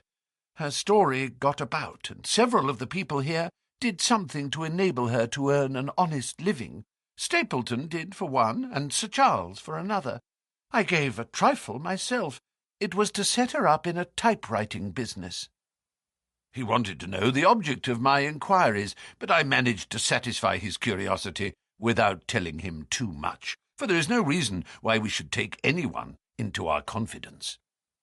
Tomorrow morning I shall find my way to Coombe Tracy, and if I can see this Mrs. Laura Lyons of equivocal reputation, a long step will have been made towards clearing one incident in this chain of mysteries.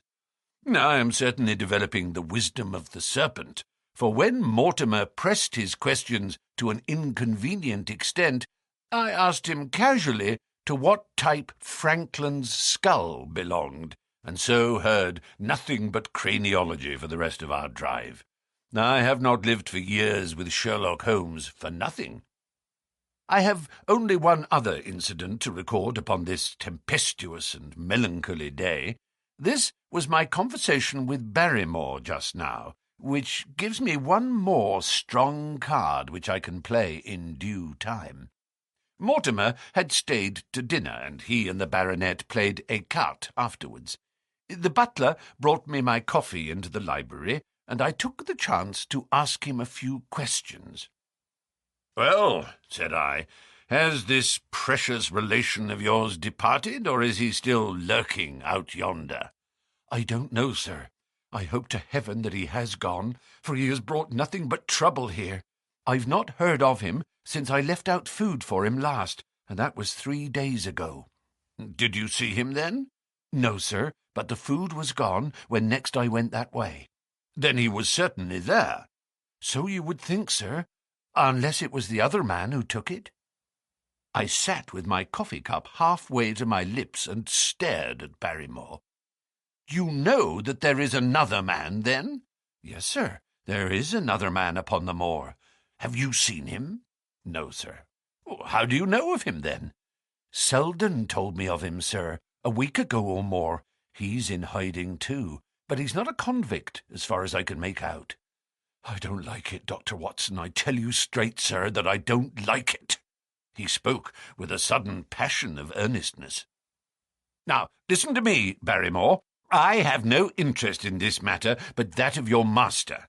I have come here with no object except to help him. Tell me frankly what it is that you don't like." Barrymore hesitated for a moment, as if he regretted his outburst or found it difficult to express his own feelings in words. "It's all these goings-on, sir," he cried at last, waving his hand towards the rain-lashed window which faced the moor. "There's foul play somewhere, and there's black villainy brewing, to that I'll swear. Very glad I should be, sir, to see Sir Henry on his way back to London again. But what is it that alarms you? Look at Sir Charles's death. That was bad enough, for all that the coroner said. Look at the noises on the moor at night. There's not a man would cross it after sundown if he was paid for it. Look at this stranger hiding out yonder and watching and waiting. What's he waiting for? What does it mean? It means no good to anyone of the name of Baskerville, and very glad I shall be to quit of it all on the day that Sir Henry's new servants are ready to take over the hall." "But about this stranger," said I. "Can you tell me anything about him? What did Selden say? Did he find out where he hid, or what he was doing?" "He saw him once or twice, but he's a deep one and gives nothing away. At first he thought that he was the police, but soon he found that he had some lay of his own. A kind of gentleman he was, as far as he could see, but what he was doing he could not make out." "And where did he say that he lived?" "Among the old houses on the hillside, the stone huts where the old folk used to live." "But how about his food?" "Selden found out that he has got a lad who works for him and brings all he needs. I dare say he goes to Coombe Tracey for what he wants." "Very good, Barrymore. We may talk further of this some other time." When the butler had gone, I walked over to the black window, and I looked through a blurred pane at the driving clouds and at the tossing outline of the wind-swept trees.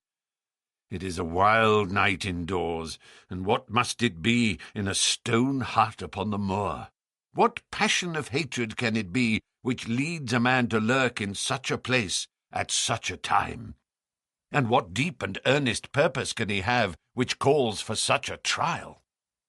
There, in that hut upon the moor, seems to lie the very centre of that problem which has vexed me so sorely. I swear that another day shall not have passed before I have done all that man can do to reach the heart of the mystery. Chapter 11. The Man on the Tor. The extract from my private diary, which forms the last chapter, has brought my narrative up to the 18th of October, a time when these strange events began to move swiftly towards their terrible conclusion. The incidents of the next few days are indelibly graven upon my recollection, and I can tell them without reference to the notes made at the time. I start them from the day which succeeded that upon which I had established two facts of great importance.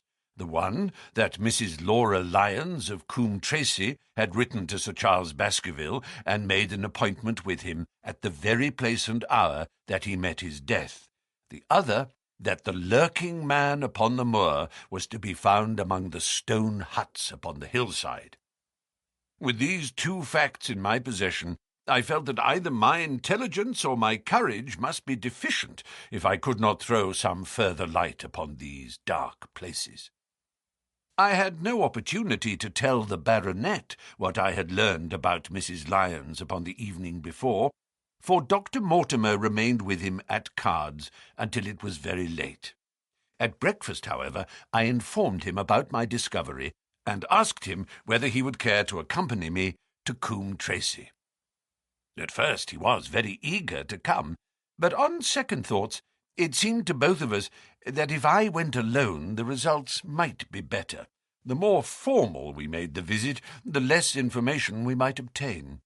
I left Sir Henry behind, therefore, not without some prickings of conscience, and drove off upon my new quest. When I reached Coombe Tracey, I told Perkins to put up the horses, and I made inquiries for the lady whom I had come to interrogate. I had no difficulty in finding her rooms, which were central and well appointed. A maid showed me in without ceremony, and as I entered the sitting-room, a lady who was sitting before a Remington typewriter sprang up with a pleasant smile of welcome. Her face fell, however, when she saw that I was a stranger, and she sat down again and asked me the object of my visit. The first impression left by Mrs. Lyons was one of extreme beauty. Her eyes and hair were of the same rich hazel colour, and her cheeks, though considerably freckled, were flushed with the exquisite bloom of the brunette, the dainty pink which lurks at the heart of the sulphur rose. Admiration was, I repeat, the first impression, but the second was criticism.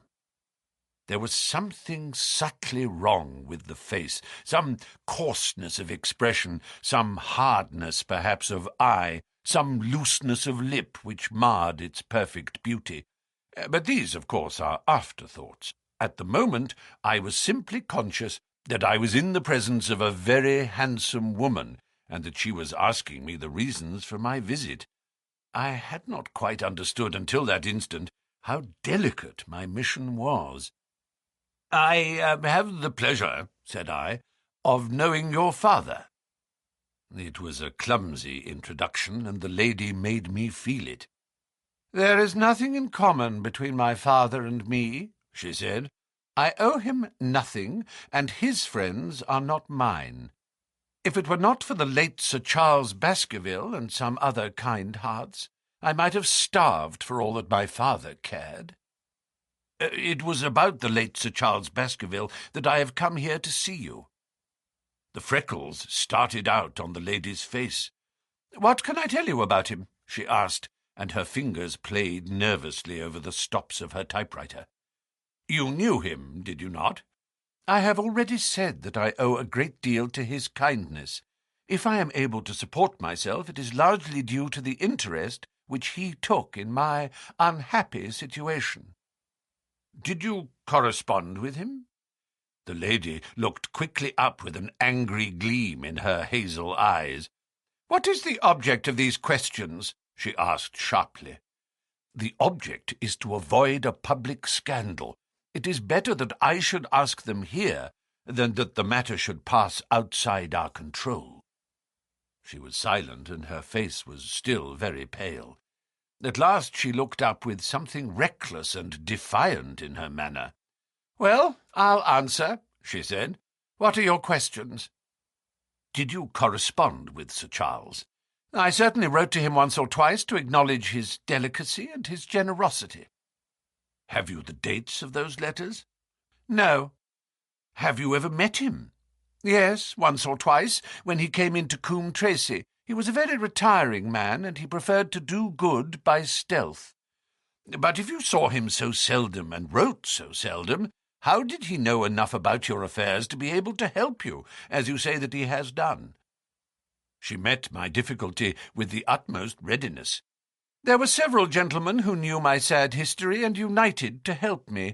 One was Mr. Stapleton, a neighbour and intimate friend of Sir Charles's. He was exceedingly kind, and it was through him that Sir Charles learned about my affairs." I knew already that Sir Charles Baskerville had made Stapleton his almoner upon several occasions, so the lady's statement bore the impress of truth about it. "Did you ever write to Sir Charles asking him to meet you?" I continued. Mrs. Lyons flushed with anger again. "Really, sir, this is a very extraordinary question." "I am sorry, madam, but I must repeat it." "Then I answer, certainly not." "Not on the very day of Sir Charles's death?" The flush had faded in an instant, and a deathly face was before me. Her dry lips could not speak the "no" which I saw rather than heard. "Surely your memory deceives you," said I. "I could even quote a passage of your letter. It ran, 'Please, please, as you are a gentleman, burn this letter, and be at the gate by 10 o'clock. I thought that she had fainted. But she recovered herself by a supreme effort. "Is there no such thing as a gentleman?" she gasped. "You do Sir Charles an injustice. He did burn the letter, but sometimes a letter may be legible even when burned. You acknowledge now that you wrote it?" "Yes, I did write it," she cried, pouring out her soul in a torrent of words. "I did write it. Why should I deny it? I have no reason to be ashamed of it. I wished him to help me. I believed that if I had an interview I could gain his help, so I asked him to meet me." "But why at such an hour?" "Because I had only just learned that he was going to London next day and might be away for months. There were reasons why I could not get there earlier." "But why a rendezvous in the garden instead of a visit to the house?" "Do you think a woman could go alone at that hour to a bachelor's house?" "Well, what happened when you did get there?" "I never went." "Mrs. Lyons!" "No, I swear it to you on all I hold sacred. I never went. Something intervened to prevent my going." "What was that?" "That is a private matter. I cannot tell it." "You acknowledge, then, that you made an appointment with Sir Charles at the very hour and place at which he met his death, but you deny that you kept the appointment?" "That is the truth." Again and again I cross-questioned her, but I could never get past that point. "Mrs. Lyons," said I, as I rose from this long and inconclusive interview, "you are taking a very great responsibility and putting yourself in a very false position by not making an absolutely clean breast of all that you know. If I have to call in the aid of the police, you will find how seriously you are compromised. If your position is innocent, why did you in the first instance deny having written to Sir Charles upon that date?" "Because I feared that some false conclusion might be drawn from it, and that I might find myself involved in a scandal." "And why were you so pressing that Sir Charles should destroy your letter?" "If you have read the letter, you will know." "I did not say that I had read all the letter." "You quoted some of it." "I quoted the postscript. The letter had, as I said, been burned, and it was not all legible. I ask you once again why it was that you were so pressing that Sir Charles should destroy this letter which he received on the day of his death." "The matter is a very private one." "The more reason why you should avoid a public investigation." "I will tell you then. If you have heard anything of my unhappy history, you will know that I made a rash marriage and had reason to regret it." "I have heard so much." "My life has been one incessant persecution from a husband whom I abhor. The law is upon his side, and every day I am faced by the possibility that he may force me to live with him. At the time that I wrote this letter to Sir Charles, I had learned that there was a prospect of my regaining my freedom if certain expenses could be met. It meant everything to me. Peace of mind, happiness, self-respect, everything. I knew Sir Charles's generosity, and I thought that if he heard the story from my own lips, he would help me." "Then how is it that you did not go?" "Because I received help in the interval from another source." "Why, then, did you not write to Sir Charles and explain this?" "So I should have done, had I not seen his death in the paper next morning." The woman's story hung coherently together, and all my questions were unable to shake it. I could only check it by finding if she had indeed instituted divorce proceedings against her husband at or about the time of the tragedy. It was unlikely that she would dare to say that she had not been to Baskerville Hall if she really had been, for a trap would be necessary to take her there, and could not have returned to Coombe Tracey until the early hours of the morning. Such an excursion could not be kept secret. The probability was, therefore, that she was telling the truth, or at least a part of the truth. I came away baffled and disheartened. Once again I had reached that dead wall which seemed to be built across every path by which I tried to get at the object of my mission. And yet the more I thought of the lady's face and of her manner, the more I felt that something was being held back from me. Why should she turn so pale? Why should she fight against every admission until it was forced from her? Why should she have been so reticent at the time of the tragedy? Surely the explanation of all this could not be as innocent as she would have me believe. For the moment I could proceed no farther in that direction, but must turn back to that other clue which was to be sought for among the stone huts upon the moor. And that was a most vague direction. I realized it as I drove back and noted how hill after hill showed traces of the ancient people. Barrymore's only indication had been that the stranger lived in one of these abandoned huts, and many hundreds of them are scattered throughout the length and breadth of the moor. But I had my own experience for a guide, since it had shown me the man himself standing upon the summit of the Black Tor. That, then, should be the centre of my search. From there I should explore every hut upon the moor until I lighted upon the right one. If this man were inside it, I should find out from his own lips, at the point of my revolver if necessary, who he was, and why he had dogged us so long. He might slip away from us in the crowd of Regent Street, but it would puzzle him to do so upon the lonely moor.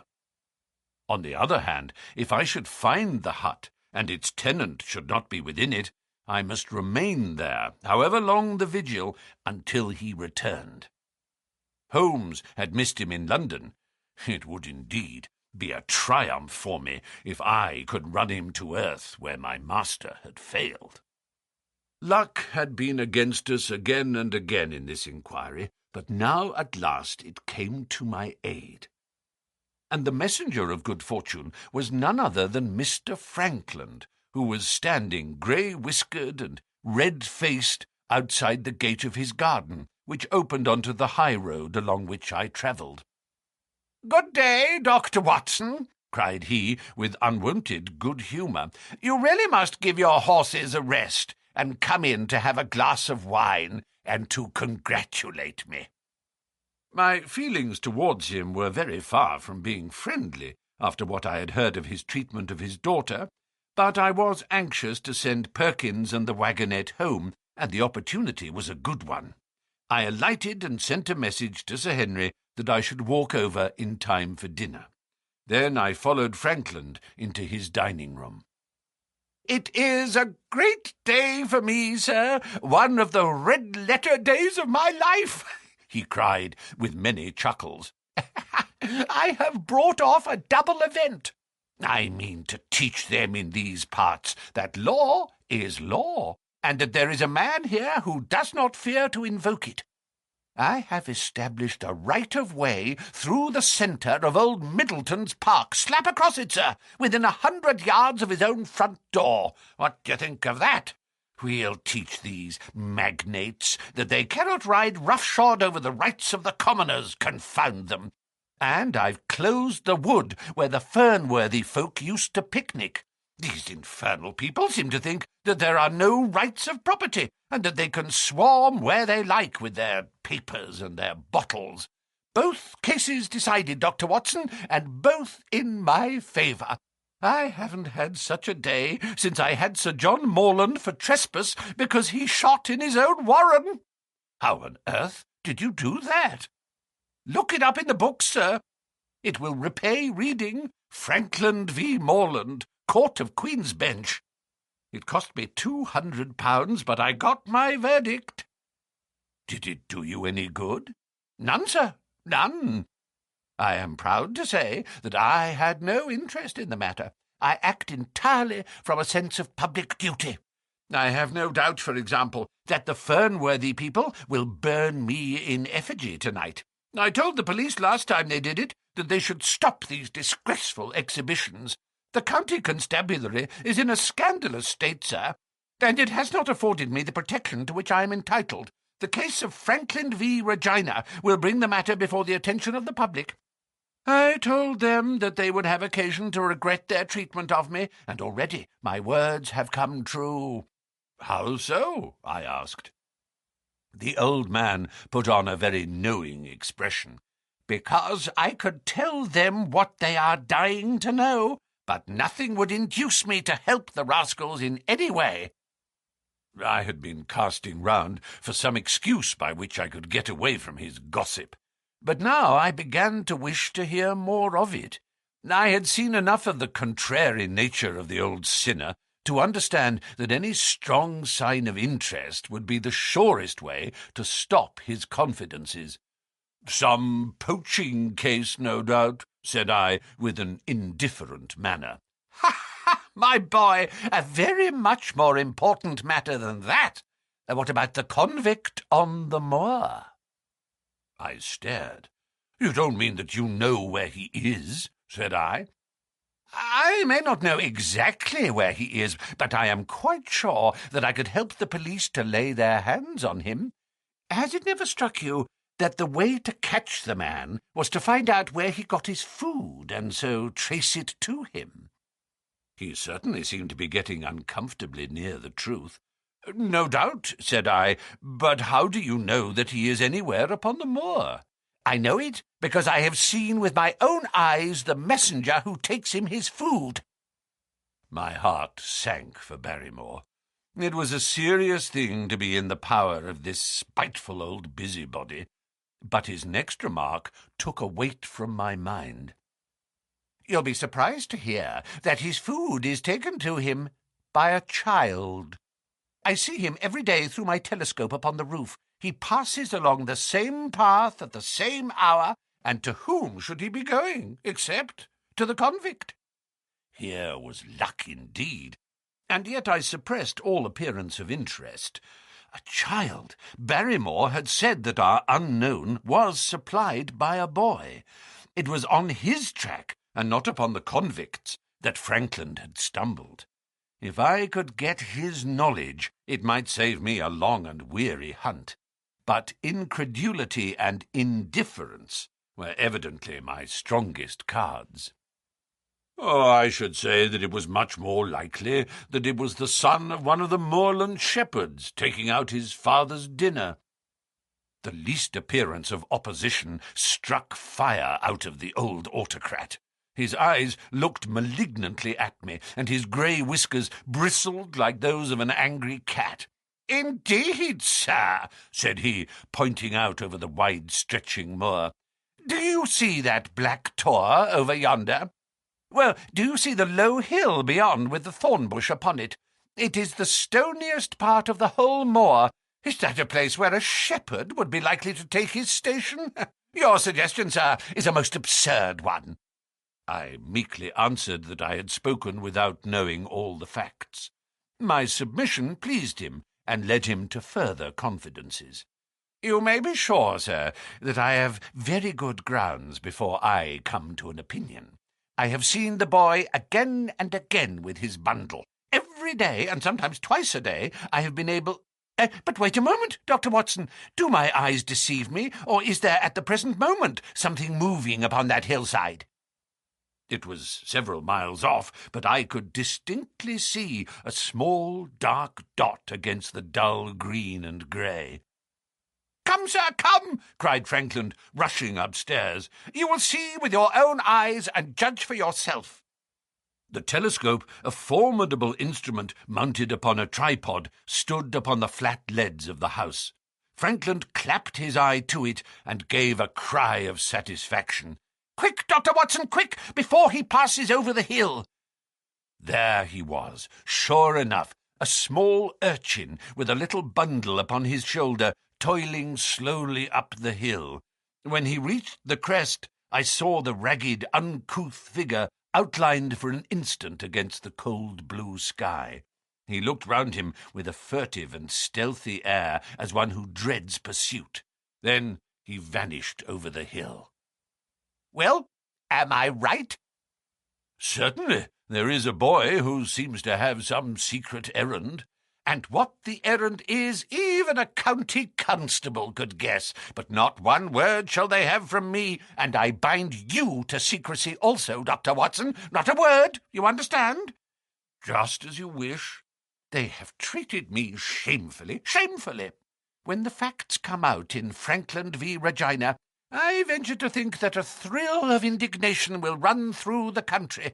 Nothing would induce me to help the police in any way. For all they cared, it might have been me instead of my effigy, which these rascals burned at the stake. Surely you are not going? You will help me to empty the decanter in honour of this great occasion?" But I resisted all his solicitations, and succeeded in dissuading him from his announced intention of walking home with me. I kept the road as long as his eye was on me, and then I struck off across the moor and made for the stony hill over which the boy had disappeared. Everything was working in my favour, and I swore that it should not be through lack of energy or perseverance that I should miss the chance which fortune had thrown in my way. The sun was already sinking when I reached the summit of the hill, and the long slopes beneath me were all golden green on one side and grey shadow on the other. A haze lay low upon the farthest skyline, out of which jutted the fantastic shapes of Belliver and Vixen Tor. Over the wide expanse there was no sound and no movement. One great grey bird, a gull or curlew, soared aloft in the blue heaven. He and I seemed to be the only living things between the huge arch of the sky and the desert beneath it. The barren scene, the sense of loneliness, and the mystery and urgency of my task all struck a chill into my heart. The boy was nowhere to be seen, but down beneath me in a cleft of the hills there was a circle of the old stone huts, and in the middle of them there was one which retained sufficient roof to act as a screen against the weather. My heart leaped within me when I saw it. This must be the burrow where the stranger lurked. At last my foot was on the threshold of his hiding-place. His secret was within my grasp. As I approached the hut, walking as warily as Stapleton would do when with poised net he drew near the settled butterfly, I satisfied myself that the place had indeed been used as a habitation. A vague pathway among the boulders led to the dilapidated opening which served as a door. All was silent within. The unknown might be lurking there, or he might be prowling on the moor. My nerves tingled with the sense of adventure. Throwing aside my cigarette, I closed my hand upon the butt of my revolver, and walking swiftly up to the door, I looked in. The place was empty, but there were ample signs that I had not come upon a false scent. This was certainly where the man lived. Some blankets, rolled in a waterproof, lay upon that very stone slab upon which Neolithic man had once slumbered. The ashes of a fire were heaped in a rude grate. Beside it lay some cooking utensils and a bucket half full of water. A litter of empty tins showed that the place had been occupied for some time, and I saw, as my eyes became accustomed to the checkered light, a pannikin and a half-full bottle of spirits standing in the corner. In the middle of the hut, a flat stone served the purpose of a table, and upon this stood a small cloth bundle, the same, no doubt, which I had seen through the telescope upon the shoulder of the boy. It contained a loaf of bread, a tinned tongue, and 2 tins of preserved peaches. As I set it down again after having examined it, my heart leaped to see that beneath it there lay a sheet of paper with writing upon it. I raised it, and this was what I read, roughly scrawled in pencil. "Dr. Watson has gone to Coombe Tracy." For a minute I stood there with the paper in my hands, thinking out the meaning of this curt message. It was I, then, and not Sir Henry, who was being dogged by this secret man. He had not followed me himself, but he had sent an agent, the boy, perhaps, upon my track, and this was his report. Possibly I had taken no step since I had been upon the moor which had not been observed and reported. Always there was this feeling of an unseen force, a fine net drawn round us with infinite skill and delicacy, holding us so lightly that it was only at some supreme moment that one realized that one was indeed entangled in its meshes. If there was one report, there might be others, so I looked round the hut in search of them. There was no trace, however, of anything of the kind, nor could I discover any sign which might indicate the character or intentions of the man who lived in this singular place, save that he must be of Spartan habits, and cared little for the comforts of life.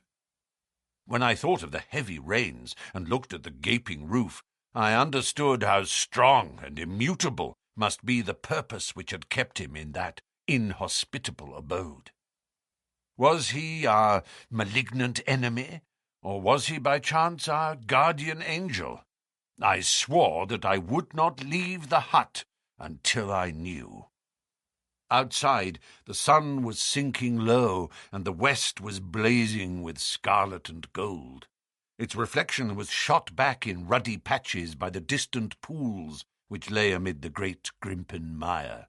There were the 2 towers of Baskerville Hall, and there a distant blur of smoke which marked the village of Grimpen.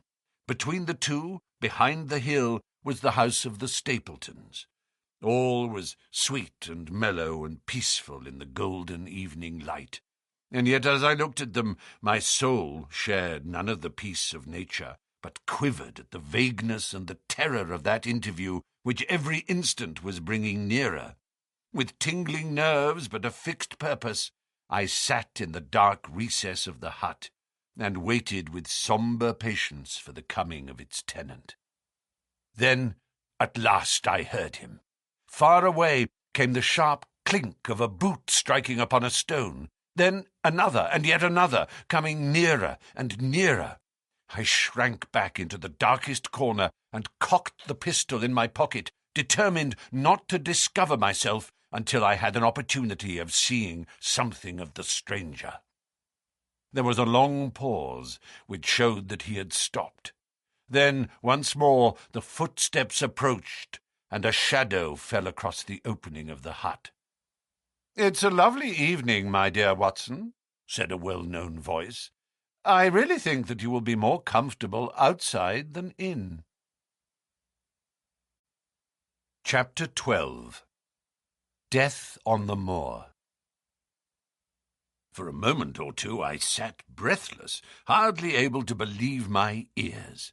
Then my senses and my voice came back to me, while a crushing weight of responsibility seemed in an instant to be lifted from my soul.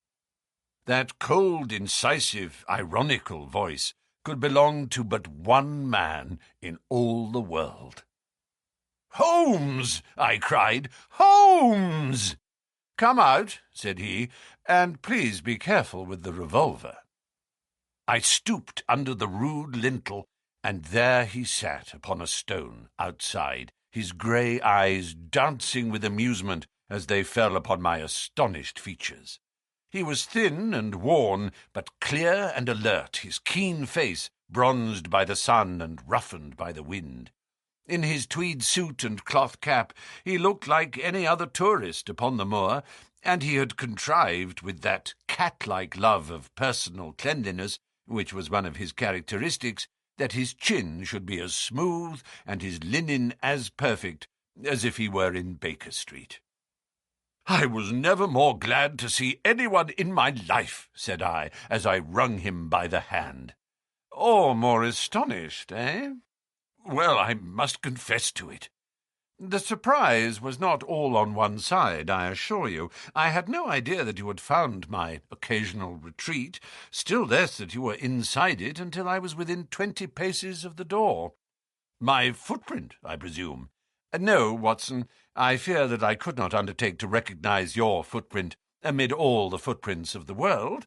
If you seriously desire to deceive me, you must change your tobacconist, for when I see the stub of a cigarette marked Bradley, Oxford Street, I know that my friend Watson is in the neighbourhood. You will see it there, beside the path. You threw it down, no doubt, at that supreme moment when you charged into the empty hut." "Exactly. I thought as much. and knowing your admirable tenacity, I was convinced that you were sitting in ambush, a weapon within reach, waiting for the tenant to return. So you actually thought that I was the criminal. I did not know who you were, but I was determined to find out. Excellent, Watson. And how did you localize me? You saw me, perhaps, on the night of the convict hunt, when I was so imprudent as to allow the moon to rise behind me. Yes, I saw you then. And have no doubt searched all the huts until you came to this one? No, your boy had been observed, and that gave me a guide where to look. The old gentleman with the telescope, no doubt. I could not make it out when first I saw the light flashing upon the lens. He rose and peeped into the hut. Ha! I see that Cartwright has brought up some supplies. What's this paper? So, you have been to Coombe Tracey, have you? Yes. To see Mrs. Laura Lyons? Exactly. Well done. Our researches have evidently been running on parallel lines, and when we unite our results, I expect we shall have a fairly full knowledge of the case. Well, I am glad from my heart that you are here, for indeed the responsibility and the mystery were both becoming too much for my nerves. But how in the name of wonder did you come here? And what have you been doing? I thought that you were in Baker Street working out that case of blackmailing. That was what I wished you to think. Then you use me, and yet do not trust me? I cried with some bitterness. I think that I have deserved better at your hands, Holmes. My dear fellow, you have been invaluable to me in this as in many other cases, and I beg that you will forgive me if I have seemed to play a trick upon you.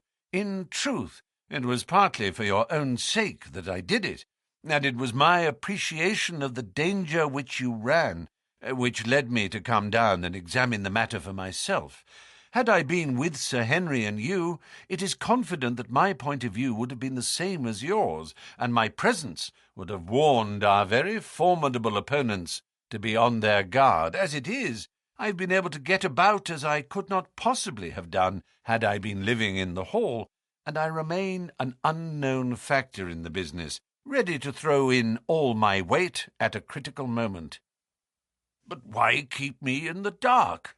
For you to know could not have helped us, and might possibly have led to my discovery. You would have wished to tell me something, or in your kindness you would have brought me out some comfort or other, and so an unnecessary risk would be run. I brought Cartwright down with me, you remember the little chap at the express office, and he has seen, after my simple wants, a loaf of bread and a clean collar. What does man want more? He has given me an extra pair of eyes upon a very active pair of feet, and both have been invaluable. Then my reports have all been wasted. My voice trembled as I recalled the pains and the pride with which I had composed them. Holmes took a bundle of papers from his pocket. Here are your reports, my dear fellow, and very well thumbed, I assure you. I made excellent arrangements, and they are only delayed 1 day upon their way.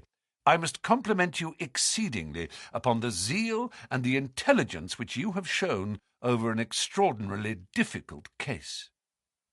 I was still rather raw over the deception which had been practised upon me, but the warmth of Holmes's praise drove my anger from my mind. I felt also in my heart that he was right in what he said, and that it was really best for our purpose that I should not have known that he was upon the moor. That's better, said he, seeing the shadow rise from my face. And now tell me the result of your visit to Mrs. Laura Lyons. It was not difficult for me to guess that it was to see her that you had gone, for I am already aware that she is the one person in Coombe Tracey who might be of service to us in the matter. In fact, if you had not gone today, it is exceedingly probable that I should have gone tomorrow. The sun had set, and dusk was settling over the moor. The air had turned chill, and we withdrew into the hut for warmth. There, sitting together in the twilight, I told Holmes of my conversation with the lady. So interested was he that I had to repeat some of it twice before he was satisfied. This is most important, said he, when I had concluded. It fills up a gap which I had been unable to bridge in this most complex affair. You are aware, perhaps, that a close intimacy exists between this lady and the man Stapleton? I did not know of a close intimacy. There can be no doubt about the matter. They meet, they write, there is a complete understanding between them. Now, this puts a very powerful weapon into our hands. If I could only use it to detach his wife— His wife? I am giving you some information now, in return for all that you have given me. The lady who has passed here as Miss Stapleton is in reality his wife. Good heavens, Holmes, are you sure of what you say? How could he have permitted Sir Henry to fall in love with her? Sir Henry's falling in love could do no harm to anyone except Sir Henry. He took particular care that Sir Henry did not make love to her, as you have yourself observed. I repeat that the lady is his wife and not his sister. But why this elaborate deception? Because he foresaw that she would be very much more useful to him in the character of a free woman. All my unspoken instincts, my vague suspicions, suddenly took shape and centred upon the naturalist. In that impassive, colourless man with his straw hat and his butterfly net, I seemed to see something terrible, a creature of infinite patience and craft, with a smiling face and a murderous heart. It is he, then, who is our enemy? It is he who dogged us in London? So I read the riddle. And the warning, it must have come from her. Exactly. The shape of some monstrous villainy, half seen, half guessed, loomed through the darkness which had girt me so long. But are you sure of this, Holmes? How do you know that the woman is his wife? Because he so far forgot himself as to tell you a true piece of autobiography upon the occasion when he first met you, and I dare say he has many a time regretted it since. He was once a schoolmaster in the north of England. Now, there is no one more easy to trace than a schoolmaster. There are scholastic agencies by which one may identify any man who has been in the profession. A little investigation showed me that a school had come to grief under atrocious circumstances, and that the man who had owned it, the name was different, had disappeared with his wife. The descriptions agreed. When I learned that the missing man was devoted to entomology, the identification was complete. The darkness was rising, but much was still hidden by the shadows. If this woman is in truth his wife, where does Mrs. Laura Lyons come in? I asked. That is one of the points upon which your own researches have shed a light. Your interview with the lady has cleared the situation very much.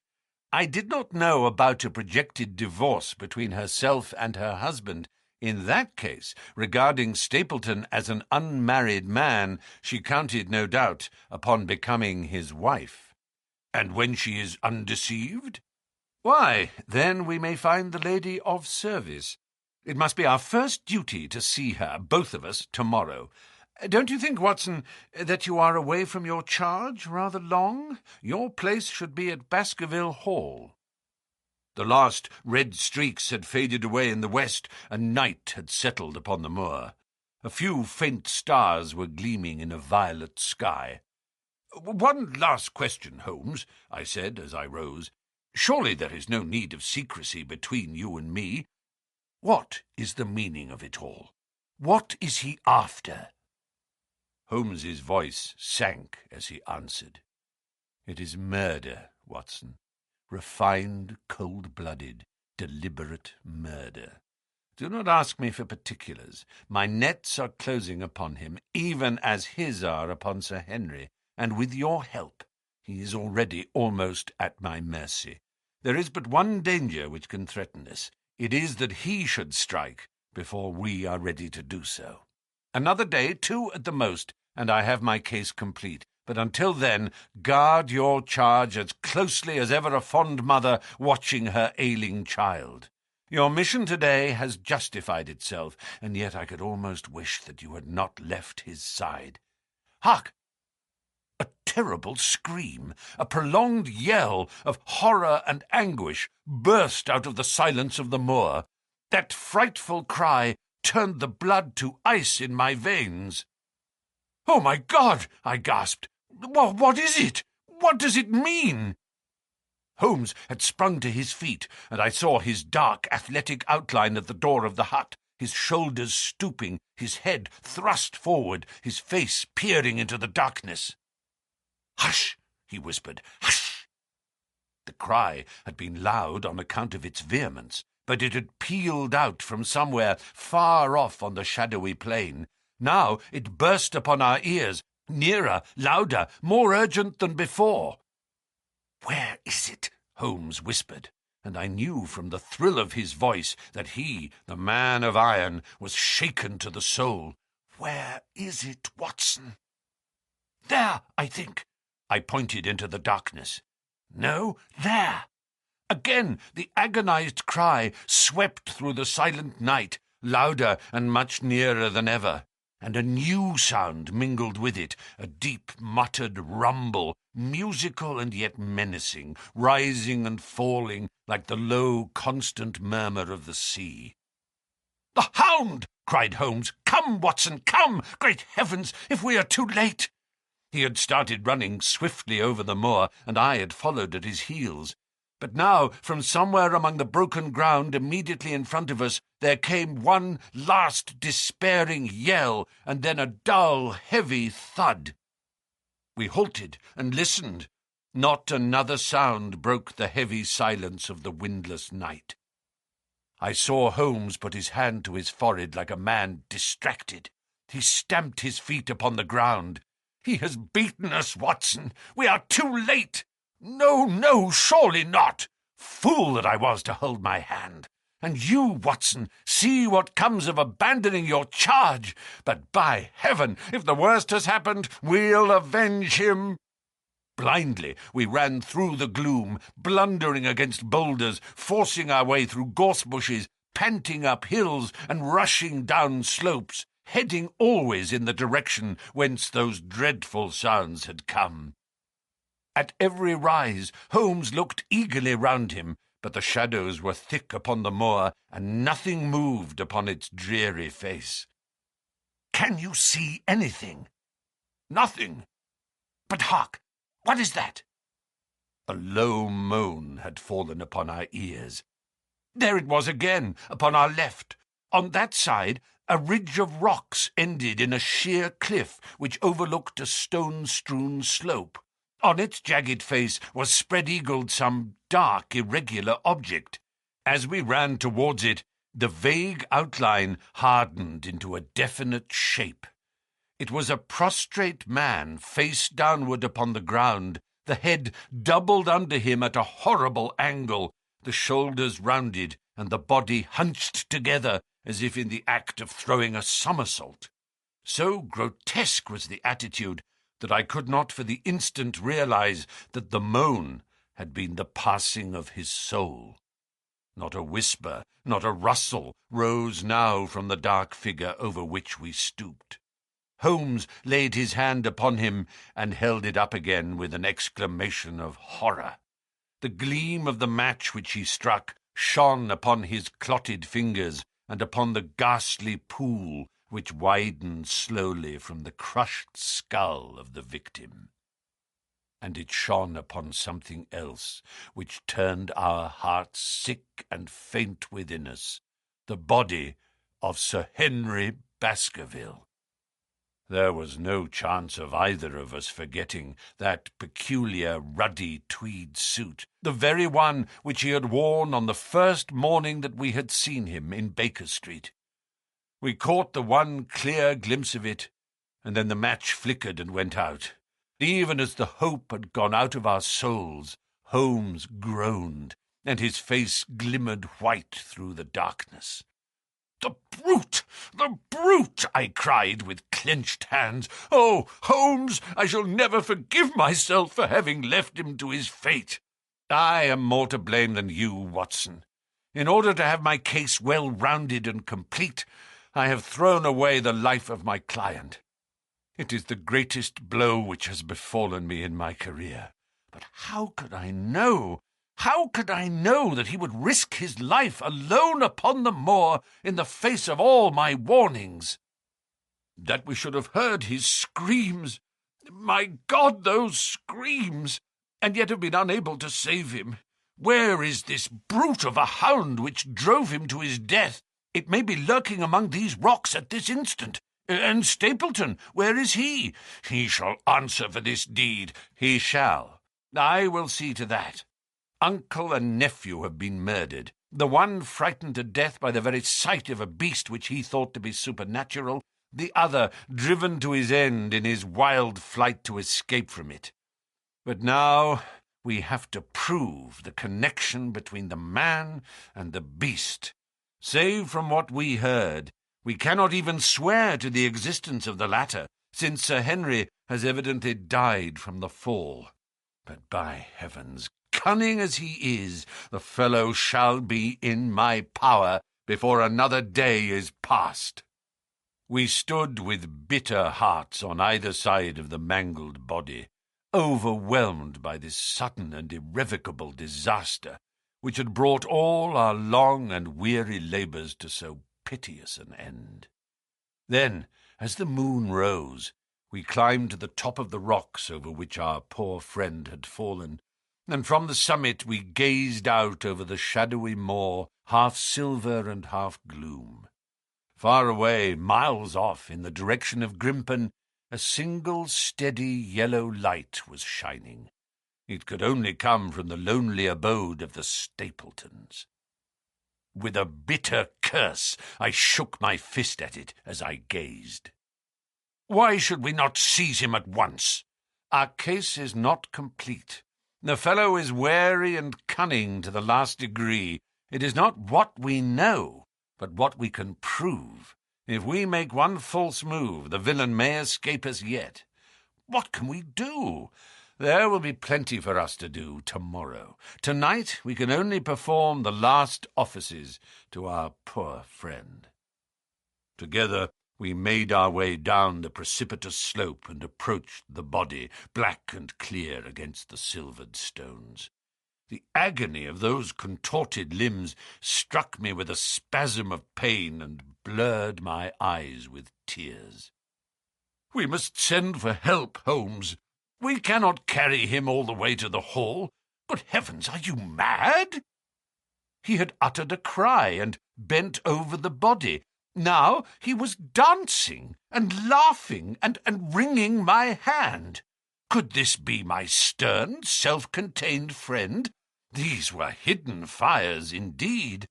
A beard! A beard! The man has a beard! A beard? It is not the baronet. It is my neighbour, the convict. With feverish haste we had turned the body over, and that dripping beard was pointing up to the cold, clear moon. There could be no doubt about the beetling forehead, the sunken animal eyes. It was indeed the same face which had glared upon me in the light of the candle from over the rock, the face of Selden, the criminal. Then, in an instant, it was all clear to me. I remembered how the baronet had told me that he had handed his old wardrobe to Barrymore. Barrymore had passed it on in order to help Selden in his escape. Boots, shirt, cap, it was all Sir Henry's. The tragedy was still black enough, but this man had at least deserved death by the laws of his country. I told Holmes how the matter stood, my heart bubbling over with thankfulness and joy. "Then the clothes have been the poor devil's death," said he. "It is clear enough that the hound has been laid on from some article of Sir Henry's, the boot, which was abstracted in the hotel in all probability, and so ran this man down. There is one very singular thing, however. How came Selden in the darkness to know that the hound was on his trail? He heard him. To hear a hound upon the moor would not work a hard man like this convict into such a paroxysm of terror that he would risk recapture by screaming wildly for help. By his cries, he must have run a long way after he knew the animal was on his track. How did he know? A greater mystery to me is why this hound, presuming that all our conjectures are correct— I presume nothing. Well, then, why this hound should be loose tonight. I suppose that it does not always run loose upon the moor. Stapleton would not let it go unless he had reason to think that Sir Henry would be there. My difficulty is the more formidable of the two, for I think that we shall very shortly get an explanation of yours, while mine may remain forever a mystery. The question now is, what shall we do with this poor wretch's body? We cannot leave it here to the foxes and the ravens. I suggest that we put it in one of the huts until we can communicate with the police. Exactly. I have no doubt that you and I could carry it so far. Hello, Watson. What's this? It's the man himself, by all that's wonderful and audacious. Not a word to show your suspicions. Not a word, or my plans crumble to the ground. A figure was approaching us over the moor, and I saw the dull red glow of a cigar. The moon shone upon him, and I could distinguish the dapper shape and jaunty walk of the naturalist. He stopped when he saw us, and then came on again. "Why, Dr. Watson, that's not you, is it? You are the last man that I should have expected to see out on the moor at this time of night. But, dear me, what's this? Somebody hurt? Don't tell me that it is our friend Sir Henry." He hurried past me and stooped over the dead man. I heard a sharp intake of his breath, and the cigar fell from his fingers. Who's this?" he stammered. "It is Selden, the man who escaped from Princetown." Stapleton turned a ghastly face upon us, but by a supreme effort he had overcome his amazement and his disappointment. He looked sharply from Holmes to me. Dear me, what a very shocking affair. How did he die?" "He appears to have broken his neck by falling over these rocks. My friend and I were strolling on the moor when we heard a cry." "I heard a cry also. That was what brought me out. I was uneasy about Sir Henry." "Why about Sir Henry in particular?" I could not help asking. "Because I had suggested that he should come over. When he did not come, I was surprised, and I naturally became alarmed for his safety when I heard cries upon the moor. By the way," his eyes darted again from my face to Holmes's, "did you hear anything else besides a cry?" "No," said Holmes. "Did you?" "No." "What do you mean, then?"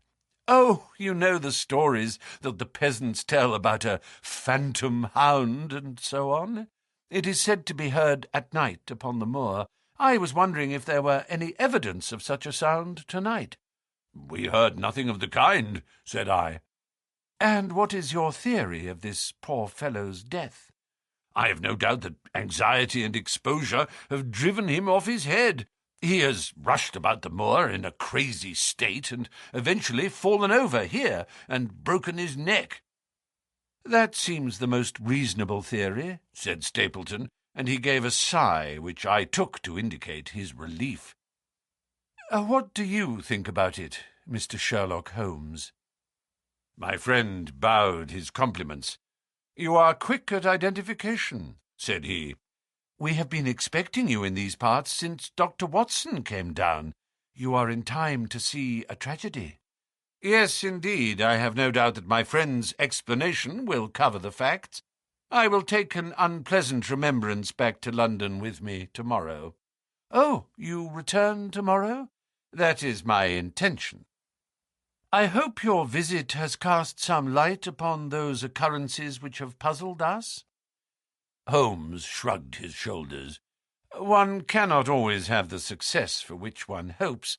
An investigator needs facts and not legends or rumours. It has not been a satisfactory case. My friend spoke in his frankest and most unconcerned manner. Stapleton still looked hard at him. Then he turned to me. "I would suggest carrying this poor fellow to my house, but it would give my sister such a fright that I do not feel justified in doing it. I think that if we put something over his face, he will be safe until morning." And so it was arranged.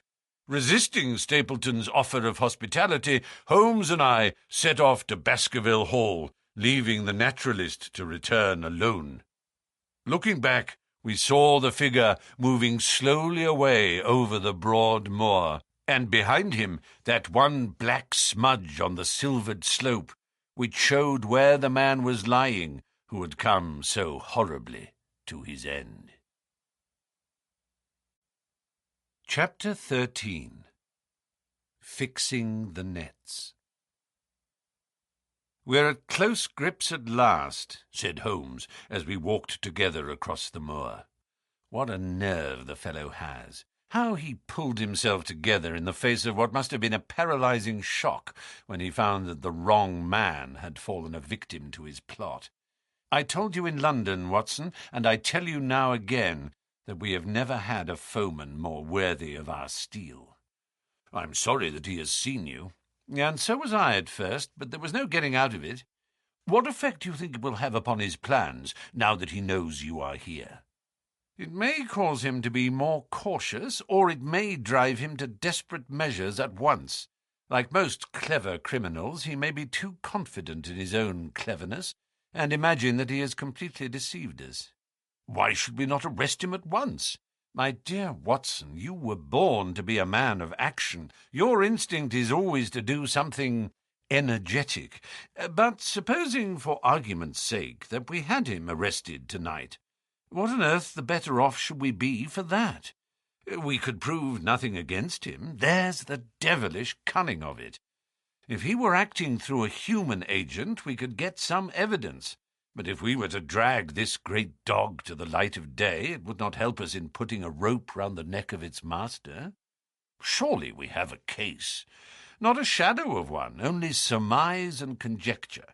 We should be laughed out of court if we came with such a story and such evidence.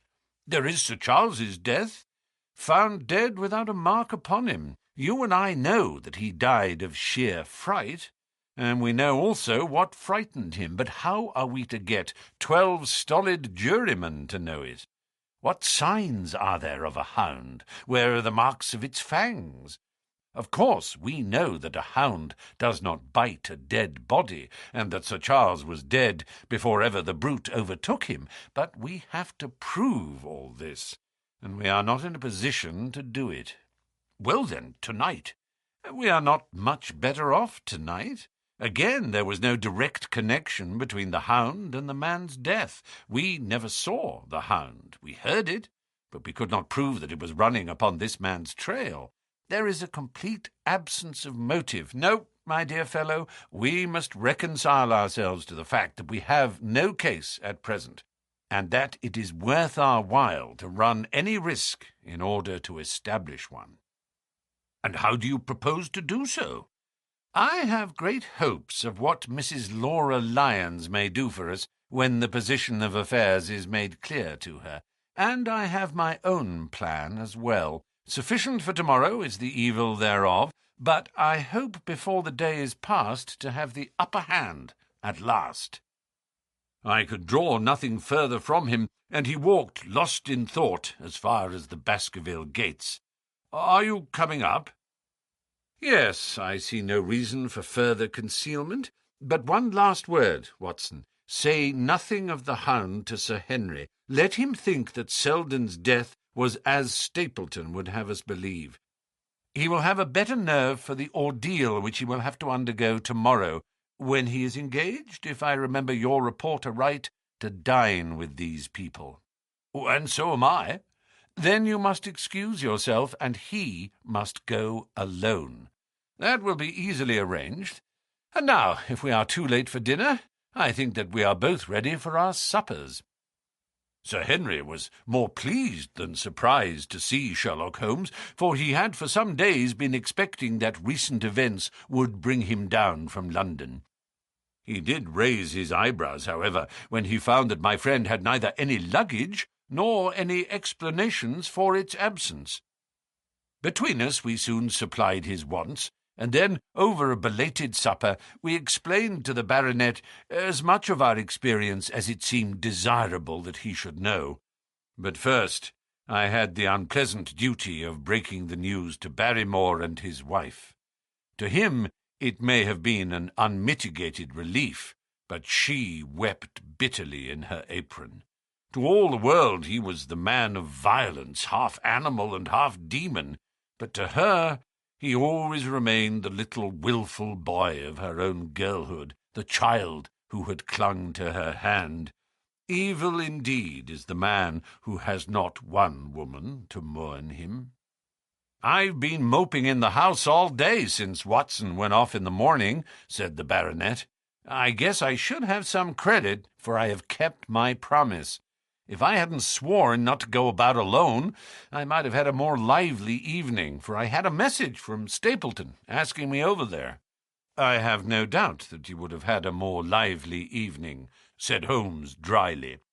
"By the way, I don't suppose you appreciate that we have been mourning over you as having broken your neck?" Sir Henry opened his eyes. "How was that?" "This poor wretch was dressed in your clothes. I fear your servant who gave them to him may get into trouble with the police." "That is unlikely. There was no mark on any of them, as far as I know." "That's lucky for him. In fact, it's lucky for all of you, since you are all on the wrong side of the law in this matter. I am not sure that as a conscientious detective my first duty is not to arrest the whole household. Watson's reports are most incriminating documents."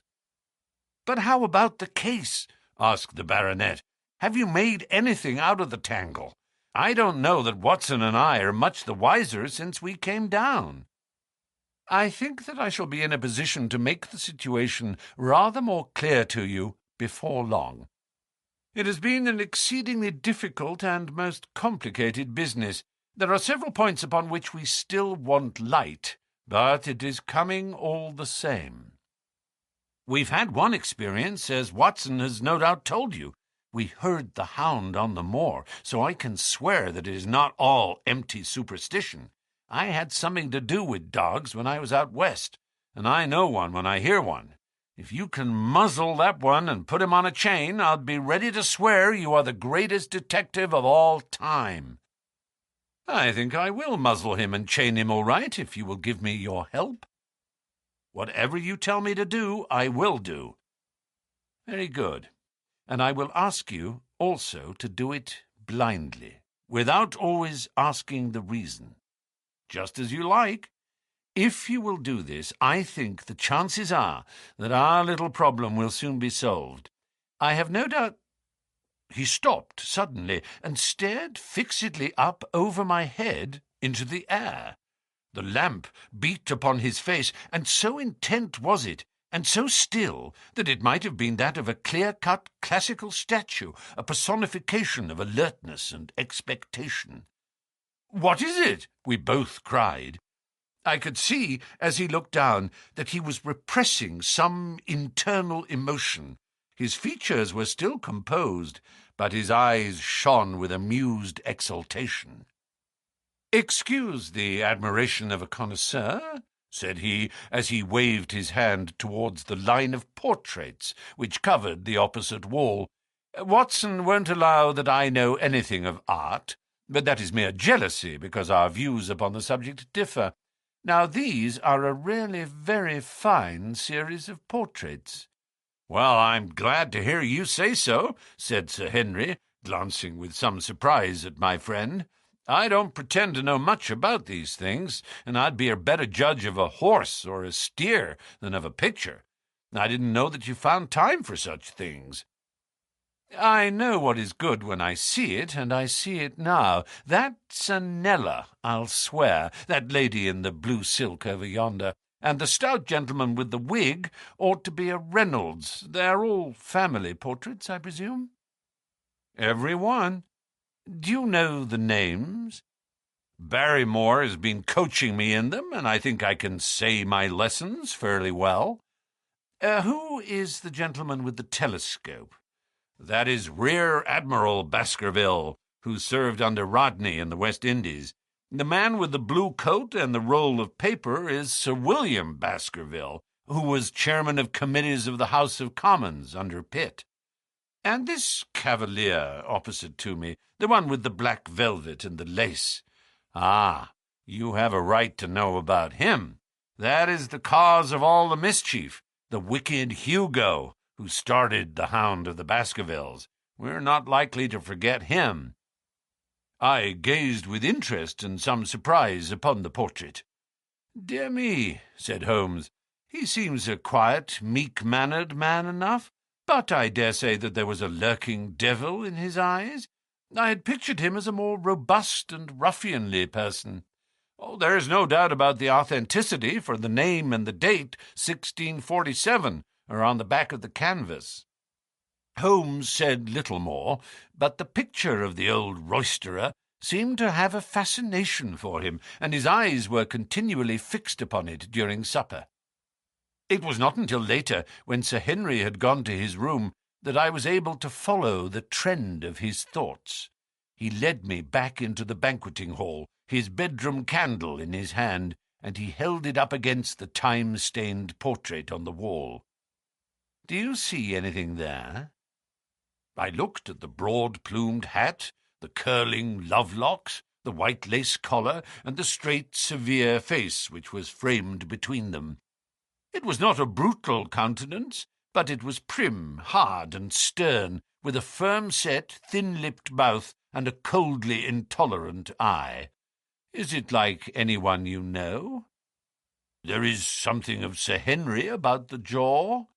"Just a suggestion, perhaps, but wait an instant." He stood upon a chair, and holding up the light in his left hand, he curved his right arm over the broad hat and round the long ringlets. "Good heavens!" I cried in amazement. The face of Stapleton had sprung out of the canvas. "Ha! You see it now. My eyes have been trained to examine faces and not their trimmings. It is the first quality of a criminal investigator that he should see through a disguise." "But this is marvellous. It might be his portrait." "Yes, it is an interesting instance of a throwback, which appears to be both physical and spiritual.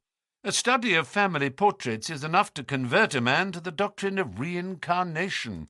The fellow is a Baskerville, that is evident." "With designs upon the succession." "Exactly. This chance of the picture has supplied us with one of our most obvious missing links. We have him, Watson, we have him, and I dare say that before tomorrow night he will be fluttering in our net as helpless as one of his own butterflies. A pin, a cork, and a card, and we add him to the Baker Street collection." He burst into one of his rare fits of laughter as he turned away from the picture. I have not heard him laugh often, and it has always boded ill to somebody. I was up betimes in the morning, but Holmes was afoot earlier still, for I saw him as I dressed coming up the drive. "Yes, we should have a full day today," he remarked, and he rubbed his hands with the joy of action. "The nets are all in place, and the drag is about to begin. We'll know before the day is out whether we have caught our big, lean-jawed pike, or whether he has got through the meshes. Have you been on the moor already?" "I have sent a report from Grimpen to Princetown as to the death of Selden. I think I can promise that none of you will be troubled in the matter, and I have also communicated with my faithful Cartwright, who would certainly have pined away at the door of my hut, as a dog does at his master's grave, if I had not set his mind at rest about my safety." "What is the next move?" "To see Sir Henry. Ah, here he is." "Good morning, Holmes," said the baronet. You look like a general who is planning a battle with his chief of the staff. That is the exact situation. Watson was asking for orders, and so do I. Very good. You are engaged, as I understand, to dine with our friends the Stapletons tonight. I hope that you will come also. They are very hospitable people, and I am sure that they would be very glad to see you. I fear that Watson and I must go to London. To London? Yes, I think that we should be more useful there at the present juncture. The baronet's face perceptibly lengthened. I hoped that you were going to see me through this business. The Hall and the moor are not very pleasant places when one is alone. My dear fellow, you must trust me implicitly and do exactly what I tell you. You can tell your friends that we should have been happy to have come with you, but that urgent business required us to be in town. We hope very soon to return to Devonshire. Will you remember to give them that message? If you insist upon it, there is no alternative, I assure you. I saw by the baronet's clouded brow that he was deeply hurt by what he regarded as our desertion. "When do you desire to go?" he asked coldly. "Immediately after breakfast. We will drive in to Coombe Tracy, but Watson will leave his things as a pledge that he will come back to you. Watson, you will send a note to Stapleton to tell him that you regret that you cannot come." "I have a good mind to go to London with you," said the baronet. "Why should I stay here alone?" "Because it is your post of duty, because you gave me your word that you would do as you were told, and I tell you to stay." "All right, then. I'll stay. One more direction. I wish you to drive to Merripit House. Send back your trap, however, and let them know that you intend to walk home." "To walk across the moor?" "Yes." "But that is the very thing which you have so often cautioned me not to do." "This time you may do it with safety. If I had not every confidence in your nerve and courage, I would not suggest it, but it is essential that you should do it." "Then I will do it." "And as you value your life, do not go across the moor in any direction save along the straight path which leads from Merripit House to the Grimpen Road, and is your natural way home. I will do just what you say." "Very good. I should be glad to get away as soon after breakfast as possible, so as to reach London in the afternoon." I was much astounded by this programme, though I remembered that Holmes had said to Stapleton on the night before that his visit would terminate next day. It had not crossed my mind, however, that he would wish me to go with him, nor could I understand how we could both be absent at a moment which he himself declared to be critical. There was nothing for it, however, but implicit obedience. So we bade good-bye to our rueful friend, and a couple of hours afterwards we were at the station of Coombe Tracy and had dispatched the trap upon its return journey. A small boy was waiting upon the platform. "Any orders, sir?" "You will take this train to town, Cartwright.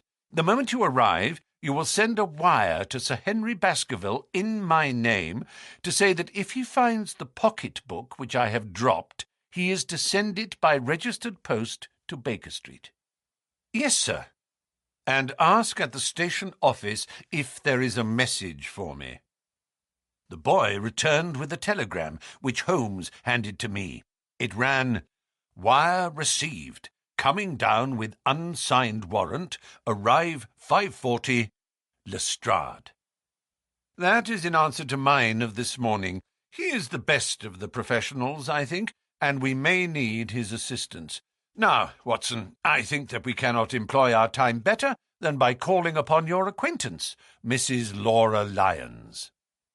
His plan of campaign was beginning to be evident. He would use the baronet in order to convince the Stapletons that we were really gone, while we should actually return at the instant when we were likely to be needed.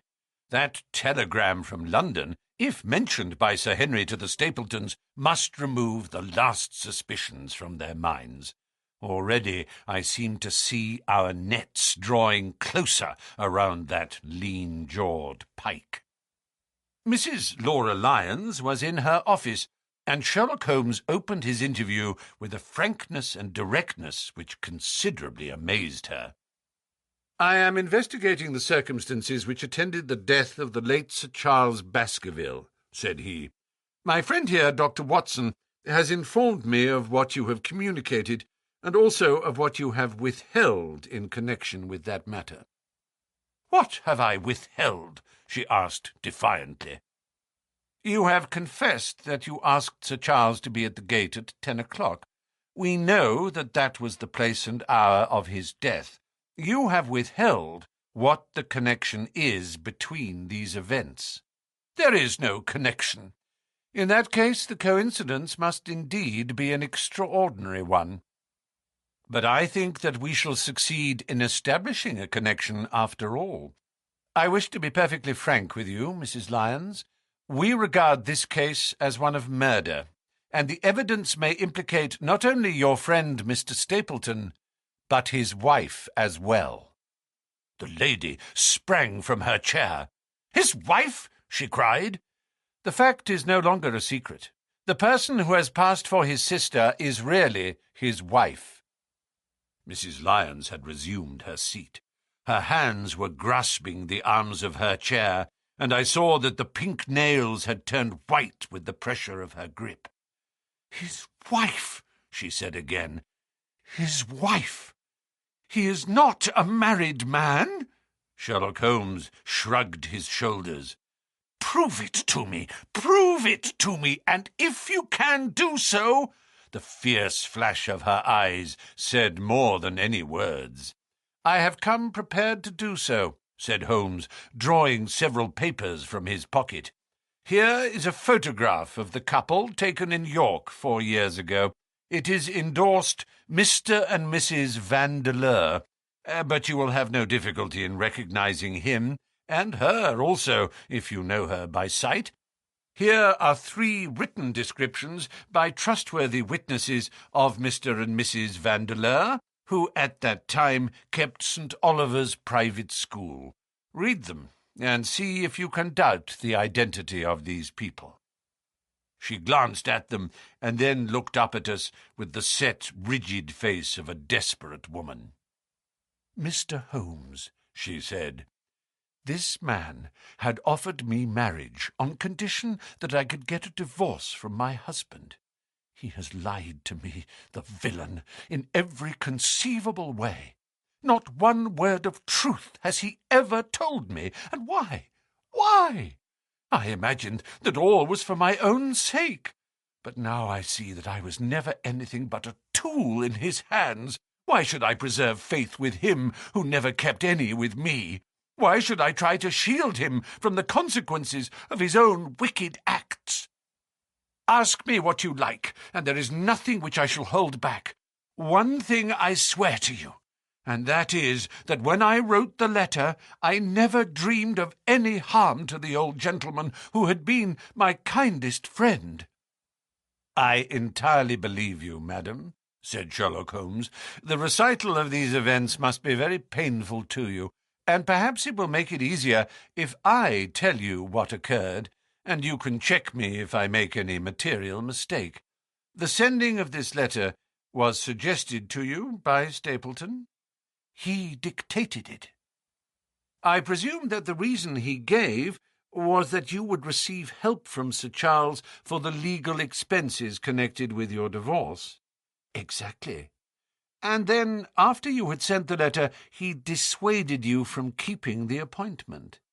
He told me that it would hurt his self-respect that any other man should find the money for such an object, and that though he was a poor man himself, he would devote his last penny to removing the obstacles which divided us." "He appears to be a very consistent character. And then you heard nothing until you read the reports of the death in the paper?" "No." "And he made you swear to say nothing about your appointment with Sir Charles?" "He did. He said that the death was a very mysterious one, and that I should certainly be suspected if the facts came out. He frightened me into remaining silent." "Quite so. But you had your suspicions?" She hesitated and looked down. "I knew him," she said, "but if he had kept faith with me, I should always have done so with him." "I think that on the whole you have had a fortunate escape," said Sherlock Holmes. "You have had him in your power, and he knew it, and yet you are alive. You have been walking for some months very near to the edge of a precipice. We must wish you good morning now, Mrs. Lyons, and it is probable that you will very shortly hear from us again.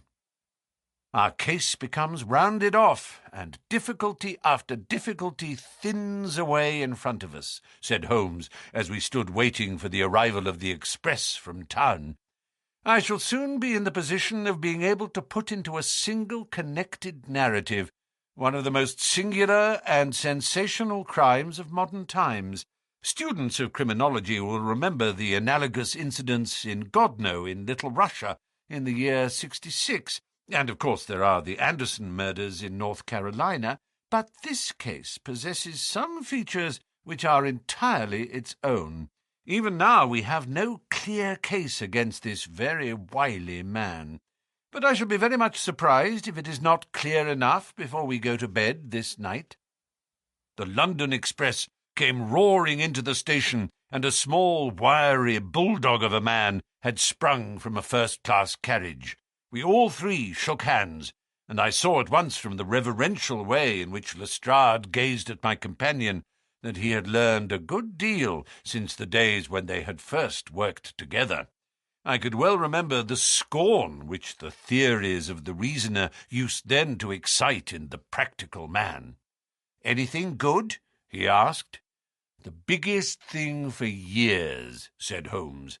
"We have 2 hours before we need think of starting. I think we might employ it in getting some dinner, and then, Lestrade, we will take the London fog out of your throat by giving you a breath of the pure night air of Dartmoor. Never been there? Ah, well, I don't suppose you will forget your first visit." Chapter 14.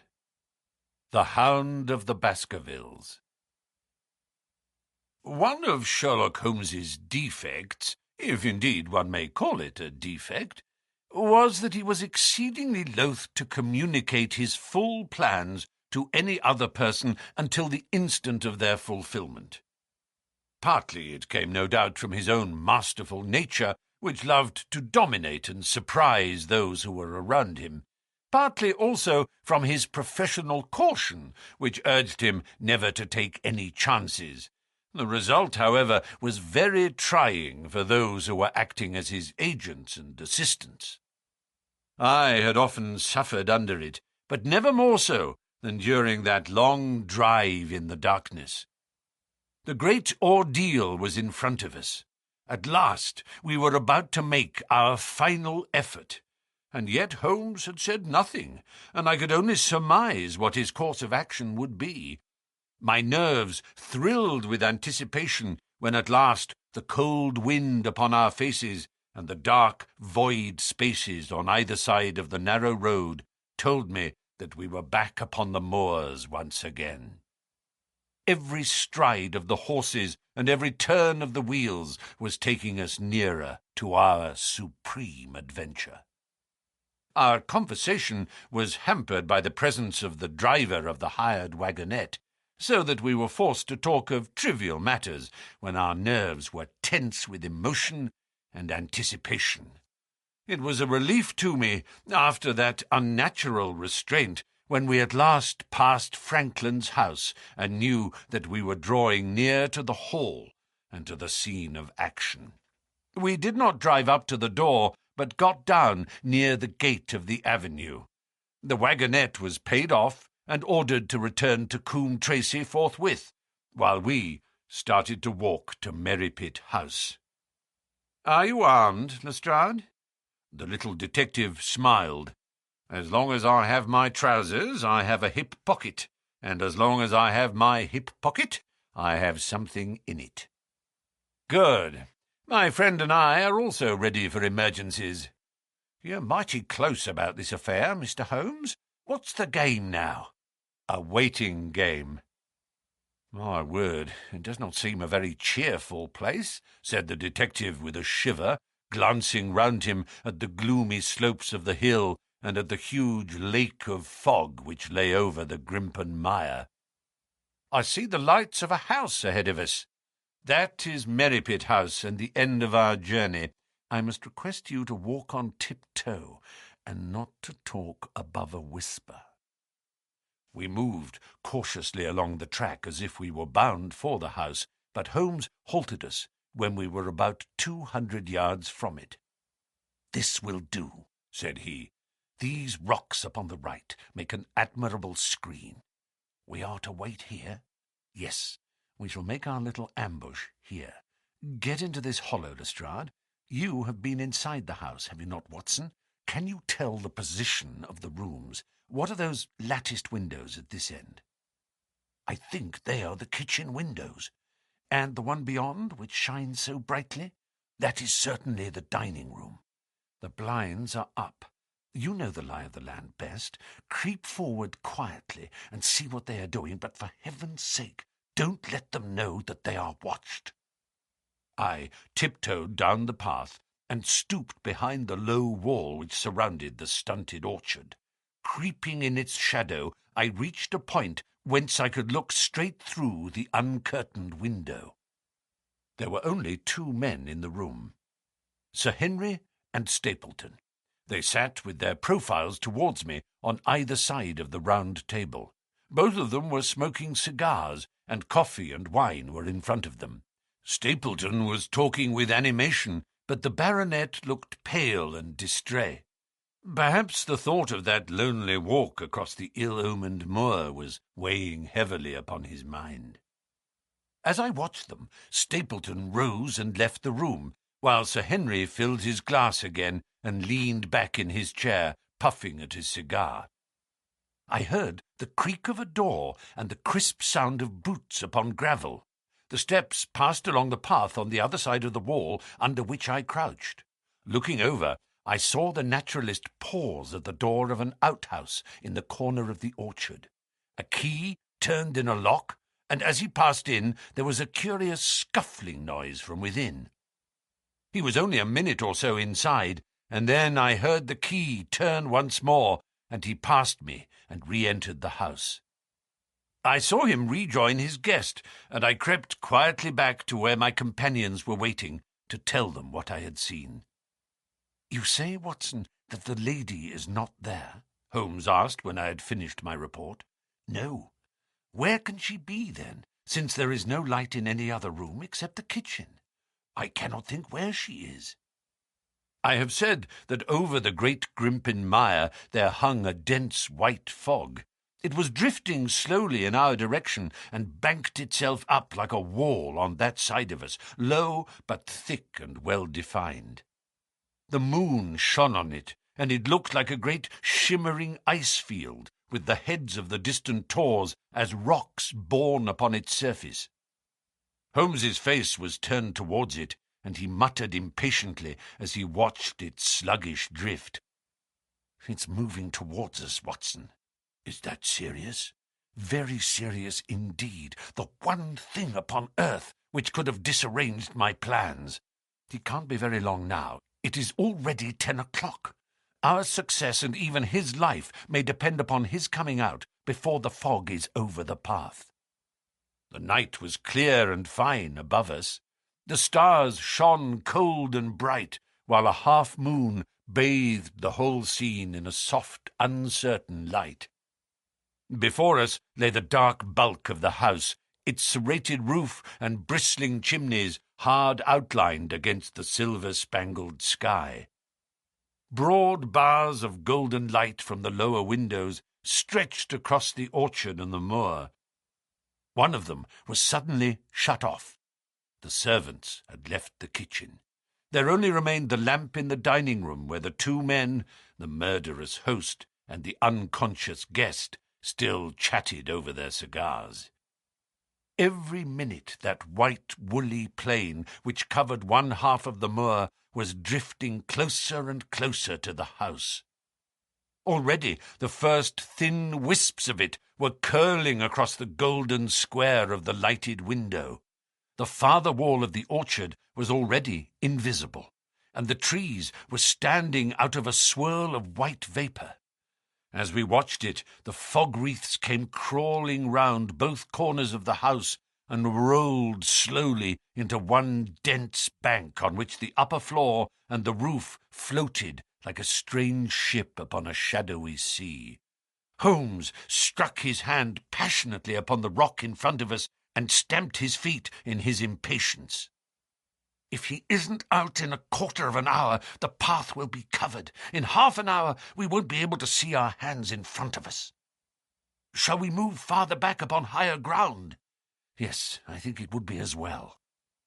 So, as the fog bank flowed onward, we fell back before it until we were half a mile from the house, and still that dense white sea, with the moon silvering its upper edge, swept slowly and inexorably on. "We are going too far," said Holmes. "We dare not take the chance of his being overtaken before he can reach us. At all costs, we must hold our ground where we are." He dropped on his knees and clapped his ear to the ground. "Thank God, I think that I hear him coming." A sound of quick steps broke the silence of the moor. Crouching among the stones, we stared intently at the silver-tipped bank in front of us. The steps grew louder, and through the fog, as through a curtain, there stepped the man whom we were awaiting. He looked round him in surprise as he emerged into the clear, starlit night. Then he came swiftly along the path, passed close to where we lay, and went on up the long slope behind us. As he walked, he glanced continually over either shoulder, like a man who is ill at ease. "Hist!" cried Holmes, and I heard the sharp click of a cocking pistol. "Look out! It's coming!" There was a thin, crisp, continuous patter from somewhere in the heart of that crawling bank. The cloud was within 50 yards of where we lay, and we glared at it, all three, uncertain what horror was about to break from the heart of it. I was at Holmes's elbow, and I glanced for an instant at his face. It was pale and exultant, his eyes shining brightly in the moonlight. But suddenly they started forward in a rigid, fixed stare, and his lips parted in amazement. At the same instant, Lestrade gave a yell of terror and threw himself face downward upon the ground. I sprang to my feet, my inert hand grasping my pistol, my mind paralyzed by the dreadful shape which had sprung out upon us from the shadows of the fog. A hound it was, an enormous, coal-black hound, but not such a hound as mortal eyes have ever seen. Fire burst from its open mouth, its eyes glowed with a smouldering glare, its muzzle and hackles and dewlap were outlined in flickering flame.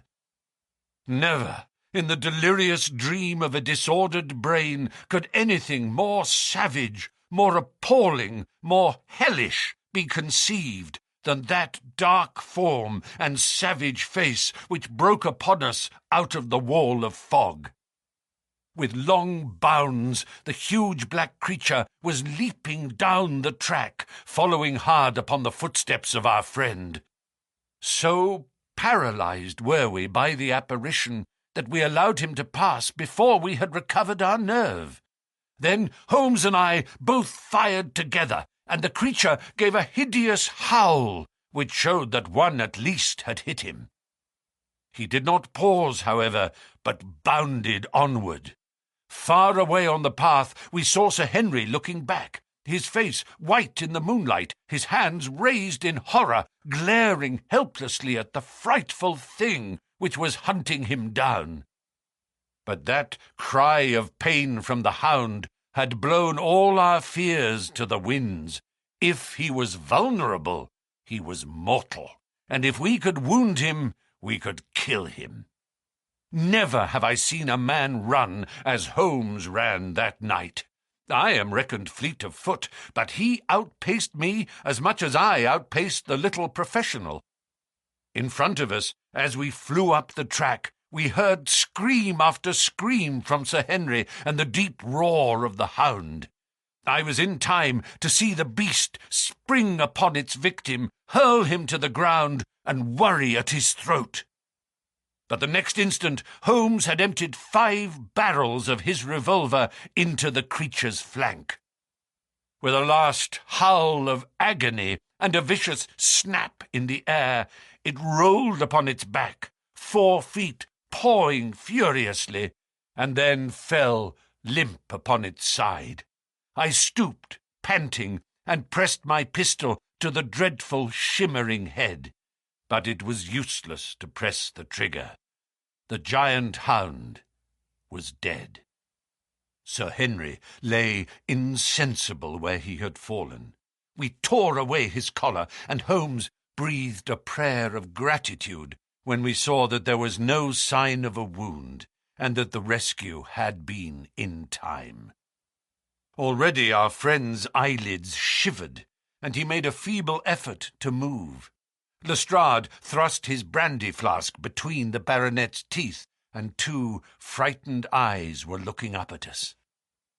"My God," he whispered, "what was it? What in heaven's name was it?" "It's dead, whatever it is," said Holmes. "We've laid the family ghost once and forever." In mere size and strength it was a terrible creature which was lying stretched before us. It was not a pure bloodhound, and it was not a pure mastiff, but it appeared to be a combination of the two, gaunt, savage, and as large as a small lioness. Even now, in the stillness of death, the huge jaws seemed to be dripping with a bluish flame, and the small, deep-set, cruel eyes were ringed with fire. I placed my hand upon the glowing muzzle, and as I held them, my own fingers smouldered and gleamed in the darkness. "Phosphorus," I said. "A cunning preparation of it," said Holmes, sniffing at the dead animal. "There is no smell which might have interfered with his power of scent. We owe you a deep apology, Sir Henry, for having exposed you to this fright. I was prepared for a hound, but not for such a creature as this, and the fog gave us little time to receive him. You have saved my life, having first endangered it. Are you strong enough to stand? Give me another mouthful of that brandy, and I shall be ready for anything. So, now, if you will help me up. What do you propose to do?" "To leave you here. You are not fit for further adventures tonight. If you will wait, one or other of us will go back with you to the hall." He tried to stagger to his feet, but he was still ghastly pale and trembling in every limb. We helped him to a rock, where he sat shivering with his face buried in his hands. "We must leave you now," said Holmes. "The rest of our work must be done, and every moment is of importance. We have our case, and now we only want our man." "It's 1,000 to 1 against our finding him at the house," he continued, as we retraced our steps swiftly down the path. "Those shots must have told him that the game was up. We were some distance off, and this fog may have deadened them." "He followed the hound to call him off, of that you may be certain. No, he's gone by this time, but we'll search the house and make sure." The front door was open, so we rushed in and hurried from room to room, to the amazement of a doddering old manservant who met us in the passage. There was no light save in the dining-room, but Holmes caught up the lamp and left no corner of the house unexplored. No sign could we see of the man whom we were chasing. On the upper floor, however, one of the bedroom doors was locked. "There's someone in there," cried Lestrade. "I can hear a movement. Open this door." A faint moaning and rustling came from within. Holmes struck the door just over the lock with the flat of his foot, and it flew open. Pistol in hand, we all 3 rushed into the room. But there was no sign within it of that desperate and defiant villain whom we expected to see. Instead, we were faced by an object so strange and so unexpected that we stood for a moment staring at it in amazement. The room had been fashioned into a small museum, and the walls were lined by a number of glass-topped cases full of that collection of butterflies and moths, the formation of which had been the relaxation of this complex and dangerous man. In the centre of this room there was an upright beam, which had been placed at some period as a support for the old worm-eaten balk of timber which spanned the roof. To this post a figure was tied, so swathed and muffled in the sheets which had been used to secure it, that one could not for the moment tell whether it was that of a man or a woman. One towel passed round the throat and was secured at the back of the pillar. Another covered the lower part of the face, and over it 2 dark eyes, eyes full of grief and shame and a dreadful questioning, stared back at us. In a minute we had torn off the gag, unswathed the bonds, and Mrs. Stapleton sank upon the floor in front of us. As her beautiful head fell upon her chest, I saw the clear red wheel of a whiplash across her neck. "The brute!" cried Holmes. "Here, Lestrade, your brandy bottle. Put her in the chair. She has fainted from ill usage and exhaustion." She opened her eyes again. "Is he safe?" she asked. "Has he escaped?" "He cannot escape us, madam." No, I did not mean my husband. Sir Henry, is he safe?" "Yes." "And the Hound?" "It is dead." She gave a long sigh of satisfaction. "Thank God! Thank God! Oh, this villain! See how he hath treated me!" She shot her arms out from her sleeves, and we saw with horror that they were all mottled with bruises. "But this is nothing. It is my mind and soul that he hath tortured and defiled. I could endure it all, ill usage, solitude, a life of deception, everything, as long as I could still cling to the hope that I had his love. But now I know that in this also I have been his dupe and his tool." She broke into passionate sobbing as she spoke. "You bear him no good will, madam," said Holmes. "Tell us, then, where we shall find him. If you have ever aided him in evil, help us now, and so atone." "There is but one place where he can have fled," she answered. "There is an old tin mine on an island in the heart of the mire. It was there that he kept his hound, and there also he had made preparations so that he might have a refuge. That is where he would fly." The fog-bank lay like white wool against the window. Holmes held the lamp towards it. "See," said he, "no one could find his way into the Grimpen Mire tonight." She laughed and clapped her hands. Her eyes and teeth gleamed with fierce merriment. "He may find his way in, but never out," she cried. "How can he see the guiding wands tonight? We planted them together, he and I, to mark the pathway through the mire. Oh, if I could only have plucked them out today, then indeed you would have had him at your mercy."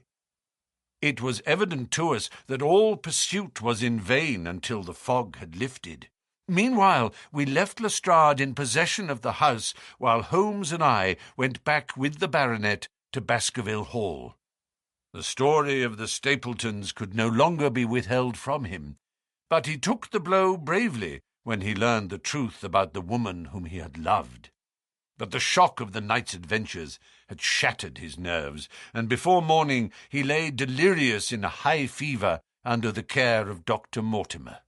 The two of them were destined to travel together round the world before Sir Henry had become once more the hale, hearty man that he had been before he became master of that ill-omened estate.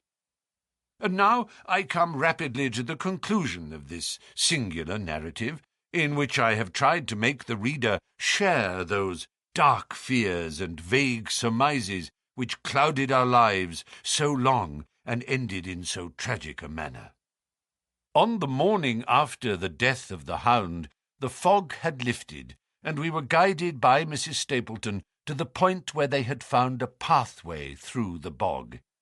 It helped us to realize the horror of this woman's life when we saw the eagerness and joy with which she laid us on her husband's track. We left her standing upon the thin peninsula of firm, peaty soil which tapered out into the widespread bog. From the end of it, a small wand planted here and there showed where the path zigzagged from tuft to tuft of rushes among those green-scummed pits and foul quagmires which barred the way to the stranger. Rank reeds and lush, slimy water plants sent an odour of decay and a heavy miasmatic vapour onto our faces, while a false step plunged us more than once thigh-deep into the dark, quivering mire, which shook for yards in soft undulations around our feet. Its tenacious grip plucked at our heels as we walked, and when we sank into it, it was as if some malignant hand was tugging us down into those obscene depths, so grim and purposeful was the clutch in which it held us. Once only we saw a trace that someone had passed that perilous way before us. From amid a tuft of cotton grass which bore it up out of the slime, some dark thing was projecting. Holmes sank to his waist as he stepped from the path to seize it, and had we not been there to drag him out, he could never have set his foot upon firm land again. He held an old black boot in the air. Myers, Toronto, was printed on the leather inside. "It is worth a mud bath," said he. "It is our friend Sir Henry's missing boot. Thrown there by Stapleton in his flight."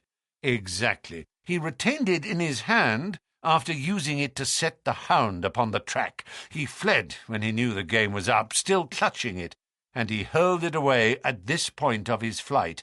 We know at least that he came so far in safety. But more than that we were never destined to know, though there was much which we might surmise. There was no chance of finding footsteps in the mire, for the rising mud oozed swiftly in upon them, but as we at last reached firmer ground beyond the morass, we all looked eagerly for them. But no slightest sign of them ever met our eyes. If the earth told a true story, then Stapleton never reached that island of refuge towards which he struggled through the fog upon that last night. Somewhere in the heart of the great Grimpen mire, down in the foul slime of the huge morass which had sucked him in, this cold and cruel-hearted man is forever buried. Many traces we found of him in the bog-girt island where he had hid his savage ally. A huge driving wheel and a shaft, half filled with rubbish, showed the position of an abandoned mine. Beside it were the crumbling remains of the cottages of the miners, driven away, no doubt, by the foul reek of the surrounding swamp. In one of these, a staple and chain with a quantity of gnawed bones showed where the animal had been confined. A skeleton with a tangle of brown hair adhering to it lay among the debris. "A dog," said Holmes. "By Jove, a curly-haired spaniel. Poor Mortimer will never see his pet again. Well, I do not know that this place contains any secret which we have not already fathomed. He could hide his hound, but he could not hush its voice, and hence came those cries which even in daylight were not pleasant to hear. On an emergency he could keep the hound in an outhouse at Merrypit, but it was always a risk, and it was only on the supreme day, which he regarded as the end of all his efforts, that he dared do it. This paste in the tin is no doubt the luminous mixture with which the creature was daubed. It was suggested, of course, by the story of the family hellhound, and by the desire to frighten old Sir Charles to death, No wonder the poor devil of a convict ran and screamed, even as our friend did, and as we ourselves might have done, when he saw such a creature bounding through the darkness of the moor upon his track. It was a cunning device, for apart from the chance of driving your victim to his death, what peasant would venture to inquire too closely into such a creature should he get sight of it, as many have done upon the moor? I said it in London, Watson, and I say it again now, that never yet have we helped to hunt down a more dangerous man than he who is lying yonder. He swept his long arm towards the huge, mottled expanse of green-splotched bog, which stretched away until it merged into the russet slopes of the moor. Chapter 15. A Retrospection. It was the end of November, and Holmes and I sat upon a raw and foggy night on either side of a blazing fire in our sitting-room in Baker Street. Since the tragic upshot of our visit to Devonshire, he had been engaged in two affairs of the utmost importance, in the first of which he had exposed the atrocious conduct of Colonel Upward in connection with the famous card scandal of the Nonpareil Club, while in the second he had defended the unfortunate Madame Montpensier from the charge of murder which hung over her in connection with the death of her stepdaughter, Mademoiselle Carrère, the young lady who, as it will be remembered, was found 6 months later alive and married in New York. My friend was in excellent spirits over the success which had attended a succession of difficult and important cases, so that I was able to induce him to discuss the details of the Baskerville mystery. I had waited patiently for the opportunity, for I was aware that he would never permit cases to overlap, and that his clear and logical mind would not be drawn from its present work to dwell upon memories of the past. Sir Henry and Dr. Mortimer were, however, in London, on their way to that long voyage which had been recommended for the restoration of his shattered nerves. They had called upon us that very afternoon, so that it was natural that the subject should come up for discussion. "The whole course of events," said Holmes, "from the point of view of the man who called himself Stapleton, was simple and direct, although to us, who had no means in the beginning of knowing the motives of his actions and could only learn part of the facts, it all appeared exceedingly complex. I have had the advantage of 2 conversations with Mrs. Stapleton, and the case has now been so entirely cleared up that I am not aware that there is anything which has remained a secret to us. You will find a few notes upon the matter under the heading B in my indexed list of cases. Perhaps you would kindly give me a sketch of the course of events from memory." "Certainly, though I cannot guarantee that I carry all the facts in my mind. Intense mental concentration has a curious way of blotting out what has passed. The barrister who has his case at his fingers' ends and is able to argue with an expert upon his own subject finds that a week or 2 of the courts will drive it all out of his head once more. So each of my cases displaces the last, and Mademoiselle Carrère has blurred my recollection of Baskerville Hall. Tomorrow some other little problem may be submitted to my notice, which will in turn dispossess the fair French lady and the infamous Upward. So far as the case of the Hound goes, however, I will give you the course of events as nearly as I can, and you will suggest anything which I may have forgotten. My inquiries show beyond all question that the family portrait did not lie, and that this fellow was indeed a Baskerville. He was a son of that Roger Baskerville, the younger brother of Sir Charles, who fled with a sinister reputation to South America, where he was said to have died unmarried. He did, as a matter of fact, marry, and had 1 child, this fellow, whose real name is the same as his father's. He married Beryl Garcia, one of the beauties of Costa Rica, and having purloined a considerable sum of public money, he changed his name to Vandeleur, and fled to England, where he established a school in the east of Yorkshire.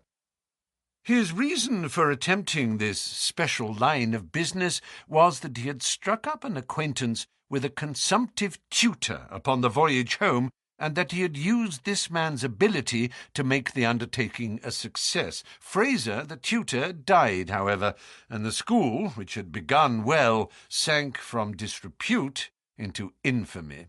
The Vandeleurs found it convenient to change their name to Stapleton, and he brought the remains of his fortune, his schemes for the future, and his taste for entomology to the south of England.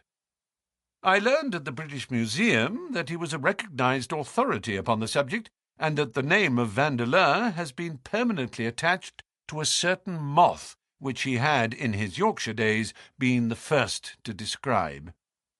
We now come to that portion of his life which has proved to be of such intense interest to us. The fellow had evidently made inquiry, and found that only 2 lives intervened between him and a valuable estate. When he went to Devonshire, his plans were, I believe, exceedingly hazy. But that he meant mischief from the first is evident from the way in which he took his wife with him in the character of his sister. The idea of using her as a decoy was clearly already in his mind, though he may not have been certain how the details of his plot were to be arranged. He meant in the end to have the estate, and he was ready to use any tool or run any risk for that end. His first act was to establish himself as near to his ancestral home as he could, and his second was to cultivate a friendship with Sir Charles Baskerville and with the neighbours. The baronet himself told him about the family hound, and so prepared the way for his own death. Stapleton, as I will continue to call him, knew that the old man's heart was weak, and that a shock would kill him. So much he had learned from Dr. Mortimer. He had heard also that Sir Charles was superstitious, and had taken this grim legend very seriously. His ingenious mind instantly suggested a way by which the baronet could be done to death, and yet it would hardly be possible to bring home the guilt to the real murderer. Having conceived the idea, he proceeded to carry it out with considerable finesse. An ordinary schemer would have been content to work with a savage hound. The use of artificial means to make the creature diabolical was a flash of genius upon his part. The dog he bought in London from Ross and Mangles, the dealers in Fulham Road. It was the strongest and most savage in their possession. He brought it down by the North Devon line and walked a great distance over the moor, so as to get it home without exciting any remarks. He had already, on his insect hunts, learned to penetrate the Grimpen mire, and so had found a safe hiding-place for the creature. Here he kennelled it and waited his chance. But it was some time coming. The old gentleman could not be decoyed outside of his grounds at night. Several times Stapleton lurked about with his hound, but without avail. It was during these fruitless quests that he, or rather his ally, was seen by peasants, and that the legend of the demon dog received a new confirmation. He had hoped that his wife might lure Sir Charles to his ruin, but here she proved unexpectedly independent. She would not endeavour to entangle the old gentleman in a sentimental attachment which might deliver him over to his enemy. Threats, and even, I am sorry to say, blows, refused to move her. She would have nothing to do with it, and for a time Stapleton was at a deadlock. He found a way out of his difficulties through the chance that Sir Charles, who had conceived a friendship for him, made him the minister of his charity in the case of this unfortunate woman, Mrs. Laura Lyons. By representing himself as a single man, he acquired complete influence over her, and he gave her to understand that in the event of her obtaining a divorce from her husband, he would marry her. His plans were suddenly brought to a head by his knowledge that Sir Charles was about to leave the hall on the advice of Dr. Mortimer, with whose opinion he himself pretended to coincide. he must act at once, or his victim might get beyond his power. He therefore put pressure upon Mrs. Lyons to write this letter, imploring the old man to give her an interview on the evening before his departure for London. He then, by a specious argument, prevented her from going, and so had the chance for which he had waited. Driving back in the evening from Coombe Tracey, he was in time to get his hound, to treat it with his infernal paint, and to bring the beast round to the gate, at which he had reason to expect that he would find the old gentleman waiting. The dog, incited by its master, sprang over the wicket gate and pursued the unfortunate baronet, who fled screaming down the yew alley. In that gloomy tunnel it must indeed have been a dreadful sight to see that huge black creature with its flaming jaws and blazing eyes bounding after its victim. He fell dead at the end of the alley from heart disease and terror. The hound had kept upon the grassy border while the baronet had run down the path, so that no track but the man's was visible. On seeing him lying still, the creature had probably approached to sniff at him, but finding him dead, had turned away again. It was then that it left the print which was actually observed by Dr. Mortimer. The hound was called off and hurried away to its lair in the Grimpen mire, and a mystery was left which puzzled the authorities, alarmed the countryside, and finally brought the case within the scope of our observation. So much for the death of Sir Charles Baskerville. You perceive the devilish cunning of it. For really it would be almost impossible to make a case against the real murderer. His only accomplice was one who could never give him away, and the grotesque, inconceivable nature of the device only served to make it more effective. Both of the women concerned in the case, Mrs. Stapleton and Mrs. Laura Lyons, were left with a strong suspicion against Stapleton. Mrs. Stapleton knew that he had designs upon the old man, and also of the existence of the hound.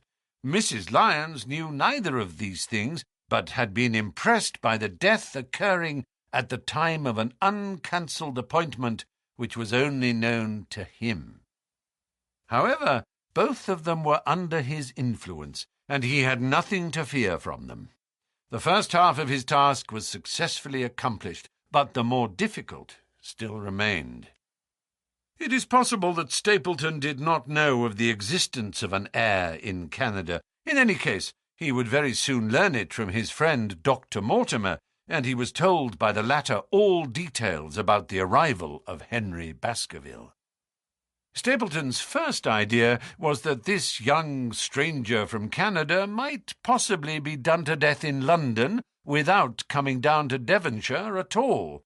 He distrusted his wife ever since she had refused to help him in laying a trap for the old man, and he dared not leave her long out of his sight for fear he should lose his influence over her. It was for this reason that he took her to London with him.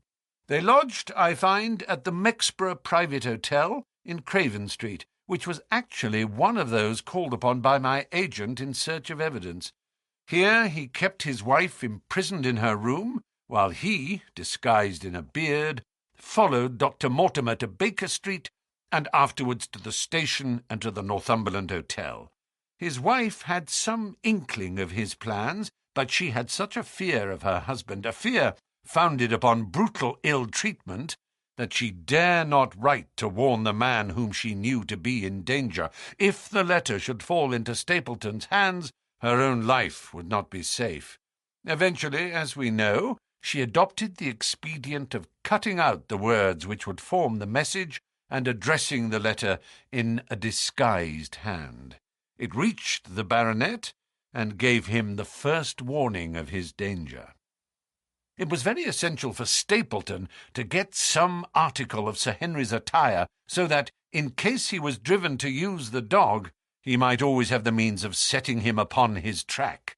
With characteristic promptness and audacity, he set about this at once, and we cannot doubt that the boots or chambermaid of the hotel was well bribed to help him in his design.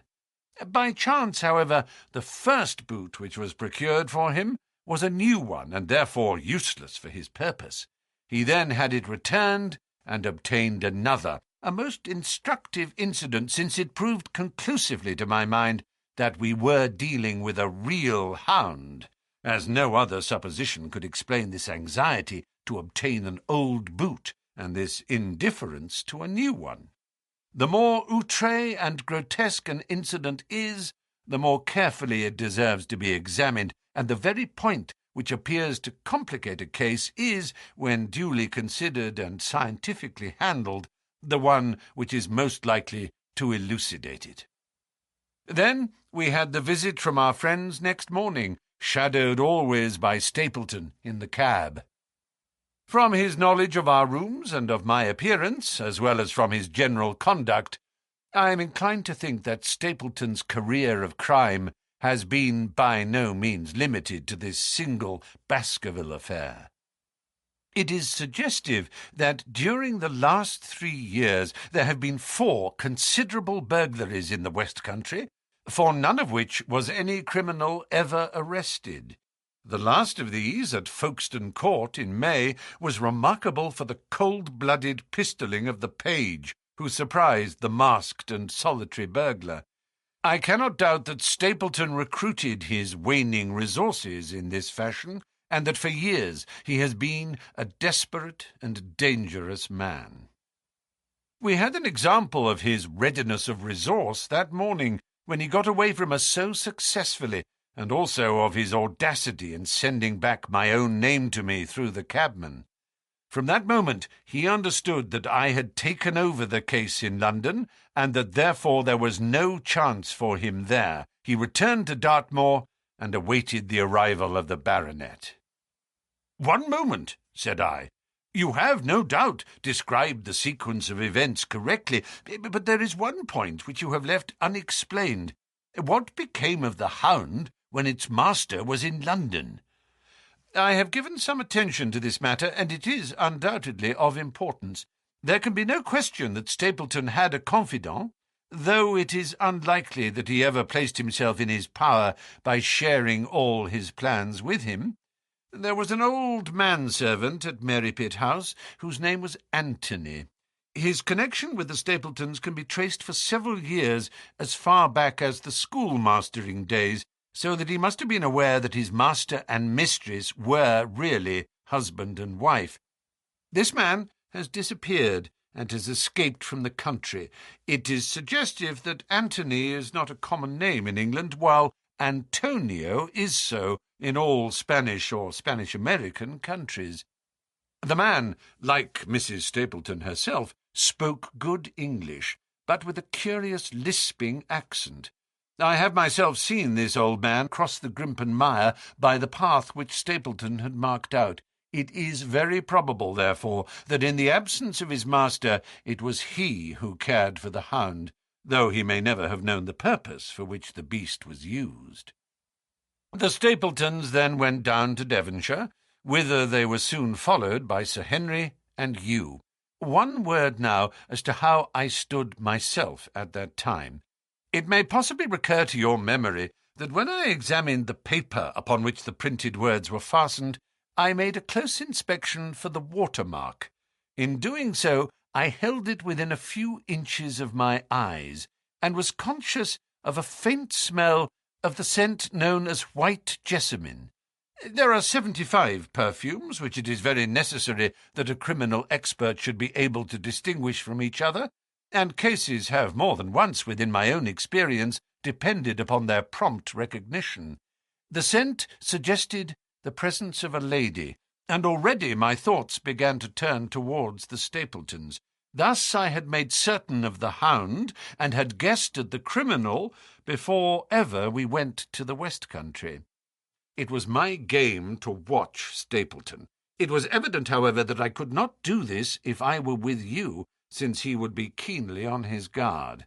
I deceived everybody, therefore, yourself included, and I came down secretly when I was supposed to be in London.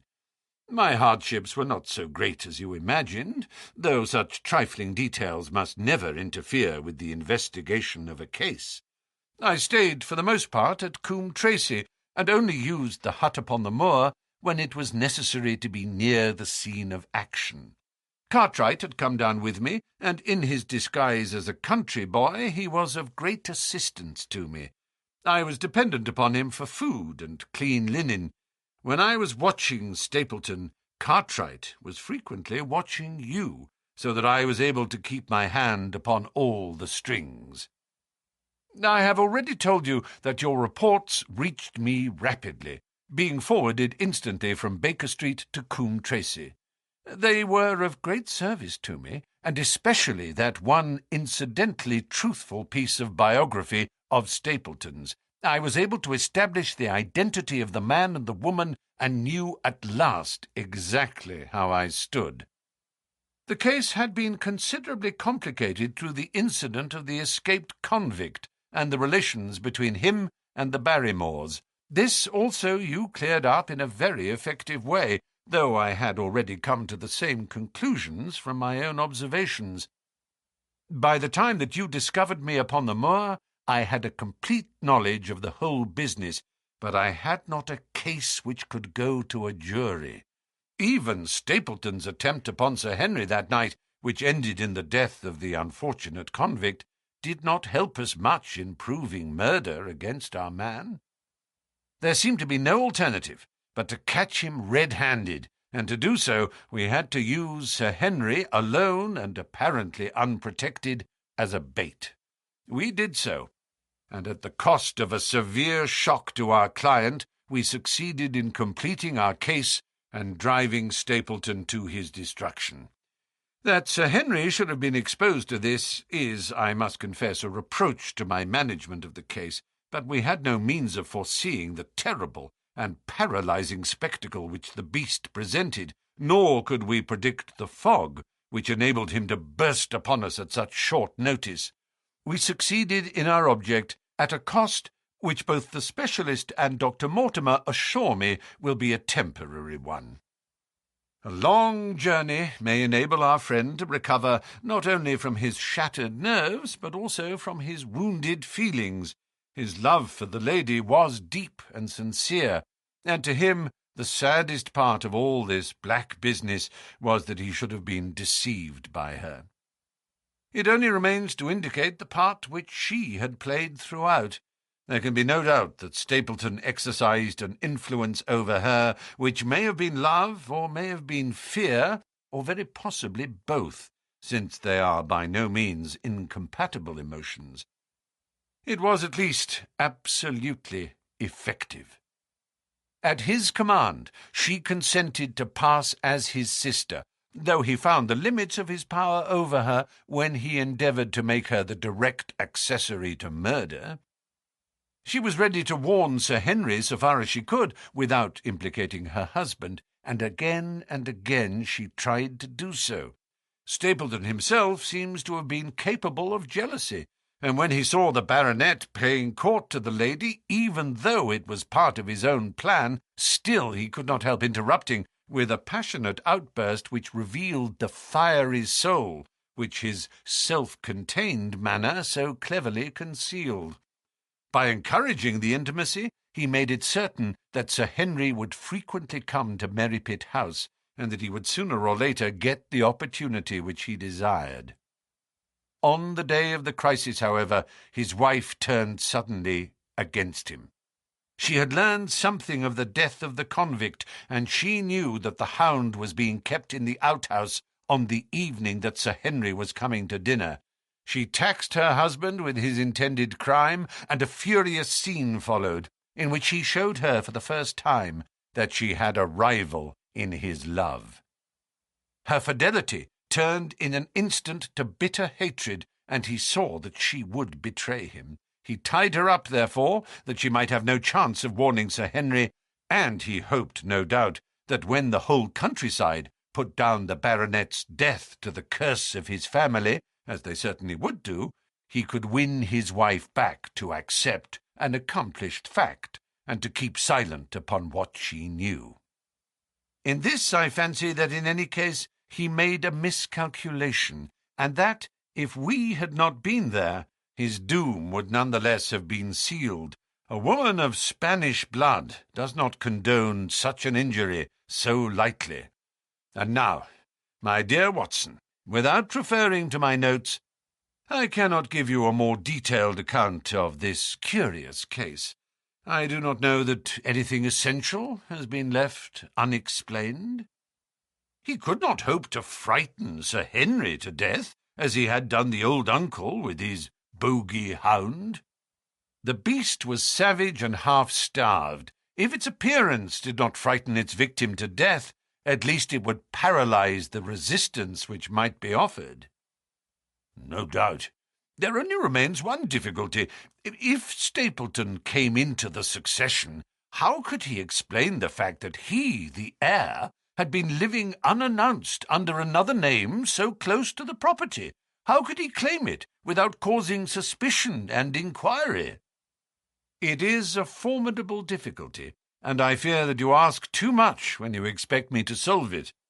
The past and the present are within the field of my inquiry, but what a man may do in the future is a hard question to answer. Mrs. Stapleton has heard her husband discuss the problem on several occasions. There were 3 possible courses.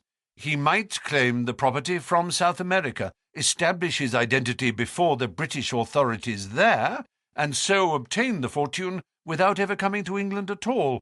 Or he might adopt an elaborate disguise during the short time that he need be in London. Or again, he might furnish an accomplice with the proofs and papers, putting him in as heir, and retaining a claim upon some proportion of his income. We cannot doubt from what we know of him that he would have found some way out of the difficulty. And now, my dear Watson, we have had some weeks of severe work, and for one evening, I think, we may turn our thoughts into more pleasant channels. I have a box for les Huguenots. Have you heard the D'Orescas? Might I trouble you, then, to be ready in half an hour, and we can stop at Marcini's for a little dinner on the way. Don't forget to subscribe.